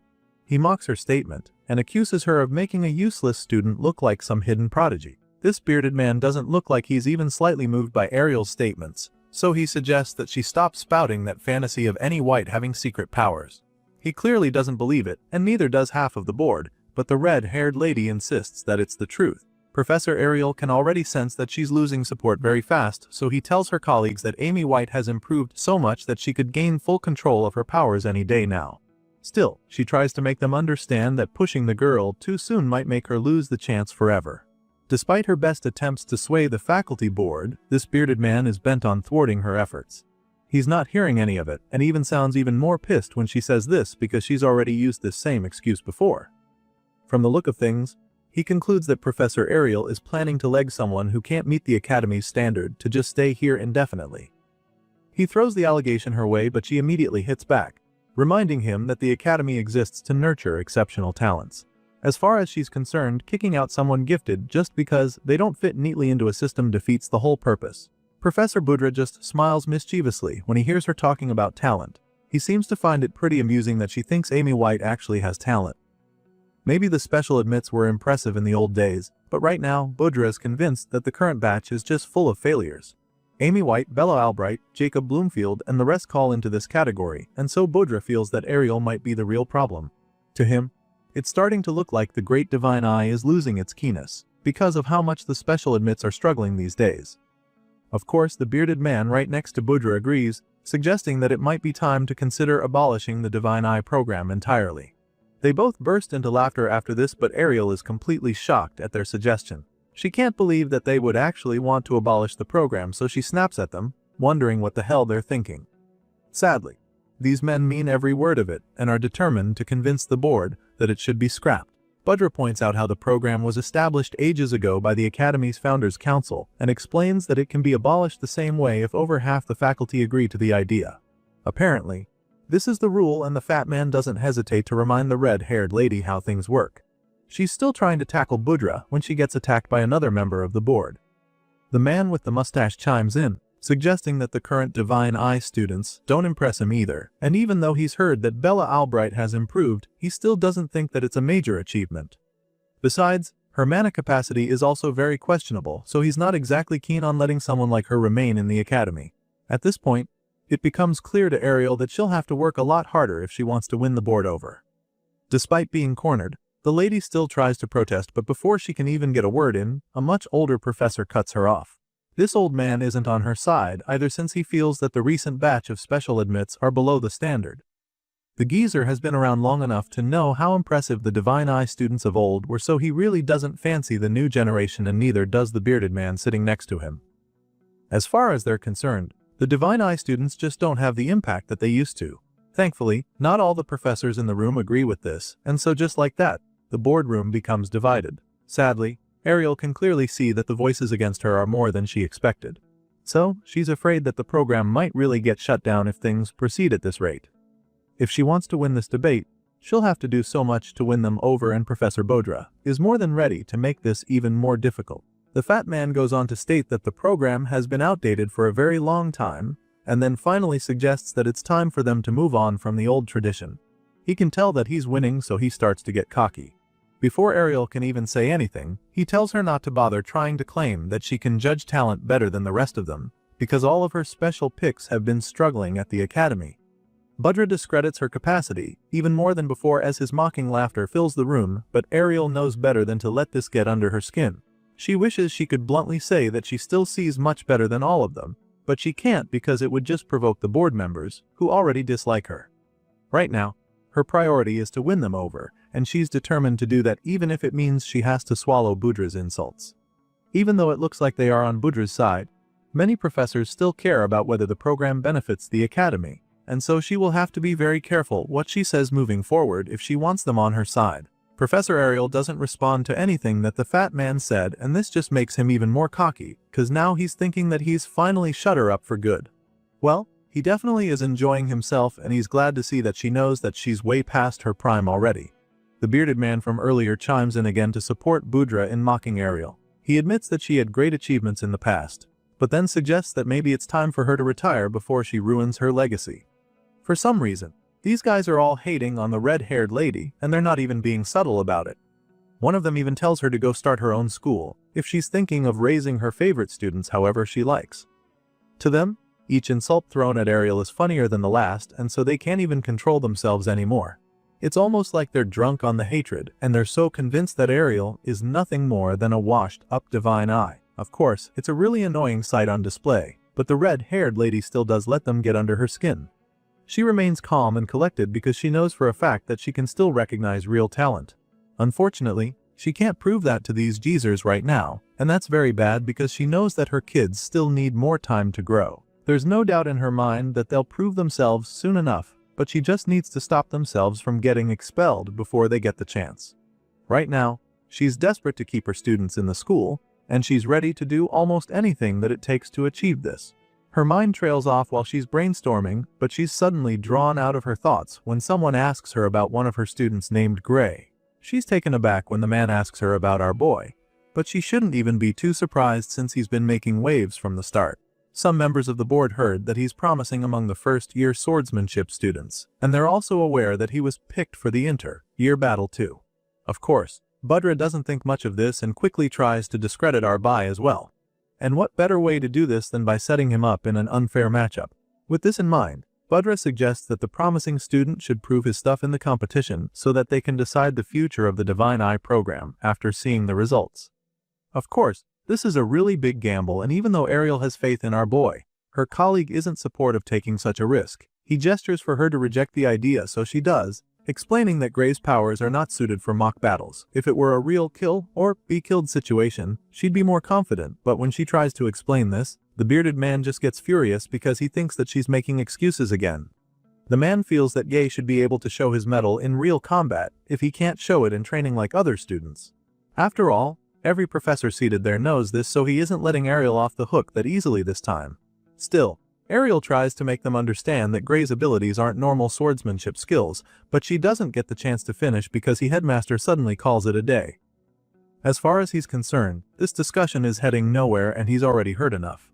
However, he still believes that the Divine Eye program has a role to play in the academy, so he decides that they'll use the results of the inter-year battle to make a decision. This is not what Ariel was gunning for, so she tries to protest, but it's all futile. As for Budra and his cohorts, they're happily looking forward to the competition because they're absolutely certain that Gray will get destroyed on the battlefield. The meeting is adjourned and all the professors take their leave, except Ariel, who just sits there, feeling defeated. She remembers the staggering power she witnessed the boy display, and she has no doubt that he's strong enough. However, she also knows that his power isn't suited for mock battles, which just means that he still needs time. What she's hoping for is unreasonable right now, and she knows it, but she's putting all her faith in Gray because he's the only one who can help the other Divine Eye students, those raw gems with world-class potential. At the moment, our boy is the only one who can protect them and save them from being expelled. The story continues on the day of the long-awaited and much-anticipated inter-year battle. All the seats in the arena are absolutely packed with students, to the point that they almost look like an army of ants from above. While all the spectators take their seats, the students who will be taking part in the competition line up on the center stage. 4 of them appear before the crowd to represent their respective classes, and the host of the event is more than happy to announce the start of the inter-year battle. He informs the crowd that the fights will begin shortly, and then proceeds to introduce the competitors who will be participating. First on the list is none other than the first-year top student, Leonhard Appius, and the next in line is the second-year top student, Luniel Hartman. These two are the most popular up on stage, but there's an underdog in their midst as well. Sure enough, it's Gray Lee, our boy who will be participating as the first-year challenger in this event.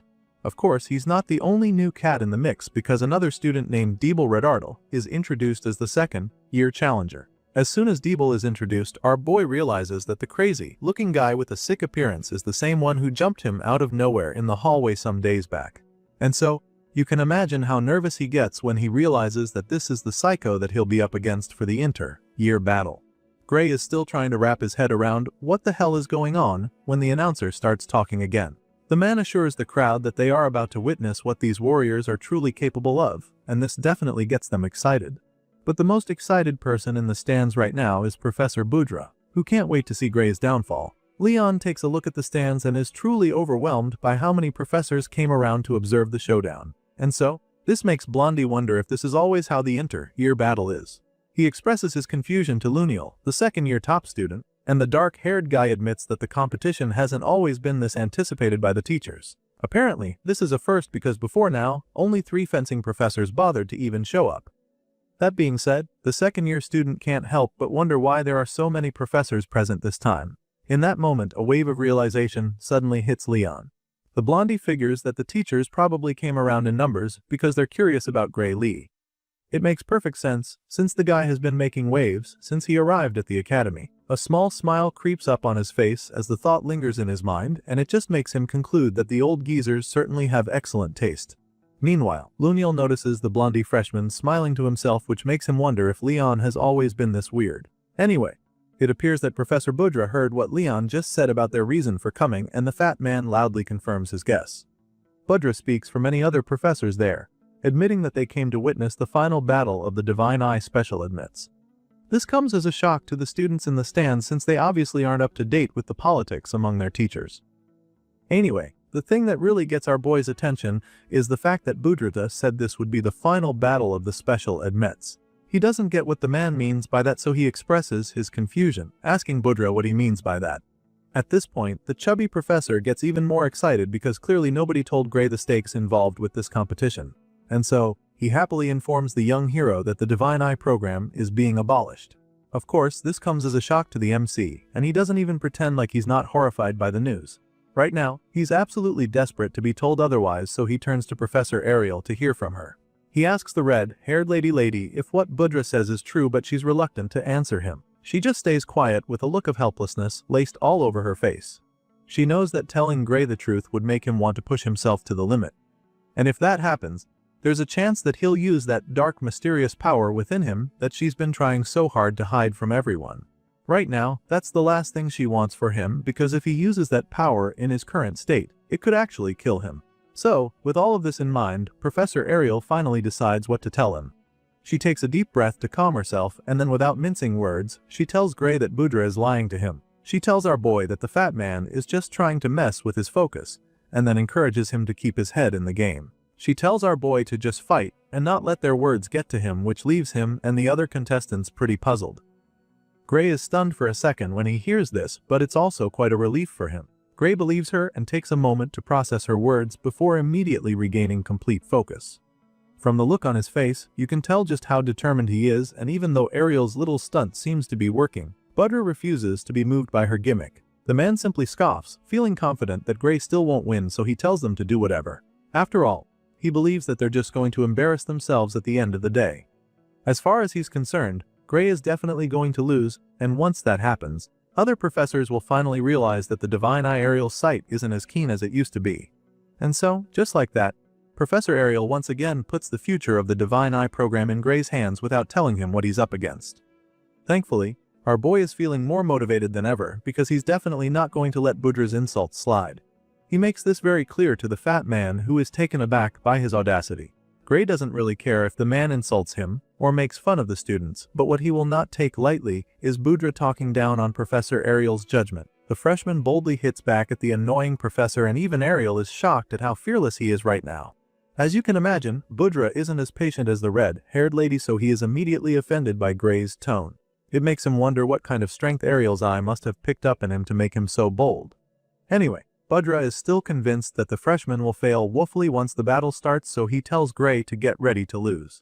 Budra and several others are convinced that he doesn't stand a chance, but all of this is just fuel for our boy, who relishes the challenge presented to him. The red-eyed hero hits back at the professor one more time, telling him and his cohorts to watch him prove them wrong. Of course, such a slick response quickly gets under Budra's skin, and he instantly loses his cool. The fat man is absolutely furious at how arrogant the boy is and almost charges at Gray by himself, but his bearded colleague holds him back in time, urging him to calm down. Once all that drama is over, the moderator of the inter-year battle calls on the contestants to take their positions. He tells them to split up and go with their teammates, so they do just that. Gray did talk big just now, and he sounded really confident, but Ariel still can't help but feel worried for him. She definitely appreciates his trust in her, but she's really anxious because she has no idea what he's planning to do. She feels that it would even be better if he was fighting the top student Luniel, because his practical swordsmanship might give him a slim chance, but that's not the case. You see, the reason the red-haired lady is panicking so much right now is because our boy has been matched with a terrible opponent, Deeble Redartle. Apparently, this psycho looking is just as bad as he looks, if not worse. Bradley rewired his brain surgically, boosting his reflexes to inhuman levels, so now the twisted fighter is practically a living weapon just waiting to be unleashed. As far as Ariel is concerned, Deeble is the worst possible matchup for Gray's ambush tactics, which is why she's extremely nervous. Right now, she's desperately hoping that the MC isn't planning to use that ability against Deeble during the fight, because it's definitely not going to work. Just before the battle is about to commence, she calls out to Gray from the stands, and when he turns around, she tells him not to worry about her. She also begs him not to push himself too hard for the fight, and upon hearing this, he just flashes a small smile at her before telling her that he knows all this. After putting the fighters in their positions, the moderator informs the crowd that they will be starting with the top student match. So, he calls on the representatives to step forward. Once they're in the middle of the ring, facing each other, he gives them a few instructions, explaining that the arena is surrounded with protective magic to prevent fatal wounds, and so, this means that triggering their opponent's safeguard will count as a victory. After explaining this, the man tells them to fight as if this is real combat, because that's the only way to win. Luniel understands the rules already, so he looks ready to begin, but Leon is a little hung up on the fact that they're expected to fight like it's real combat. Unfortunately, there's no time for him to dwell on that thought because the instructor immediately calls for the start of their battle. Both students take out their swords and neither of them hesitates to engage. Leon is the first to strike and Luniel is so excited to see him charging like a runaway train because he can wait to see what the blondie is capable of. The two ferocious swordsmen engage in a truly intense duel with sparks and flames flying all over the arena as they clash blades over and over.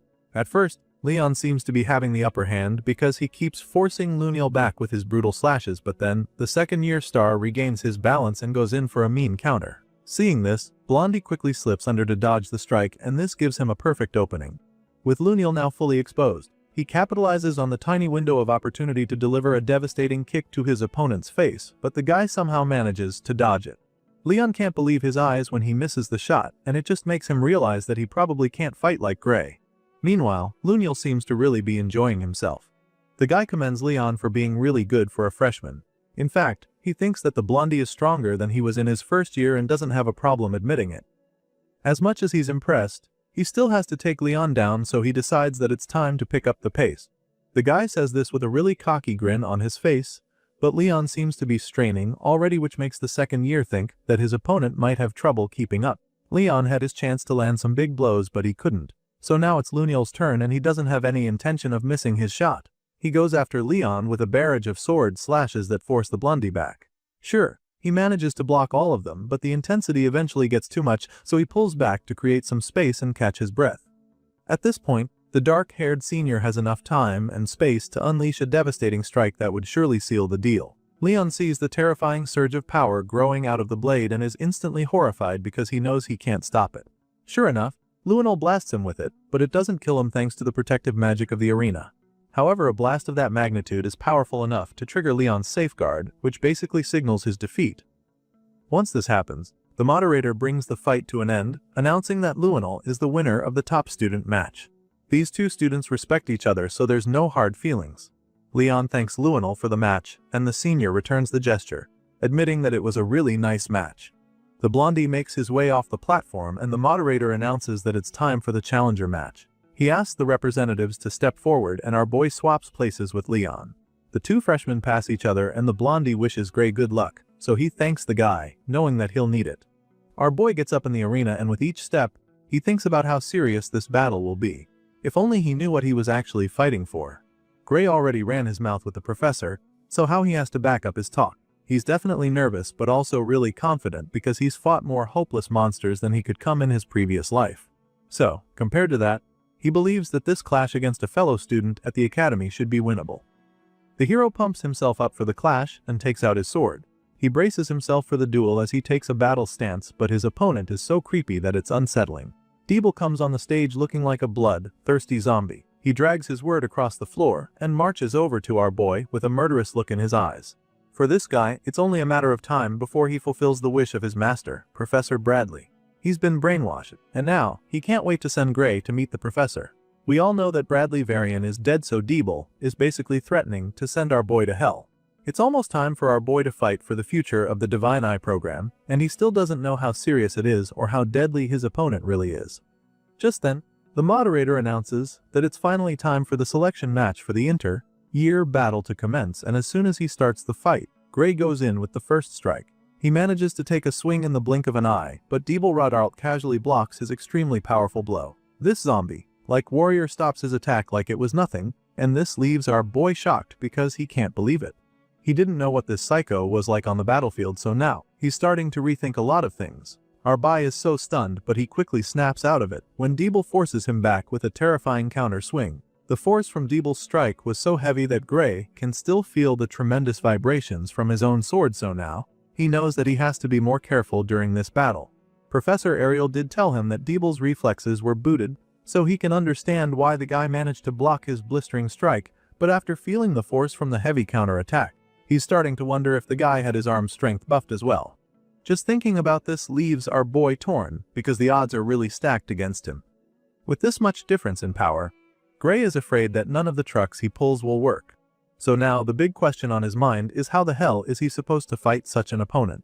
It's looking pretty bleak for our boy, right? But he refuses to just give up because he knows that there's still one skill move he can use. Sadly, this trump card of his comes at a cost. In order to use the skill, he'd have to use the dark power inside him that Professor Ariel explicitly warned him not to use. Before the fight, she told him not to use the power under any circumstances because he might die. At least, if he can't beat Deeble. The worst that would happen is that he'd take his loss and move on. Gray assured the professor that he wouldn't use the power which relieved her, but she went ahead to explain things to him. The tournament is important, no doubt, but it's not worth his life, and she made this very clear to him before the fight. Besides, the arena's defensive barrier won't hold against it, so he might even end up killing his opponent if he uses it. There's just way too much risk involved in using that dark power, so our boy ultimately decides to keep his word and not use it. While he's pondering on all this, Deeble lunges at him to finish him off. You see, the truth is that Gray is actually willing to risk his life if it means that the Divine Eye program is on the line, but what he can't risk is the possibility of killing someone at a school tournament. With this in mind, our boy gets his head back in the game and decides to take Deeble on with all the combat skills in his arsenal. The Psycho delivers several strikes, but Gray blocks all of them and begins to make some attacks of his own. Of course, Deeble's reflexes are sharper than ever, so he's able to counter Gray's strikes with ease. Seeing this, our boy is a little intrigued. He's noticed that Deeble's movements are weirdly simple, which is unexpected from someone with his physical stats and reflexes. On paper, this zombie psycho shouldn't even have to break a sweat to take Gray down, but for some reason, he's not doing anything spectacular. It's almost as if he no longer wants to win the fight just yet, and Gray can sense that something is off. Obviously, Deeble isn't lacking in technique, so our boy concludes that the guy is holding back for some reason. Deeble hasn't really made our boy struggle, so he can't help but wonder what the guy is planning right now. He's still trying to process what game the psycho is actually playing, but before he can come up with an idea, the guy sneaks up on him with a terrifying ambush. The hero doesn't see the attack on time, and by the time he realizes it, Deeble is already too close to him. He tries to move back in order to create some distance between them, but he trips due to the pressure, and Deeble immediately closes the gap between them. By this time, Gray is already falling on his back, but the swift psycho is also thrusting his sword at his face. Our boy sees the tip of the blade coming at him. It's inches away from his face, so he already knows that he won't be able to dodge it. Still, he doesn't give up completely, so he somehow manages to block Deeble's thrust with his own sword. Gray is absolutely stunned when he opens his eyes to see that he blocked the strike, because he feels that he definitely shouldn't have made it in time. Now that he's bought himself some time, he takes a big swing of his own that forces his opponent back a few steps. Gray still doesn't understand how he was able to block the last attack, and it makes him wonder if Deeble weakened his attack on purpose. The staggering student stops moving forward a second after Gray pushes him back, and that's when Professor Ariel notices something off with her divine eye. She senses an ominous energy coming out of Deeble's body, and after taking a closer look, she sees a dark purple flame burning where his heart is supposed to be. The sight sends chills down her spine because now, she's afraid that this fight might be too one-sided. She expresses her concerns to the other professors, but Budra is the first to snarl at her. None of them seem to think that the matchup is too unfair for Gray. Rather, they feel that the second years this year have quite nasty personalities. They can all see that Deeble is the stronger of the two, so they're surprised that the guy keeps dragging the fight out even though he could end it whenever he wants. Budra and his bearded friend agree with this too, but they're not bothered about that since they're enjoying the show. As far as they're concerned, the Divine Eye student has his hands full just trying to block Deeble's attacks, and yet he won't surrender. That being said, they feel that it just proves Gray is not strong enough to compete. Budra chimes in at this point, suggesting that Gray already knows that the Divine Eye program is about to be abolished, and is just trying to make the decision easier for them. The fat man continues to mock Ariel and her students, claiming that the entire program is going to turn into a total mess if they keep on waiting. All those backing him burst out laughing, feeling that he's right about this. They assume that Gray is helping them prove their point, so they joke about what a considerate student he is for thinking of the Academy's needs. Unfortunately, our boy is still having a hard time in the arena. He's struggling to keep up with Deeble's ruthless barrage of attacks, so Professor Budra is happier than ever. Just then, Professor Ariel shouts for them to end the fight, informing them that it's too dangerous, but of course, Budra is having way too much fun to agree with her. He snaps at her the moment she says this, asking her what exactly is so dangerous about the fight, because the last time he checked, this was supposed to be a mock battle. His bearded colleague supports him on this one, butting in to make Ariel look like she doesn't know what she's talking about.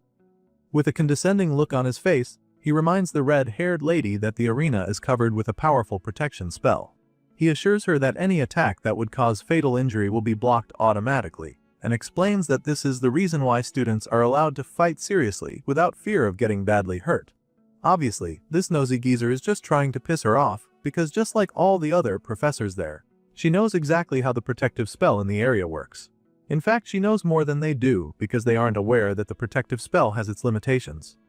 Anyway, the man keeps trying to make her look stupid, suggesting that she has another reason for wanting to stop the fight. At this time, we see that our boy is struggling even more. He's trying really hard to hold his own against the ruthless psycho, but it's getting a lot harder. Meanwhile, Ariel is already fed up with their annoying statements, so she hits back at the troublemaker. She informs the bearded man that she knows all about the protection spell, and then makes it clear to him that it won't be strong enough to safeguard Gray from Deeble's next blast. Sure enough, before she can even finish explaining, the ruthless psycho unleashes a devastating surge of dark energy. It's truly overwhelming, and our boy is so stunned when he sees it because he has no idea what it is or how he's going to survive it. He just stands there, frozen in fear as the dark power is about to swallow him. Professor Ariel is equally horrified by the sight before her, and she can't do anything either, so she just looks on in fear. At this point, it looks like our boy is finally done for.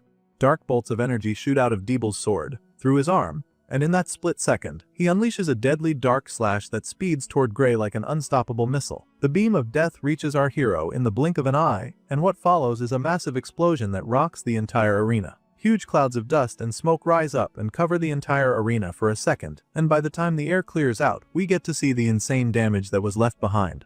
Right in the middle of the stage, there's an incredibly deep hole running across the length of the arena. This is the result of Deeble's devastating slash, so our boy is currently thanking his lucky stars that he didn't get hit by that blast. This dark beam of death missed him by mere inches, and just as Ariel feared, it tore right through the arena's defensive barrier with so much ease. For the first turn all day, Professor Budra actually feels scared because of how terrifying the display was. He looks up at the barrier that has now been breached, and the expression on his face is nothing short of pure horror. He can't believe his eyes, and neither can any of his colleagues sitting next to him. They all just stare at the destruction with their jaws dropped to the floor, and Ariel doesn't hesitate to remind them that she warned them about it. Right now, the broken barrier isn't even her biggest concern. I mean, the deed has been done already. Her main fear now is what kind of damage Deeble might cause next. She curses Bradley for experimenting on the poor kid, and she can't even believe that the twisted scientist actually planted something that dangerous in a student. It's just way too sinister for her to stomach. Anyway, while the other professors are busy gasping and staring at the damage, she takes the initiative and attempts to fix the shield. Ariel pumps in a lot of magic, hoping to repair the dome, but the barrier is just way too strong for her, and she's unable to use her binding magic on it. You see, this harsh reality is actually a very serious situation, but none of the other professors seem to know just how dire it is yet. Ariel raises the alarm as soon as she realizes what's coming, urging them to disable the barrier immediately because this is an emergency. She shouts for the tournament to be cancelled right away, explaining that this is no longer just a swordsmanship test anymore. Unfortunately, her colleagues are still too stunned to actually react, so while they're still trembling like leaves, she calls out to Gray and tells him to run for his life. She knows that stopping the fight from the outside is going to take a while, so she urges him to try to buy himself some time. As far as Ariel is concerned, this is the best course of action in this emergency situation, but the hero doesn't seem to understand why she would tell him to run. There's a lot tied to this fight, and he doesn't really think running away like a coward will do any good. Well, that's until he almost gets his head blown off by another death beam. At this point, he's dodging everything that Deeble is hurling at him, but he knows that he can't keep this up. Even though he wants to get away from the psycho killer right now, he knows that he can't really run away because if he turns his back on Deeble, he'll be killed almost immediately. While our boy is trying to survive on the battlefield, we see that the students and professors in the stands are also starting to feel the heat. You see, with the protective barrier now broken, Deeble's dark energy is now seeping out through the crack and hurting the audience. They groan in pain as the excruciating waves hit them, and Heathcote also notices this. For some reason, he's not really affected by it, but he's still pretty concerned about the others. The professors finally cast a spell to sort this out, but he knows that it will take at least 30 seconds before it reaches the guys in the stands. As far as he's concerned, that's way too slow, so he decides to take a drastic decision. It's still pretty early to try that move, but he believes that Gray should be able to pull it off regardless. With this in mind, he calls out to his student, telling him to think of his body as the sword. He tells Gray not to swing his sword, but to move his body with that power within him. Meanwhile, the boy in question is still jumping all over the arena to avoid getting blown to bits, so he's pretty confused when Heathcote suddenly tells him to think of his body as a sword. It's definitely not going to be easy, but if his professor says he can do it, then he has no choice but to believe it. With this in mind, Gray assumes the place of the single blade. He focuses everything into the sword and all of a sudden, we see the power flowing into the blade. On the other side of the ring, Deeble charges up with another terrifying blast, but Gray remains unfazed. He unleashes the blast, but our boy dodges it in the blink of an eye. Seeing how easy that was, Gray initially begins to wonder if Deeble was always this slow, but then, he suddenly realizes that he's the one who's now way faster. And so, just like that, our boy decides that it's time to blow some shit up too. Gray infuses the dark energy into his sword and the blade immediately starts glowing with ominous red flames. He points the sword at Deeble and with a stern look in his eyes, he unleashes the blast. The powerful death beam speeds toward his psychotic opponent in a flash, and as soon as it hits him, a huge explosion follows. The Big Bang sends Deeble flying like a leaf and our boy finishes the strike by slamming him into the concrete wall of the arena.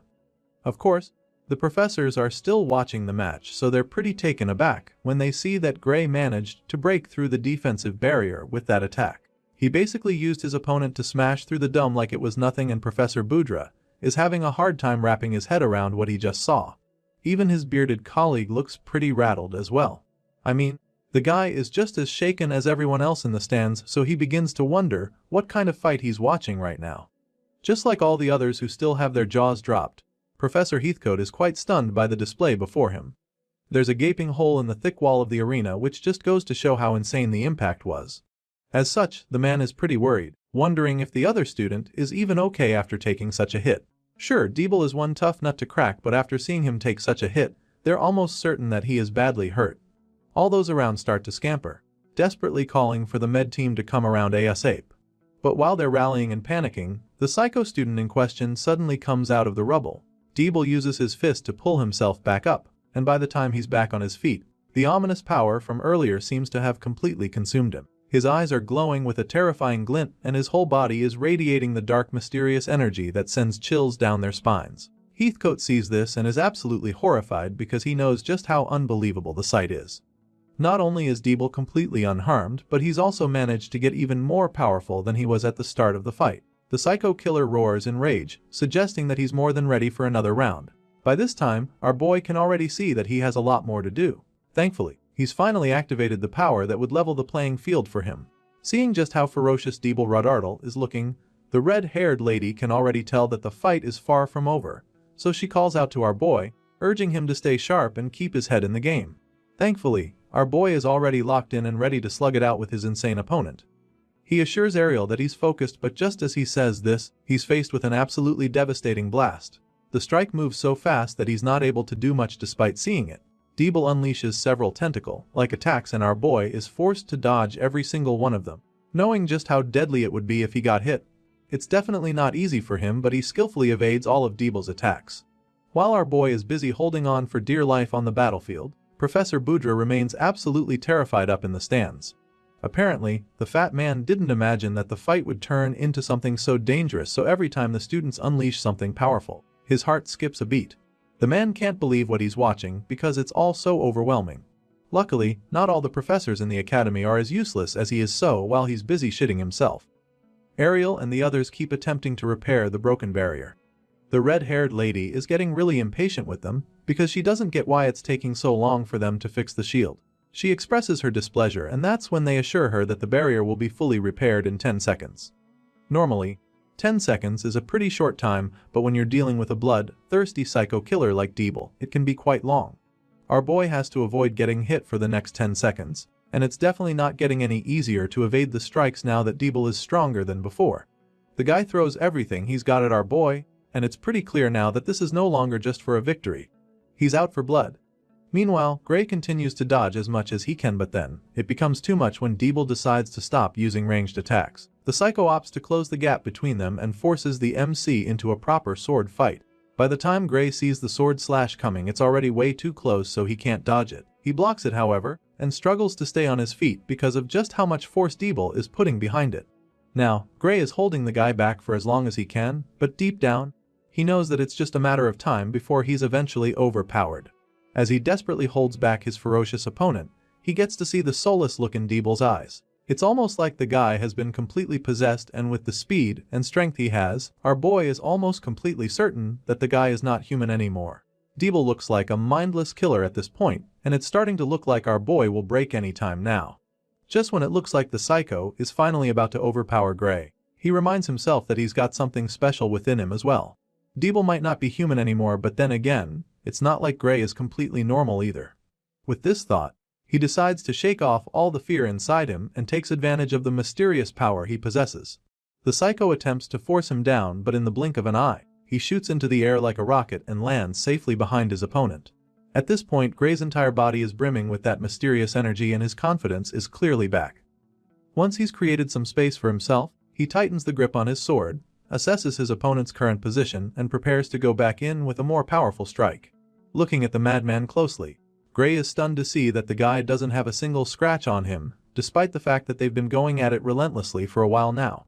Even after all this, Deeble remains unscathed, so now, the MC is determined to take things up a notch. Deeble goes back in with a powerful attack, but Gray sees it coming a mile away and casually blocks the strike with ease. His senses are a lot sharper now, so Deeble's attempt is just way too slow in his eyes now. Or so he thinks. Just when our boy thinks that he's gotten a hang of things, he receives a big shock. All of a sudden, he's hit with a nasty blow from Deeble, and it's so bad that it sends blood spewing out of his mouth and eyes. As you can imagine, Professor Ariel is absolutely horrified when she sees Gray take such a lethal hit. She screams in fear, not knowing what to do, and while she's busy panicking, our boy begins to think of a plan. Right now, he's afraid that he'll be done for if he does hit back, but he's just taken a really bad hit and so he's losing a lot of blood. In his current condition, the only way he'll be able to do anything is if he has more power at his disposal. Right now, it's a life or death situation, so he finally decides to take a drastic decision. Gray activates the mysterious energy inside him, and it gives him such a massive boost that he's suddenly able to slash Deeble's arms right off in the blink of an eye. The poor kid screams in agony as both his arms fall to the floor in a bloody mess, but the look on Gray's face is so cold that it's kinda scary. As his arms get sliced off, the guy falls on his knees like a corpse and dark clouds of smoke shoot out of his body in the place of blood. And while all of this is happening, the professors just look on, absolutely mortified. Their jaws are dropped to the floor after seeing what just happened, and as the dust settles, we finally get to see what the arena looks like. It's totally wrecked, with rubble scattered all over the place. It looks like a war happened, and it's safe to say that it was won, because those two fighters definitely threw everything they had at each other. A few seconds later, we see that the barrier has been disengaged, and by this time, the professors are finally able to go into the arena to check on the injured student. They fly down here and immediately wrap the armless boy with several magic ropes and lift him up out of there. While they're at it, Gray finally gets back on his feet, gasping for air as he tries to catch his breath. He's still huffing and puffing when all of a sudden, he suffers another lethal hit. It's just as bad as the first one when he was coughing out blood.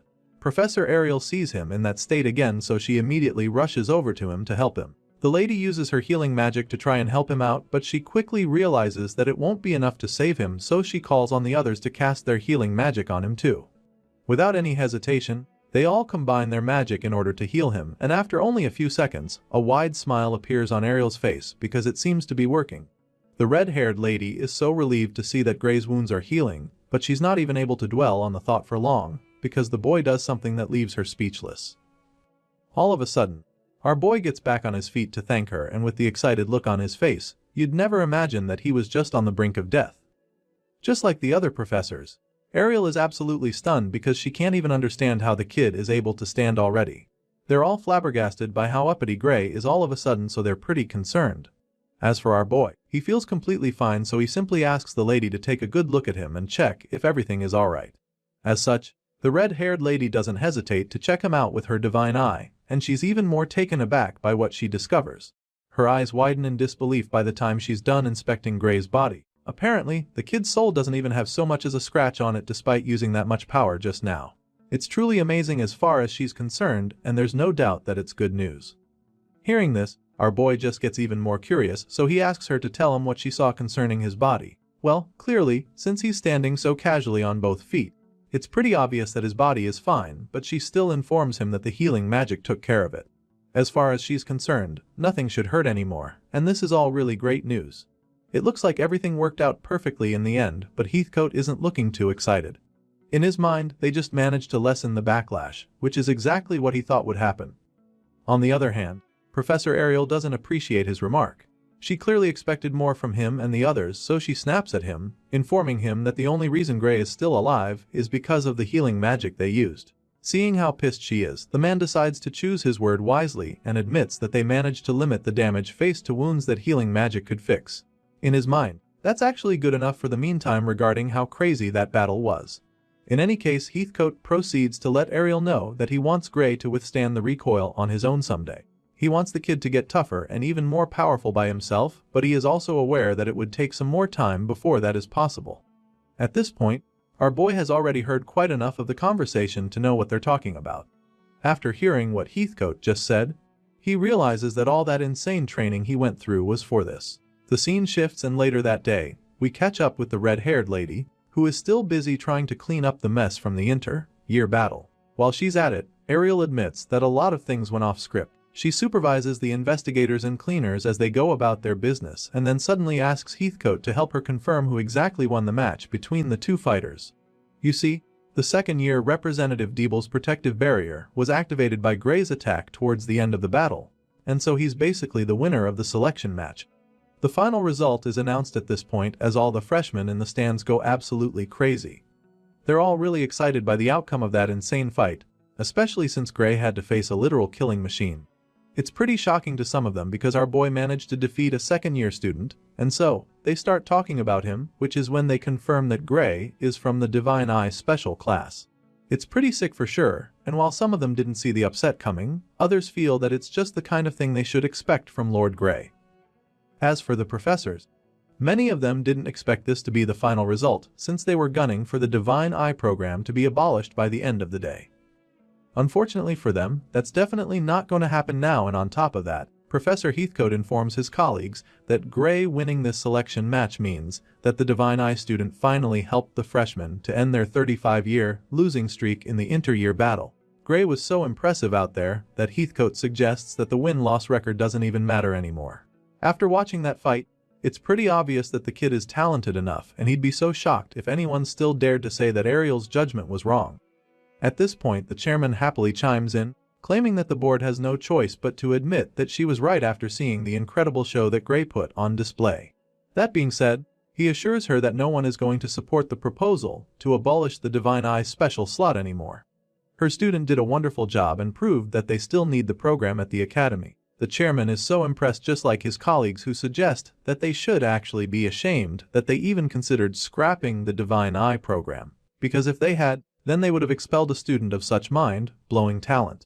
At this point, it's pretty clear that our boy saved the day, so Ariel can't even hold back the tears of joy running down her face. While the other professors are busy babbling, she quietly thanks the young hero at the back of her mind, feeling deeply grateful for what he's done. The board members agree to keep the Divine Eye program running and suggest that Budra and his cohorts should reflect on their own responsibility for even pushing for its removal. That's when all eyes turn to the fat man and his fellow conspirators, who are already sweating nervously because they know they're in hot water now. All the other members of the board glare at Budra and his followers, feeling really upset with them for almost making them do something stupid. It's really embarrassing for the fat man, and he can't take it anymore, so he tries to escape when the stairs become too much for him. Budra attempts to run away, claiming that he has other things to take care of, but of course, those who were supporting him all this while refuse to take the heat as well. They call out to him, urging him to wait for them as they run after him to get away from the angry eyes. Once the bad men are out of the picture, the remaining members of the board are free to make their resolutions. Right now, the lesson learned from all this is that you should never pick a fight with the Divine Eye, because even though it may not look like it, the odds are definitely still holding up. Even though this was a victim for the red-haired lady, the other professors still feel that she's mellowed out a lot compared to the old days when she was in her prime. But then again, they believe that they have to cut her some slack too, since times have changed compared to how they were back then. The members of the board chat about all this, and Ariel isn't exactly happy to hear that they think she's not as powerful anymore. Unfortunately, she can't change this narrative just yet, so she just takes out her frustration on her good friend Heathcote, who quietly stands there to hear her rants. Seeing everything going on and how the others speak of Professor Ariel, even after he just helped protect her pride, our boy can't help but think that something might have happened to her in the past.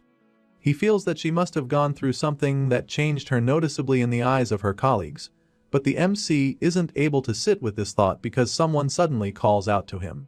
It's none other than the chairman, who would like to have a word with him now that all the distractions have gone. The man wants to discuss a few things that concern him with Gray, and the moment he says this, the expression on his face gets all stern. As you can imagine, this makes our boy pretty nervous, so he curiously asks the man what he'd like to talk about. Hearing this, the chairman bluntly points out how Debel Radar clearly had some unnatural power forced into his body, because many of them were able to see it during that fight just now. The chairman of the board explains that he and his colleagues are going to investigate it. However, the fact remains that this mock battle that should have been completely safe ended up putting a student's life at risk. That being said, the man admits that the academy is fully responsible for not detecting the anomaly beforehand. And so, he takes a bow before our boy, apologizing firsthand to Gray for letting that happen. Of course, this is an awkward position for the freshman, so he tells the chairman that this gesture isn't necessary at all, especially since nothing horrible happened in the end. In response, the chairman thanks him and proceeds to the next topic he'd like to discuss. You see, after Debel went berserk, Gray also unleashed something, and this didn't go unnoticed. The chairman informs our boy that he saw it and suggests that it wasn't even magic. As far as this man is concerned, what Gray unleashed is something far stranger than magic. He believes that it's a type of power that modern magic theory can't even begin to analyze. With this in mind, he patiently asks Gray to tell him exactly what kind of power it was that he used at that point of the battle. Of course, this is a really tricky situation for our boy, because he knows that he shouldn't disclose such information to anyone from this world. The power is way too overwhelming for any of them to comprehend, and so he doesn't even know what he should say to the chairman right now. Gray feels that he can't bring up anything from before the regression, not when he still doesn't know where the liquidator's mastermind is hiding. And so, he decides not to say anything at all. The MC casually tells the chairman that he has no idea what kind of power he used, but of course, the man is not really buying this. He finds it unbelievable that the boy doesn't know what it is since he literally took advantage of it. Even though it's a long shot, Gray remains adamant about it, insisting that he knows nothing about the kind of power or its origin. He feigns ignorance, claiming that he didn't even know he had anything like that inside him, and once it's clear that the chairman isn't letting him off, he decides to involve Professor Ariel. Gray cleverly states that the red-haired lady was the one who noticed the power and explained it to him. At first, Ariel is taken aback when she hears her name, but after listening for a while, he concludes that Gray is just lying to get off the hook. She definitely wasn't the one who helped him discover the power, because he was already using it freely by the time he took down the ogre general. She knows he's lying, but what she hasn't figured out is what game he's playing here. Just then, he looks over at her and matches her gaze. From the look on his face, you can tell that he's trying to tell her something, and of course he is.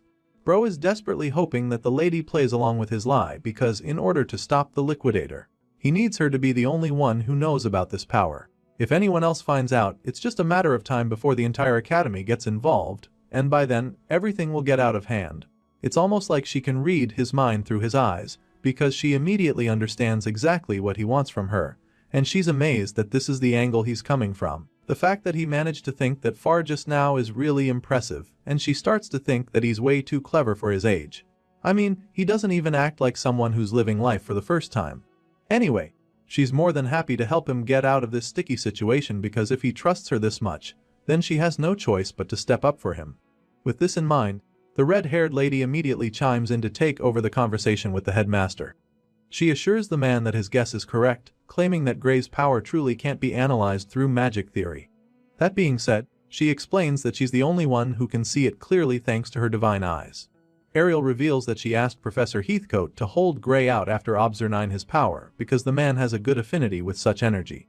She also claims that the training he got is the reason why he was able to manage that level of control during the fight. She admits that she's still researching how to draw the power out properly, but also asks the headmaster to leave everything regarding Gray's power to her. This is exactly what our boy wants, and right now, this woman is playing all the cards perfectly, making it very hard for the chairman to refuse her request. The headmaster takes a moment to process everything she just said so that he can come up with a response. He starts by admitting that he can't flat out refuse her, especially after seeing that fight. With this in mind, the man finally makes up his mind to let her handle it. He tells Ariel that Gray Lee and the entire Divine Eye Special Group are under her supervision and command. He gives her full control over the situation, but also tells her to say the word if there's anything the Academy can do to assist her. This is exactly what Gray and his professor were gunning for, but they're pretty taken aback by how easy it was. Seeing this, the professor immediately thanks the headmaster for his kindness, and just like that, their secret remains safe. Once that's out of the way, the headmaster decides that he and the others will be heading out. They've already strapped Deeble Redardal on a stretcher to be carried down to the special underground medical ward to examine his condition. That being said, the chairman asks Ariel to come with them because he'll need her eyes down there to see what none of them can. Of course, the red-haired seer is more than happy to go along with them for this investigation. Later that day, we catch up with Gray and his professor in her office. She takes a sip of tea to relax before going ahead to tell him what they discovered in the underground medical ward. According to the analysis results, power that was used on Deeble was nearly identical to the Liquidators. She lets Gray in on this piece of information, knowing how important it would be in their own investigation.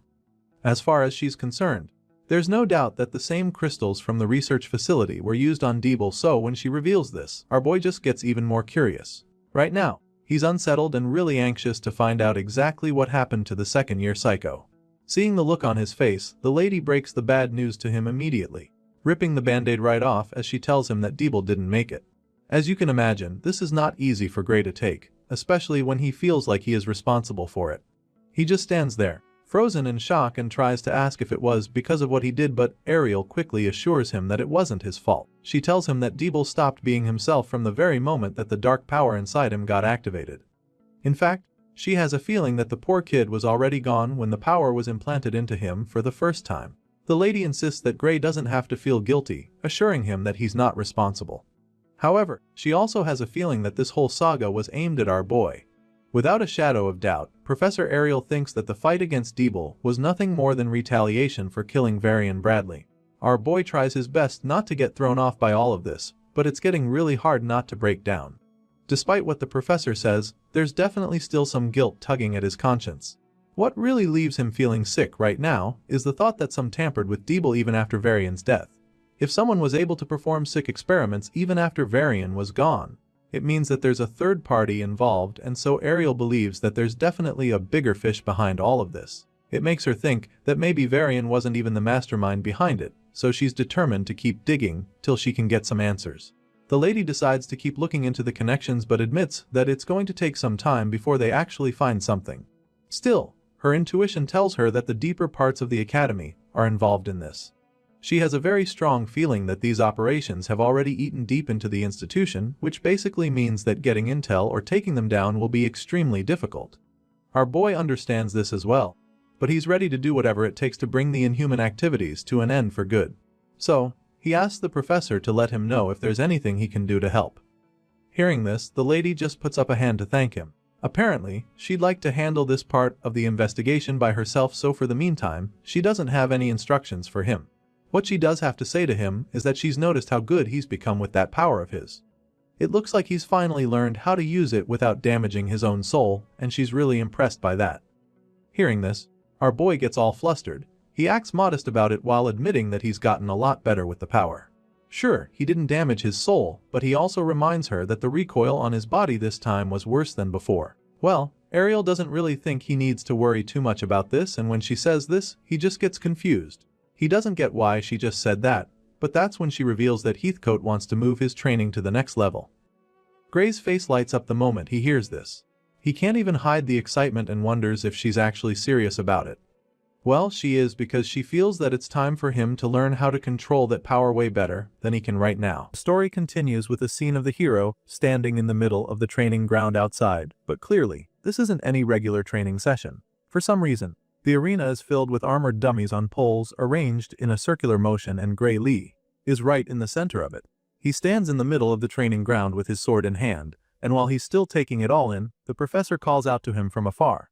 Heathcote points out how obviously dangerous and painful this training method will be, and then informs the young swordsman that there are safer options to consider if he is willing to take some more time to achieve his goal. That being said, the white-haired professor asks our boy once again if he is sure about going with this approach. But without any hesitation or doubt in his voice, Gray Lee looks back at his teacher and states that he is certain that this is what he wants to do. Upon hearing this, and after seeing how resolute the young swordsman is, Heathcote has no choice but to let Gray proceed. He tells our guy to get started with his training session, and so just like that, the hero braces himself for what's to come. Gray closes his eyes and takes a deep breath as he prepares to start, reminding himself that he is a single blade. He needs to do this to tap into that power, and so he reminds himself of that sensation from back then. As soon as he does this, the dark energy starts to swirl all over the blade of the sword. It starts to gradually form tiny little bolts until the entire blade is covered by the ominous red flame. Of course, this dark magic doesn't just cover the sword but extends Gray's entire body from his arm, and so, in the blink of an eye, our boy is completely covered in it. And once he realizes that he's finally tapped into it, he decides that it's time to start this training session properly. His eyes start glowing with that ominous glint, confirming that he's entered beast mode, which is why he's able to absolutely destroy all the dummies surrounding him with ease. He shatters all the armors as if they're crackers and not steel, and he does this with a mind-blowingly rapid attack. Gray runs through the training ground, leaving a smoky trail of rubble in his wake as he wipes out every obstacle in his way, and as you'd expect, such a ferocious display leaves the onlookers pretty stunned. They're astounded by the mind-blowing speed Gray uses to do this, and all they can think about is how incredible it is. While most of them are flabbergasted, only one of them is more intrigued than amazed. It's the professor, Heathcote, who's watching intently as Gray does his thing, like he's trying to study the Dark Swordsman's technique. Meanwhile, our guy continues to slash and smash all the dummies on metal dummies gathered on the training ground with him, but then something truly unexpected happens all of a sudden. Just as our boy is about to deliver yet another devastating strike, he starts to bleed from all over his body. Blood gushes out all of a sudden as if he just got slashed with knives all over, and the pain that follows is so excruciating that he can't even stay on his feet. Despite this shocking event, Gary somehow manages to stick a superhero landing, but as you can imagine, this doesn't last for long because of how much blood he's already lost. For a second, it looks like he might actually be okay, but then our guy starts to feel really dizzy and immediately collapses on the floor, flat on his face, where he continues to bleed out.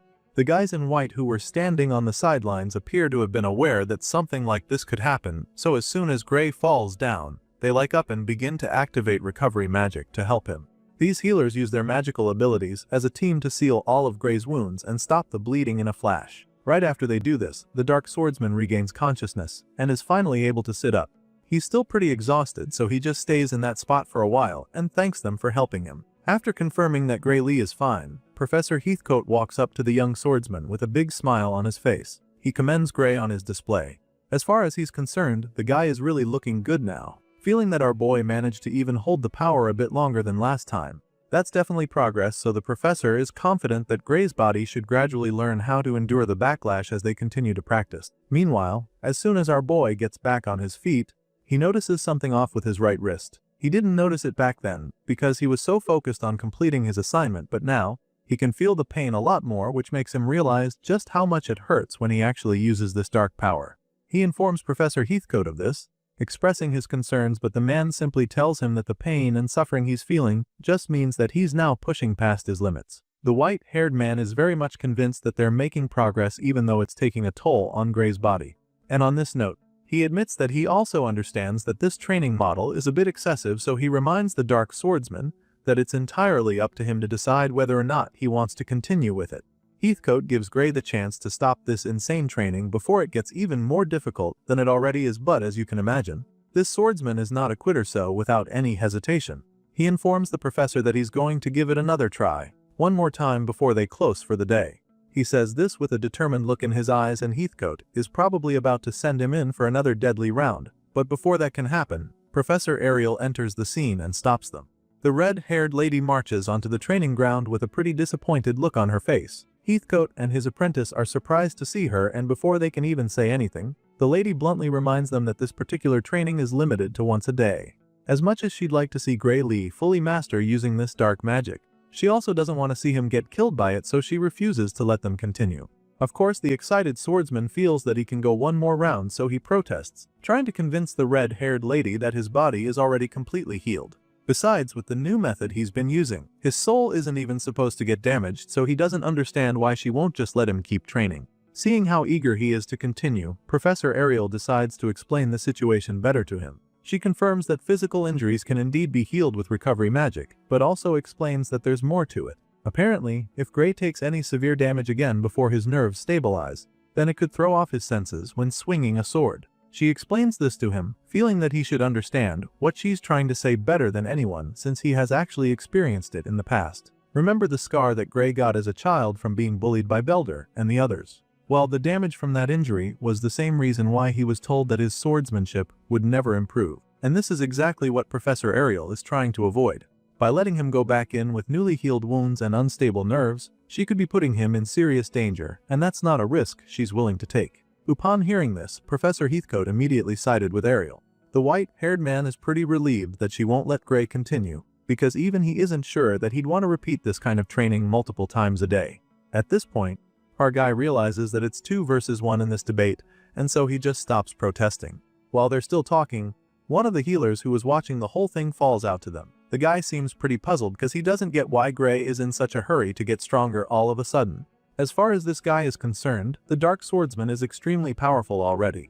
Heck, he's stronger than almost everyone at the academy, so this guy is really curious as to why Gray would want to keep training like his life depends on it. Hearing this, Professor Ariel decides to be the one who responds. She answers the student, telling him that she's the one who caused all of this. Ariel claims that it's her fault, revealing how she dragged Gray into the fight with Bradley Varian, and how the people working for the mad scientist now see Gray as an enemy because of that.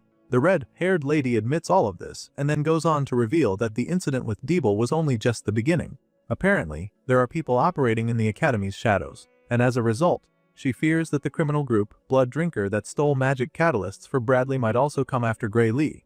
In other words, this young swordsman is already in a lot of danger, because he practically has a bounty on his head now. And so, the professor knows that it won't be enough even if they isolate him somewhere heavily guarded. It would just be a matter of time before the enemies find a way to get to him in order to enact their revenge, and so she's not even sure that they can fully protect the young swordsman. That being said, she concludes that the only way to guarantee his survival is for him to get stronger. It's a really tough one, but it's also the only thing that can be done to keep Gray alive. This is all pretty scary to hear, and knowing that your life is in danger, and that all kinds of powerful enemies are coming for you. But this doesn't really faze Gray. He simply tells the professor not to worry about it, reminding her that he was the one who chose to help stop the liquidator experiment. He believes that he knew what he was getting into back then, and he still believes that he is up to the task, so even though Professor Ariel just talked about how his life is in danger, he remains determined to stop the liquidator no matter what happens to him. The red-haired lady just smiles at him when he says this because of how impressed she is. She's really intrigued by him, claiming that he's just too exceptional of a student. Ariel is glad to know that he's determined to stop the bad people, but at the same time, she tells him that all she can really do for him is help him make the most of the power he's been given. Hearing this, Heathcote teases Ariel because the way she just said that makes her sound like she's got something in mind for Gray. Apparently, the lady has an idea for our boy to master his power without risking his life, and she's actually mentioned it before. Right now, Gray has no idea what she's talking about, so he just stands there, staring at her and her colleague. Even Heathcote isn't sure what she's trying to say until she reminds him that it's the quickest and safest way for a swordsman to get stronger. At this point, the white-haired professor finally gets the hint. A small smile creeps up on his face when he realizes that Ariel is suggesting that Gray changes his sword. Apparently, this is the fastest way for him to improve, but this comes as a shock to our guy. Upon hearing this, he lets go of the sword he was holding even though he's still very confused. As far as he knows, the Academy-issued sword is supposed to be a top-tier custom weapon, so he can't really imagine that there are much better swords for him at this level. Sure enough, Professor Ariel agrees that the sword he's using right now is more than good enough for a first-year student like him. However, Gray isn't any ordinary freshman at the Academy, and so this sword can't withstand the power within him. Ariel explains this to him, and when he takes another look at the blade, it's very easy to see her point. The blade is ridden with cracks and chips at so many points, and it's pretty clear that it can't stay in one piece much longer in his hands. So, he agrees with the professor, knowing that no ordinary weapon could handle the kind of force he uses when he fights. That being said, Ariel offers to take the young swordsman to her vault, flashing the shiny key at him to get him all excited. Well, it works because Gray can't believe that he'll get access to her treasury. He's not the only one who is shocked though, because even Heathcote is shocked that the red-haired lady actually wants to give the boy one of the weapons in there. Even though the man sees it as a really big deal, Ariel really doesn't see anything wrong with it since Gray is still her student after all. With this in mind, she proceeds to turn the key, and this instantly unlocks her vault. The hidden safe sudden begins to appear out of thin air, which leaves our boy in awe. Ariel believes that Gray has earned the right to have access to her vault, and so, just as the gates of this hidden storage open up, she encourages the young swordsman to follow her. Gray Lee makes his way into the professor's private vault, and the moment he enters the place, he is absolutely blown away by what he sees. His eyes widen in shock and his face literally lights up from all the gold scattered in Professor Ariel's secret vault. The place is flooded with more treasure than Gray has ever seen in his life, and on top of that, it's also very massive, which just goes to show how much gold this red-haired lady has in her possession. As you can imagine, it takes him a while to process what he's looking at, but the professors seem to be familiar with stuff like this. Apparently, It's one of the perks of being a professor at this academy.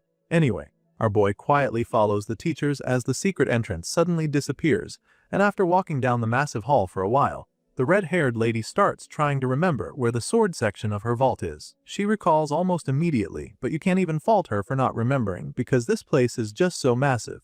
Once she's able to remember where it is, she tells the others to follow her, and while Heathcote marches quietly behind her, Gray keeps staring all over the place in disbelief. Soon enough, they arrive at the destination, and once they're there, she shows our boy all the swords in her collection and informs him that the idea here is for him to find a sword that would suit him.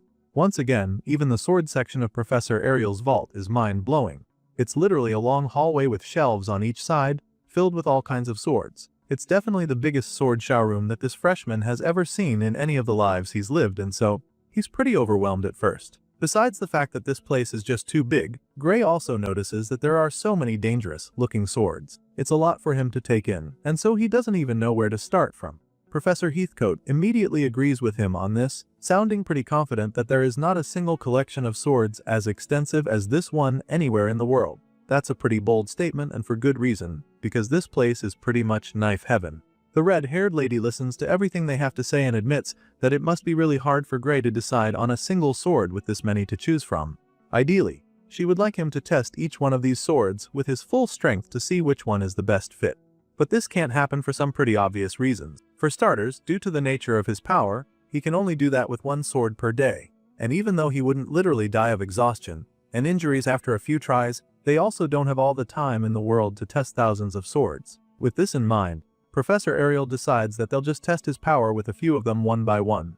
That being said, she proceeds to select a few of her personal favorites. The first one she has in mind is the sharpest sword in her collection. It's a miracle she was able to even figure out which one was the sharpest with how many she has hanging on the walls. Anyway, she hands the first sword over to Gray Lee, who is pretty overwhelmed by just how heavy it is. He almost starts staggering when he carries it for the first time, and when he informs the professor of his challenge, she simply assures him that the blade makes up for it by cutting extremely well. She's confident about this, and also very eager to see how he handles it, so she conjures up a pillar of stone for him to give it a try.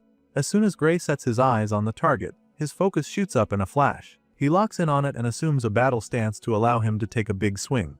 With laser focus, Gray Lee delivers a powerful strike that splits the stone pillar in two instantly. The sword goes through the hard rock like butter, and as soon as Gray realizes what just happened, he is so blown away. His eyes light up with amazement laced all over his face, and the red-haired lady can definitely see this. At this point, she chimes in, stating that the sword is certainly powerful but admits that it is probably a little too heavy for him to use in actual combat. Professor Heathcote feels the same way, so he doesn't hesitate to air his opinion. As far as he's concerned, no matter how sharp a sword is, it's pointless if the user can't use it to hit anything. This definitely makes sense since the best swordsmen are quick with light swords to aid agility. But then again, Heathcote also feels that it wouldn't hurt for Gray to have a sword like this regardless. After all, against sturdy, large, lumbering opponents like divine beasts or structures, such a sharp and heavy sword might be useful. Professor Ariel doesn't have any problems with this idea, so she agrees to let Gray keep the heavy sword, and then also promises to give him a magic storage pouch, so he wouldn't have to carry it around. That way, it won't get in the way as long as he puts it inside the magic storage pouch. After the professors are done saying all of this, our boy just goes ahead to express his confusion. He's surprised by everything they just said about him keeping the sword because he knows for a fact that this isn't a blade that you can just lend to someone just like that.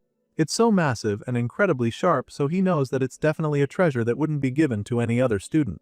Well, he's right, and Ariel confirms this, but she doesn't mind letting him keep it because it's way better than allowing the sword to keep collecting dust on the wall like all the others. To her, it's better for it to be in the hands of someone who can actually use it. Besides, she believes that it will definitely come in handy when he's finally facing the villain behind everything that Varian did. This is the same enemy who is behind the summoning of the Liquidator, so she's pretty sure that he won't regret having the sword when fighting a force that powerful. As soon as she says this, our boy begins to have flashbacks from his past life. The terrifying memories of scenes from the battlefield where they lost to the Liquidator run through his mind in a flash, making him remember just how hopeless they were against the Liquidator. The heroes of the world did everything they could, but they were no match for the World Ender, and it really didn't make a difference at all if they were there or not. Thinking back to how helpless he was on that day, Gray becomes a lot more grateful for the sword he's just been given. He thanks the Divine Eye for lending him the sword, proving that he's now ready to take on the responsibilities that come with the blade. Seeing that they're now on the same page, Heathcote tells Gray to avoid showing the sword to other people unless he intends to use it. However, the young swordsman doesn't understand why he needs to hide the blade. He asks the white-haired man why he needs to keep it a secret, and that's when Heathcote reveals that a sword like this is actually worth about 10 billion at least if put up for sale. In other words, this sword costs nothing less than 10,000 gold coins, and that's a pretty mind-boggling figure. Our guy has a hard time processing this information because he probably never imagined that a single object could cost that much. It's a lot to take in, and it immediately makes him reconsider his earlier decision to keep the sword. Gray is pretty overwhelmed by the price tag on the blade and claims that he can't keep something that expensive. It's just way too much for him, but all his protests fall on deaf ears because Professor Ariel sternly informs him that she will not accept returns. After making this very clear to him, she goes on to explain that she's giving him the sword and not lending it to him. He keeps saying that he's being lended the blade, so the lady wants to clear the air on that. She knows that he'd probably hold back from using the sword if it were borrowed, and that would defeat the whole point of letting him have it, so she wants him to know that it now belongs to him. Gray just starts smiling nervously when she says this because he still thinks that she is joking with him. However, she's not even trying to pull his legs, so she bluntly tells him that she's dead serious about it. Professor Ariel doesn't mind letting him keep it, because if she could protect the Divine Eye's admission with just 10 billion, she would gladly do so. It's a price she's willing to pay, and so she goes on to say that the sword is a late reward for what he's already achieved so far. The lady is trying so hard to make him accept the gift, but it's just so overwhelming for him. Gray keeps trying to protest, feeling that it's too much for him, so Ariel decides to use force. Since he doesn't want to take the hint, she snaps at him. Since he's refusing to play along, she decides to take it as him trying to say that her Divine Eye's admission isn't even worth spending a mere 10 billion. At this point, our boy is forced to agree with her, because anything otherwise would just be looking for trouble. He's already scared of her, and since he doesn't want to piss her off any further, he stops protesting and thanks her once again for the sword. This time around, he accepts it as the new owner and promises to take good care of the blade. Seeing that he's now on board, Professor Ariel drops the ferocious act. The sinister look is instantly replaced with a bright and gentle smile. That sudden switch alone is enough to make any man terrified. Anyway, now that she's successfully gotten him to do her bidding, she resumes the sword search in her collection. They've already gotten Gray a sharp and mighty sword to be used for overpowered opponents, so now the professor feels that they need to look for something more basic. She feels that he also needs an ordinary sword that he can use in regular battle, and then starts looking around again. While Professor Ariel leads the way in search of a second blade, Gray and Heathcote have a small chat at the back. The Dark Swordsman never expected Professor Ariel's treasury to be this impressive, and he's still very blown away by the whole thing. It's almost too good to be true, but Heathcote is already used to it. He agrees that the lady has an incredible treasury, adding that no one in the world possesses a keen eye on par with Ariel the Divine Eye. At the moment, it's pretty clear that they don't call her that name for nothing. That title is truly deserved because one must have a very keen eye to be able to pick out such an incredible collection. Professor Heathcote goes on to say that the red-haired lady can literally make as much money as she wants with her eye. It's an edge that she has above everyone else, and the white-haired man knows this very well. His little chat with Gray is cut short when the lady in question calls out to him. She stops in her tracks like she's stuck with a thought, and then asks the man which one he thinks is the best sword as an instructor. She already picked the first sword, so she would like to hear what her colleague has in mind this time around, especially since he is the one who has been mentoring the young swordsman. Heathcote is initially taken aback when she asks for his input, but then he quickly suggests that they take a look at one of the swords next to them. It's got a long, slender gold handle with a thick blade, and Heathcote feels that it would be a good fit for the young swordsman. Without giving it much thought, our boy picks up the sword and then asks if he can give it a try. Of course, Professor Ariel doesn't have any issues with letting him test it out, since that's the whole point of them coming down here.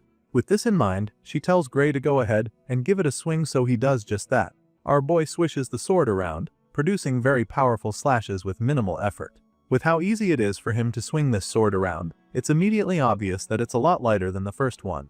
He doesn't need to take a battle stance before being able to generate power, and this second sword allows him to be a lot more fluid with his movements. The kind of agility that Heathcote has been looking for is what Gray finally has on display, hopping from one point to the next like a ninja on steroids. While the professors watch with delight, our boy also seems to be enjoying himself. The sword isn't stiff at all, so he's able to be as limber as he wants, and it's a really good feeling. So far, it looks as though he doesn't have any complaints about the sword, but at the same time, he can't help but feel that there's something missing. After testing it out a little, Gray suddenly starts staring at it with a look of dissatisfaction on his face. There's no doubt in his mind that this is a well-made sword, but something about it still feels off. At first, he assumes that he might be having this idea because he's not yet used to the sword, and just as this idea runs through his mind, Professor Heathcote interrupts his thoughts. The white-haired man can see the uncertainty on Gray's face, so he can immediately tell that this sword doesn't seem to suit him properly. The man was really hoping that this would be the sword for his student, since it checked all the boxes for him. But now that it's looking like it's not the right one, he comes up with another idea. While Gray is still trying to figure out why the long-handle sword doesn't feel right, the white-haired man goes to bring out another sword. Heathcote claims that this very sword was made for experimentation, and he's of the opinion that this might just be the one that finally suits his student. By this time, our boy gets to see the sword that his master is referring to. It's some kind of futuristic sword glowing with a bright blue aura and shiny gems beaming from the extremely long blade. At first glance, you can already tell that this is a special blade, which explains why Gray Lee is left speechless the moment he sets his eyes on it.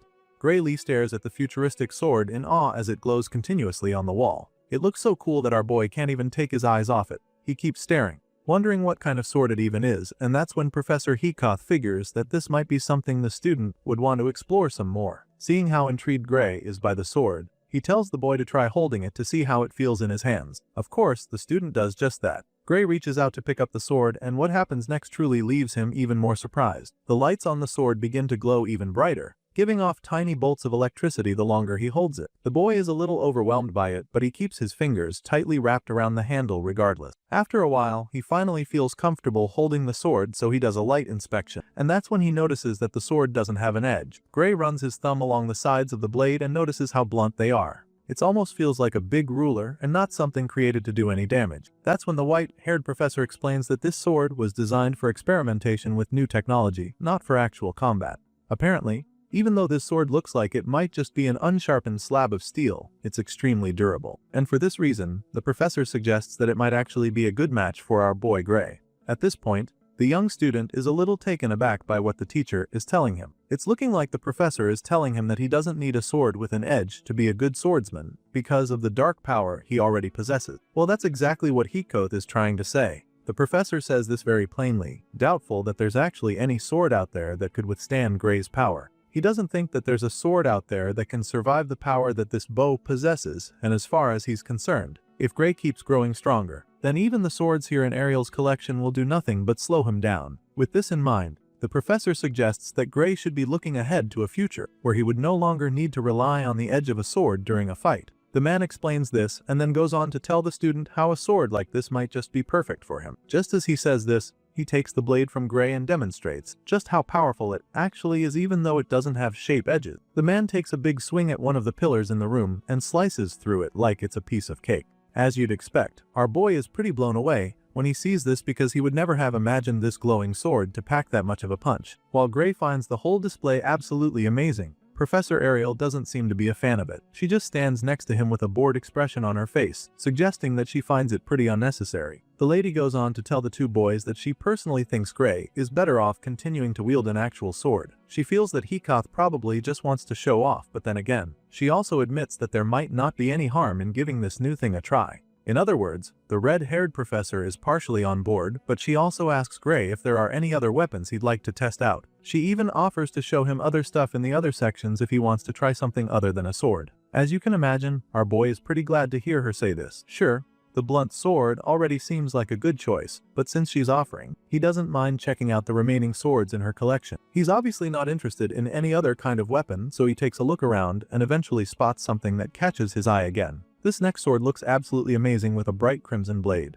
At first glance, Gray presumes that it would be much lighter and stronger than the first sword. So, with this in mind, he immediately starts walking over to it, telling the professor that he'd like to check it out. But then, just as he's walking over toward the red sword, something catches his attention all of a sudden. Gray turns to the side and sees an extremely long sword hanging on the wall. His gaze narrows in on the sword as he begins to experience a strangely familiar sensation. It's almost as if he's seen this particular sword somewhere before, and so he simply can't take his eyes off it. He finally goes to the long sword and asks Professor Ariel about it, hoping that he'd be given permission to try it out. Of course, this isn't just any random blade, so the red-haired lady immediately recognizes. She reveals that an old student of hers left the sword behind after he graduated, and so she just kept it ever since. The professor explains that it's not exactly a famous sword, but admits that it's actually very well made regardless. Right now, Gray seems to be more interested in this sword than any other one he's come across so far, so he doesn't hesitate to ask if he can give it a try. As you can imagine, the red-haired lady is more than happy to let him give it a go since she doesn't want him to end up with that edgeless sword that Heathcote has been suggesting. Ariel prefers if he settles with this one over the previous sword, so she encourages him to go ahead, and as soon as Gray picks up the long sword, he notices how easy it is to hold. It's like the blade fits in his hand like a glove, and this leaves him very impressed. Now that he's wielding this light long blade,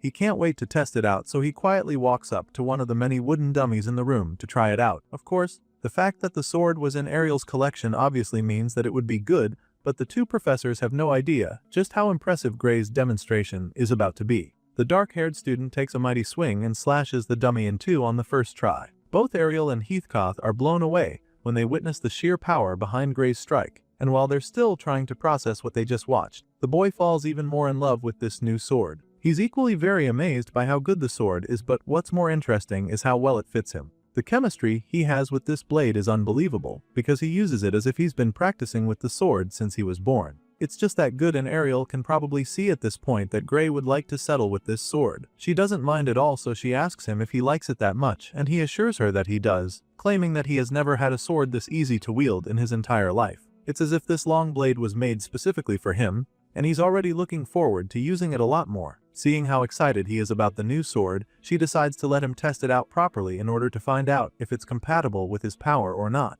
As much as he'd love to keep this weapon, Gray is also a little reluctant because he remembers that this same blade belonged to her student. With this in mind, he's actually hesitant to go ahead and take it because he's afraid that he might end up breaking the sword or something. In response, the red-haired lady simply tells him that he doesn't have to worry about anything. As far as she's concerned, the sword would be happier if he used it instead of just leaving it stored away in her arsenal. At first, Gray doesn't even know what to say to her. He just stands there, still feeling a little uncertain about the whole thing, but then after pondering on it for a while, he finally accepts that she's right about it. He stares at his reflection on the blade for a few seconds, and finally accepts that this is the sword he's going to use. With this in mind, he curiously asks the red-haired professor what the name of the alumnus is who made the sword. That is when the lady tells him that the name of the person is Metalum Norum. Hearing this, Gray's eyes pops out as the wave of shock hits him. It turns out that this man named Metalum Norum happens to be the world's greatest magic swordsman. The fact that this long sword was made by that man leaves the hero truly amazed, but this makes him even more eager to test it out.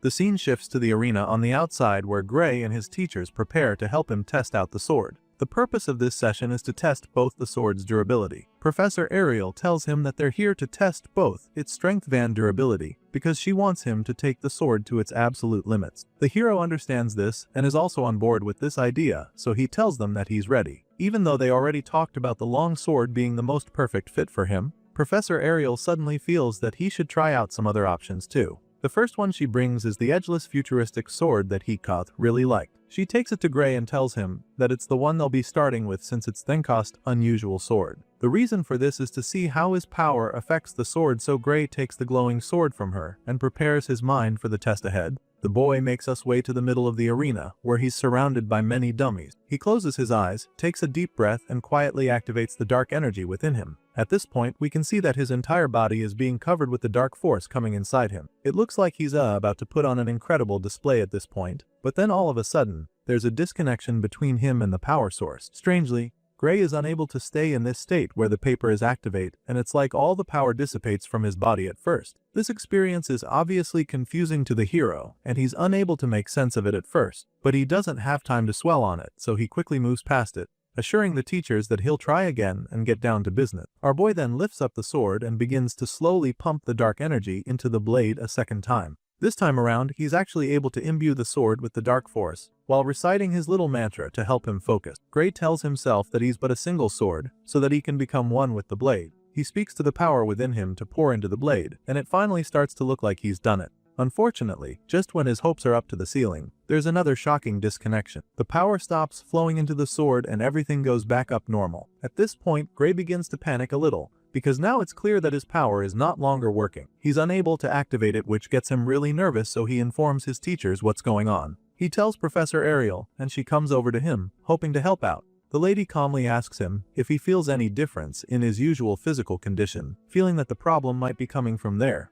But he tells her that he can't feel anything different. There's not difference, which is why he's extremely confused right now. Hearing this, the red-haired professor figures that the sword he's using now might be the reason for this. I mean, this glowing sword looks very strange and doesn't even have an edge, so she's not so surprised that there's something peculiar about it. Regardless, they still need to help Gray picks out a sword. And since this isn't the only sword left in her collection, she decides that it would be better if they put this sword aside for now and try a different one. She presumes that this edgeless blade just isn't compatible with Gray's special powers. That's the only logical explanation for now, and so she decides that it's time for them to try his power with the most ordinary sword of the bunch. With this in mind, she whips out her little storage device and takes out another sword, telling Gray to give it a try. After being given the second blade, the hero decides to try activating the dark power once again. He starts with his usual mantra, telling himself how he is a single blade, determined to become one with the sword. Gray imbues the dark energy available to him into the sword, and as the power starts flowing all through his body, he can already feel himself getting stronger. And then finally, for the first time since he came into the arena, he successfully activates the dark energy. His entire body is literally radiating with the power from within him, and then all of a sudden, he hears a voice telling him that there's time. As you can imagine, this catches him off guard and almost even scares him a little. He turns around, trying to figure out who the hell that was, and when he doesn't see anyone there, he realizes that he must have just heard a voice in his head. He's still trying to figure out what's going on when the voice speaks to him a second time. The voice tells him that something will happen when the time comes. At this point, he starts looking at the blade, wondering if that's where the voice is coming from. While our boy is standing there, absolutely confused by everything going on, his teachers on the other hand are feeling pretty confident about the whole thing. Professor Heatkoth feels that it shouldn't be difficult for Gray to trigger his power with that sword, and Ariel seems to agree with him. Despite being perplexed by the voice he just heard, Graylee decides to get right down to business. His teachers are waiting to see what he can do with the sword now that he's finally activated the dark power inside of him. So, he goes ahead to demonstrate, starting with a powerful run to absolutely annihilate all the wooden dummies surrounding him. Gray slashes the metal dolls brutally one by one with powerful swings, decapitating them relentlessly, and with each strike, he quickly realizes something. The hero can tell that the output is the same as before, but there's one major difference now that he's using this sword, and that's how insanely smooth all of his swings are all of a sudden. The young swordsman slices through all the puppets like butter, and with every passing second, he enjoys using the sword even more. His body feels lighter than ever, allowing him to quite literally move like the wind. Gray uses blistering speed to destroy all the dummies in his sight, and just keeps going till all those watching from the sidelines begin to get a little worried. They've probably never witnessed a display like this, especially not from Gray. The boy is just way too quick today that they can't even wrap their heads around it. They knew that the kid was fast before now, but this performance is just far beyond what they could have expected from him, because it's just way too different from the last time. While they're all standing there, watching with their jaws dropped, the young hero in question continues to blow everyone's minds, including his. The power available to him, almost even too much to handle right now, so he just keeps unleashing it on the poor puppets scattered around him. He feels like he's flying right now because of how light his body is, and this motivates him to keep going. Gray strikes every single one of the targets around at an unbelievable pace, and then all of a sudden, reality dawns on him. After decapitating the last dummy in the arena, Gray lifts his own head to look around, and that's when he realizes that there are no more targets. There were probably hundreds of them set up around him when he started, but he somehow managed to destroy all of them in the blink of an eye. The young hero looks around, baffled at what he has just done. As it turns out, the number of targets he just wiped out was the same as the last time, but back then, he was only able to cut down half of that number. This time around though, that's not the case because he clearly destroyed all of them, and very easily too. The hero stands in the middle of the sea of puppets that he just destroyed, soaking it all in, and then Professor Ariel suddenly calls out to him. The red-haired lady draws him out of his thoughts to talk to him, because she's very curious as to how he's still standing there. At first, you'd think she's just trying to commend him, because of how impressed he is by what he accomplished, but we quickly learn that she's actually trying to warn him. She should at him to drop the sword immediately, but by the time she says this, it's already too late.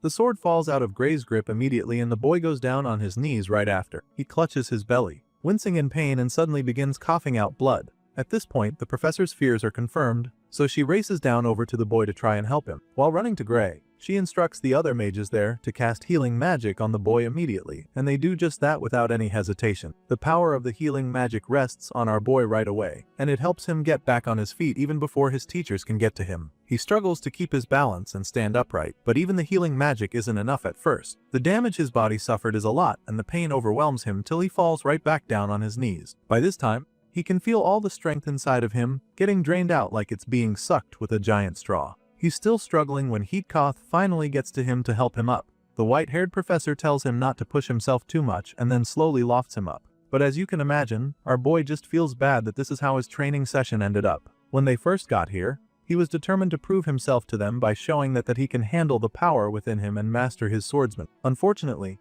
now he's being helped out of the arena because his body couldn't take the brunt of activating the dark power. Feeling disappointed, he just apologizes to his teachers, knowing that he's probably blown his shot at the whole thing. However, these two are more concerned about his well-being right now, and their priority is getting him some much-needed treatment. While Heathkoth helps him back on his feet, Professor Ariel assesses his condition with her divine eye. She knows for a fact that losing that much blood will drain his stamina, even with the healing magic that has been casted on him. That being said, she advises him to just rest for a while and let the healing spell do its thing. Heatkoth can see that the boy feels pretty sad about how things turned out, so he tries to cheer him up a bit. Even though Gray's body took a lot of damage from this last performance, the man noticed that the boy was also able to break past a limit that he couldn't before. As disappointing as everything looks right now, Heatkoth assures the young student that his little feat is actually a good sign. The fact that Gray could break past his limit simply means that they're making progress, and that's rarely ever a bad thing. Professor Ariel hears this, and as you can imagine, she's in no mood to encourage Gray to use his powers anytime soon. Even though he was able to break past his limit, she also reminds him just how dangerous it would be for him to keep moving without realizing the truth of his own condition. Heatkoth agrees with her, claiming that she's right, and then tells Gray that he would need to be very careful in actual combat, especially if he doesn't have a dedicated healer with him. It's no longer news that the dark energy inside his body drains his life force when Beggy uses it, so it's starting to look like he would always need special healing or treatment anytime he uses it. Just then, Ariel goes ahead to pick up the sword, and after taking a few seconds to examine it, Heatkoth points out how there isn't even a single scratch on the blade, even after all it went through in Gray's hands. The boy viciously cut down over 100 targets with this very sword, each strike laced with a powerful punch, and even at that, he can't find a single mark or crack on the blade. That's some really impressive stuff, which leads the white-haired professor to conclude once again that it's actually an incredible sword. Hearing this remark, our boy is just left speechless for a few seconds. He doesn't know what to say or how to react yet. Professor Ariel is equally uncertain of what's going on as she keeps studying the blade, trying to figure out what it's all about. The reflection of light from the blade is suddenly very bright to her, so she begins to wonder if the glow got stronger after Gray uses it. She can't be sure if that's the case though, so she assumes that it might also just be her imagination trying to get the best of her. She keeps staring at the reflections on the blade until she sees the academy building being reflected, and this startles her a bit. She finally puts the sword then, and then swiftly turns around as if she just saw a ghost. With the way she turned, Gray and the white-haired professor are equally startled. They ask her what's wrong, because she looks like she just saw something terrifying, but before she can even say anything,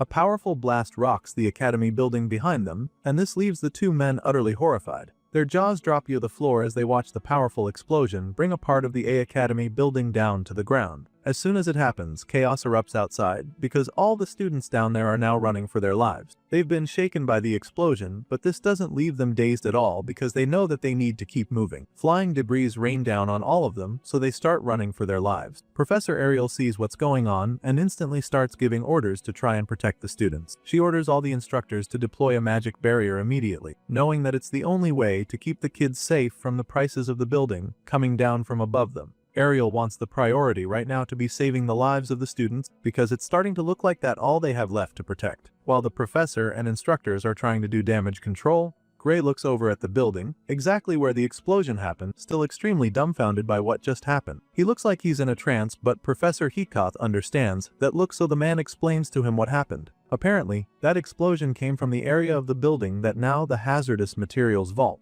With this in mind, Heatkoth concludes that the blast was definitely a man-made explosion. Right after the blast, he saw something like teleportation magic, even if it was only for a split second. The man is pretty certain of what he just saw, but then he asks the Divine Eye just to be completely sure that he saw properly. From what he saw, it looks like someone just openly robbed the Academy headquarters. Professor Heathcote drops this bombshell of a theory, and it leaves all those around him truly stunned and horrified. It sounds horrible, so they don't even want to believe that something like that is possible. You see, the vault walls are protected by powerful anti-teleportation magic, and they were built to withstand most explosive spells as well, so this theory should have been impossible. The instructors refuse to believe that Heathcote is right, but then Professor Ariel backs him up, revealing that she also saw liquidator energy mixed into the smoke. This just scares our boy even more now because she literally just mentioned the name of the most terrifying being existing on their planet. This harsh revelation sends chills down his spines, and while he's still trying to accept what she just said, the red-haired lady keeps giving him reasons to be scared. She figures that whoever is responsible for this explosion probably used crystals made in that underground lab they came across not too long ago. She feels that these crystals were what they used to destroy the outer all and the anti-teleportation field.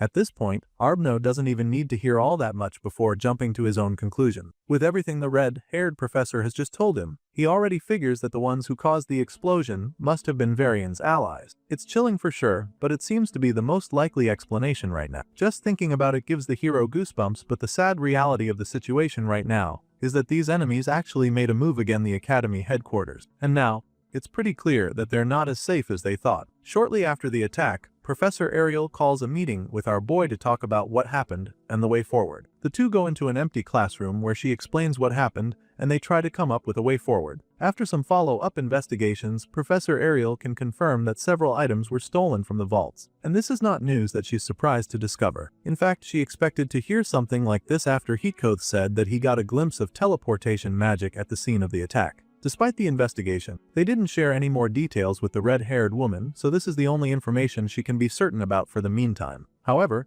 she knows one thing for sure, and that is the fact that the vaults in the Academy headquarters are not the sort of place where an outsider could cause an explosion. And seeing as the perpetrators managed to destroy the teleportation inhibitor to escape, she's able to conclude that this was definitely an inside job. The Divine Eye makes this bold statement with full conviction, but Gray still finds it difficult to believe that the traitors among them are this powerful. It's a lot for him to swallow for sure, but Professor Ariel wants him to come to terms with it as quickly as possible, because as far as she's concerned, the Academy might no longer be an organization that can be trusted. The look on her eyes confirms just how heartbreaking this reality is for her, but deep down, she always knew that this day would come. Ariel always has the feeling that the Academy was not safe, but she probably never imagined that she would witness such a blatant display to confirm her fears. Meanwhile, our boy is still trying so hard to accept that the traitors among them are way more powerful than he thought. To him, if the Academy is truly controlled by the enemy, they could just use their influence to take whatever they wanted from the vaults, without having Yo blow things up and create a scene like what they all witnessed. Gray insists that whoever robbed the vaults didn't actually have that much power at the institution. In other words,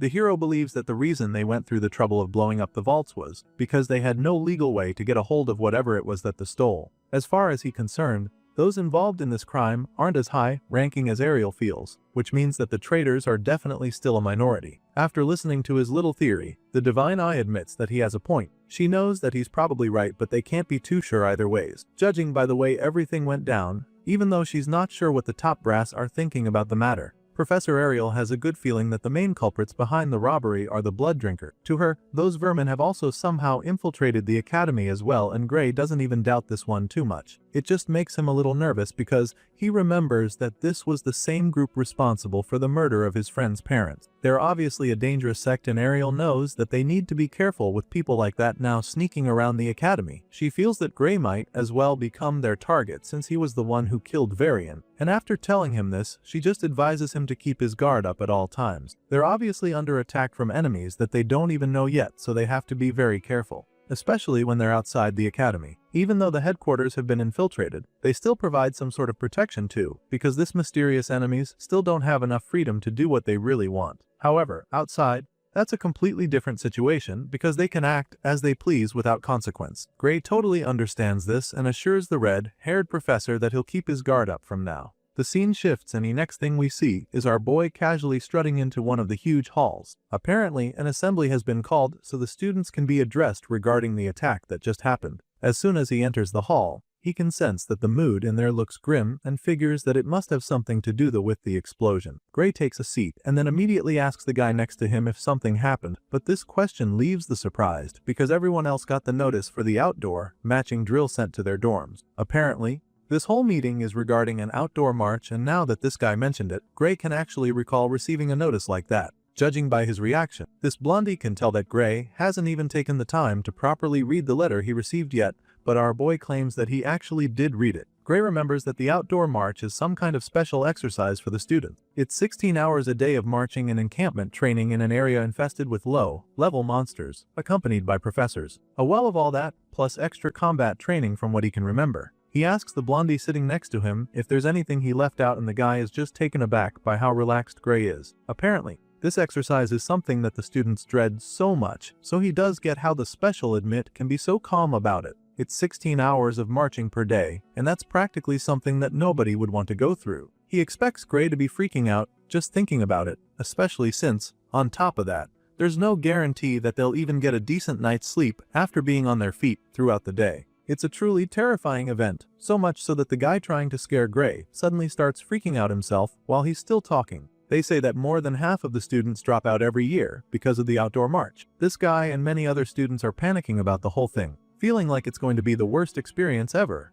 But our boy doesn't even get why they're complaining. In his previous life, he was a soldier, so marching was pretty much part of his life, so it all seems normal to him. In fact, back then, on actual matches for battle, they never knew when an enemy might attack, so the fact that there's even a set time limit for the exercise now makes him feel that the academy is even being generous to them. Gray Lee is used to much worse, and so this outdoor march is already looking like it's going to be a walk in the park for him. The hero thinks back to his previous life, when he was undergoing training for the Liquidator Subjugation Squad. Back then, there was no time limit as their superiors just threw them into the mountains for no reason. Gray and his comrades were made to march through the forest infested with monsters for a week, not caring what happened to them. The experience was so hellish that some of them were almost dead at the end of the week, because besides being absolutely exhausted, they were also attacked by monsters during the training. But now, things are actually different because they even have professors accompanying them. Gray is confident that they shouldn't suffer the way he did in his previous life, thanks to the conditions of this outdoor march. With all of this in mind, our boy insists that the academy is being generous to them. After seeing how unbothered Gray is, the blondie next to him finally understands that our boy is just different from them. At first, he's bewildered, but this emotion quickly turns into admiration. The other blue-eyed guy sitting just in front of him overhears the entire conversation and chimes in after, claiming that he's not even surprised. Apparently, this is just the kind of thing the guy expects from Gray. He's not shocked that even hellish drills such as this don't face the hero, seeing the level he's reached already. In response, Gray just laughs nervously, not wanting to come off as cocky. As much as he doesn't have a problem with the exercise, he also can't help but feel that there's some hidden danger out there, because everyone else just seems so frightened by the idea of their assignment. With this in mind, he decides that he'll just have to keep his focus and strength up so that he will be prepared for anything. The scene shifts shortly after this, and the next thing we see is that it's finally time for the dreaded exercise. The day has finally come for them to begin the annual outdoor matching drill for the first-year students, and guess who's in charge of it? Yep, it's Professor Heacoth. The silver-haired professor gives them an idea what they're about to get themselves into, admitting that it's going to be very tough. He claims that most of them won't even complete it, which would mean that they end up not making it to their second year. It's a truly harsh system, but it's just the way things have been around here. So he encourages each and every one of them to try their best to persevere so that they can avoid that fate. Gray, who's got his backpack just like all the rest of his classmates, looks out to the horizon and notices something on the other side of the water. The hero realizes that he's looking at the edge of the Winnel continent, and from what he can remember, the place was almost uninhabited. The place is familiar because he came across it in his previous life, and up until now, he still doesn't know why no one lives there. It's been a mystery to him in 2 different lives, but I guess that's about to change very soon because he'll probably discover the answer on this next assignment. After briefing them on what to do, and encouraging them to do their best to finish in one piece, Professor Heacoth finally starts the march, leading the way for the first-year students to follow. One of the things that probably makes this exercise even more difficult is the fact that professors like Heacoth are the ones setting the pace. The man is most likely not going to slow down at any point, which means that those who are weak or too slow are pretty much going to get left behind.